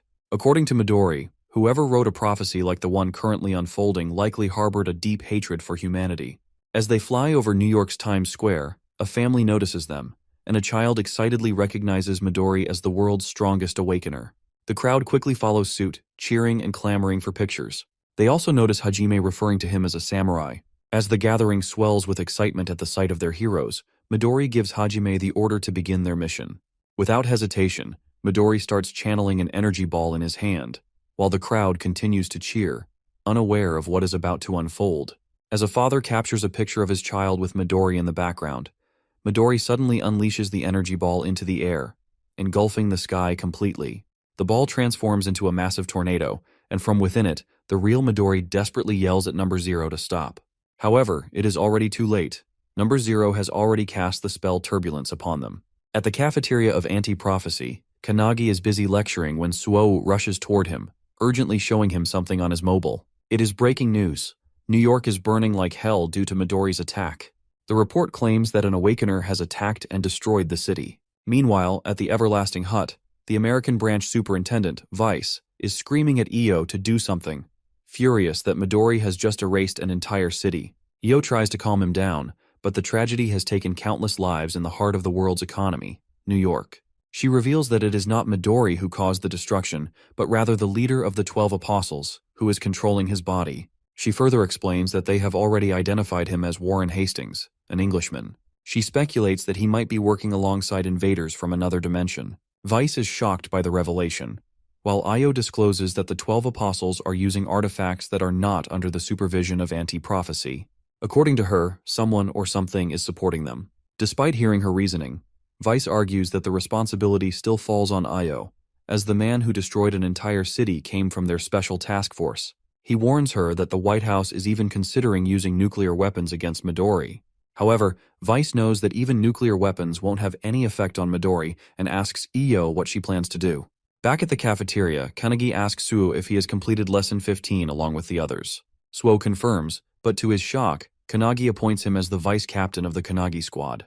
He then orders him to instruct everyone to continue their lessons until they receive deployment orders. He suggests that Irian and Akihina always argue, so they need to focus on teamwork to achieve perfection. Suo wonders what Kanagi himself will be doing in his free time, to which Kanagi reveals that he will be sleeping, and this time, it will be a deep sleep.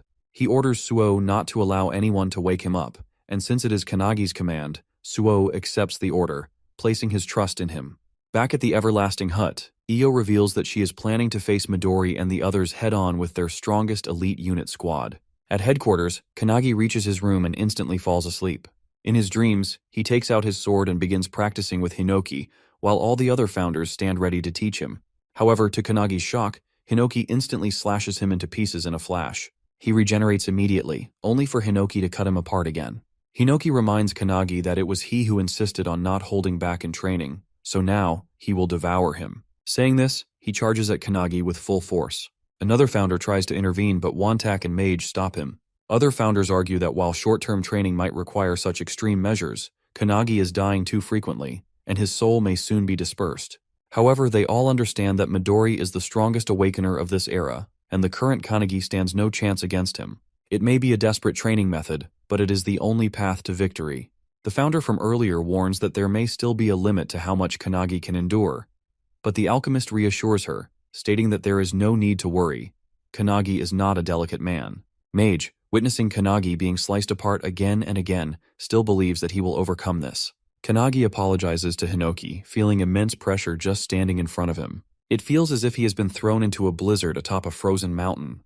Regaining his breath, Kanagi stands against Hinoki once more, only to be slashed in half instantly. However, to his surprise, he manages to cut a single strand of hair from Hinoki's head. Before, he couldn't even reach a single hair, but now he has managed to do so. Despite being killed countless times, Kanagi remains determined to grow stronger. He rises again and again. Meanwhile, in Mumbai, at the gateway of India, Aradib of the Indian branch of Anti-Prophecy's Special Task Force becomes excited upon seeing Midori there. He reminds Midori that without him, the special rank Prophecy Blazing Fire boss would have turned Mumbai into charcoal. With a smile, he asks if, despite them once protecting the city together, Midori is now here to destroy it. Midori dismisses his words as futile, stating that while it is his body, it is being controlled by Number Zero. Mocking Aradib, Number Zero sneers at the idea that Midori could regain control. To toy with him further, he delivers Midori's entrapped thoughts directly from his mind, Midori's voice, apologizing and urging Aradib to run. However, Aradib refuses to flee. This is his hometown, and he is prepared to fight until his last breath. At the Everlasting Hut, Io explains the century-old war between humankind and the beings from another dimension to the superintendent's assistants. During the era of the Founders, it was the Tower that first appeared, followed by the Crack and the Prophecies. Throughout the long history of war, there have always been humans who collaborated with these beings to destroy the world. As she explains, one of the assistants, watching the news of India's fall, becomes alarmed, realizing that the enemy now seems to be heading toward Europe. Io expected this, but remarks that it would have been preferable if they had gone straight to Japan instead. When the assistant asks why, she reveals that since Number Zero only recently took control of Midori's body, he shouldn't be able to fully harness its power yet. Furthermore, he is in a situation where the more he fights, the stronger he becomes. Saying this, she instructs the assistant to summon all the captains. She then turns to Tengen, the male assistant, and informs him that he will also be sent to the battlefield. Tengen responds with a joke about how they only use him for labor during peacetime. However, the real shock comes when Io announces that she will personally join the fight as well. Meanwhile, the Kanagi squad is in the final stages of preparation. They are the only real hope of defeating Midori, but until they are fully ready, Io orders the other squads to delay him. Hibiki and the other squad captains, visibly tense, ask how long the preparation will take. Io reveals that, according to Kanagi, he needs 2 days. She then declares their destination, the Pacific Ocean, where they will attempt to stop Midori. There, the entire Japanese branch of anti-prophecy gathers, preparing for battle. As Midori charges toward them, he casts his powerful turbulent spell directly at them. However, it is stopped in its tracks by Io's own defensive spell. Midori, visibly surprised, narrows his eyes, while Io smirks and mocks him not to underestimate them. A while back, as the captains were heading to the ocean to fight Midori, Hisagi and her squad members ran to their captain, pleading to be taken along to face the leader of the 12 apostles. The captain refuses, but Hisagi, tearing up, insists that even if they can't make a significant impact, they can at least serve as shields to protect the captains. The captain, along with the others, turns to face them and asks if they understand why the captains have chosen to participate in such an unreasonable battle. He explains that even though they know they won't return, as the power levels are vastly different, they still hold on to the hope that their subordinates will survive and carry on the fight. The captains place their trust in their subordinates, believing that they will take on the responsibility of protecting the world. Saying this, the captains leave, leaving their subordinates behind. While some break into tears, others steel their resolve, determined to protect the Kanagi squad until their preparation is complete. Even though their eyes are filled with sorrow, they know they must act instead of merely crying. And they must act quickly. The squad captains, along with the superintendents and assistants, teleport to the ocean, where they now stand face to face with Midori. As Io effortlessly blocks Midori's turbulent spell, the other captains watch in amazement at her immense power. Midori too is taken aback by this unknown ability. Number Zero, reading through Midori's memories, recognizes Io as the superintendent of anti-prophecy, a mother figure to Midori, who has always kept her true strength hidden. Io, standing before him, declares that this is the first time in 100 years she has used her abilities on the battlefield. None of the captains have ever seen her unleash her full power before, but now, before their eyes, she activates her 8-Eta mirror spell. This spell has 2 stages. The first stage allows Io to completely nullify any ability as long as she understands its effects, granting her a 100% defense rate. The nature of this ability is a direct countermeasure, combining perfectly with a mage's advanced analytical skills. Wasting no time, Midori follows up with his blazing turbulent spell, unleashing a barrage of powerful tornadoes toward Io. Seeing them, the captains realize that this is the same skill that burned all of India to the ground. However, to their fortune, Io knows this ability and effortlessly deflects it. The second stage of her skill allows her to copy an ability once she has reflected it in the first stage. As she sends her own tornadoes, they collide with Midori's and completely destroy them. Midori, now focusing on the battle, understands how her skill works, but grows annoyed as he senses someone trying to attack him from the side. One of the captains launches his infinite fist attack, bombarding Midori with a barrage of punches. Each time a punch lands, Midori feels his body growing numb. However, despite delivering countless blows, the captain is shocked to see that Midori remains unfazed. Suddenly, the captain grabs Midori in midair and signals the others to attack while he restrains him. Hibiki instantly activates her sound visualization release, Phoenix, while the other captains follow up with their own powerful abilities, striking Midori all at once. However, Midori counters them with his Wall of Cutting Pearls spell, generating a massive blast of tornadoes that crash into all the captains. As the smoke clears, Midori emerges unscathed, mocking Io for bringing weaklings to fight him. But just as he speaks, he senses a powerful aura above him. Looking up, he sees the superintendent's assistant summoning a massive, sun-sized energy ball, preparing to unleash it upon him. Midori immediately realizes that this ability grows stronger the longer it is channeled. As he attempts to summon his own energy ball to counter it, The female assistant uses her slave maker spell, shackling his hand. Midori is stunned. He hadn't expected them to have an warp awakener. Now trapped in the shackles, he is unable to cast his spells. Meanwhile, the male assistant finishes channeling and hurls the massive fiery sphere toward the immobilized Midori. Seeing the attack closing in, Midori realizes he can't dodge it. However, if he unleashes his most powerful wind-based attack at the last moment, he might be able to lessen its impact. But just as he processes this plan, he notices another identical fireball coming from the opposite side, created by Iyo using her mirror spell. Both fireballs collide, erupting in a massive explosion, engulfing Midori in the fiery blast.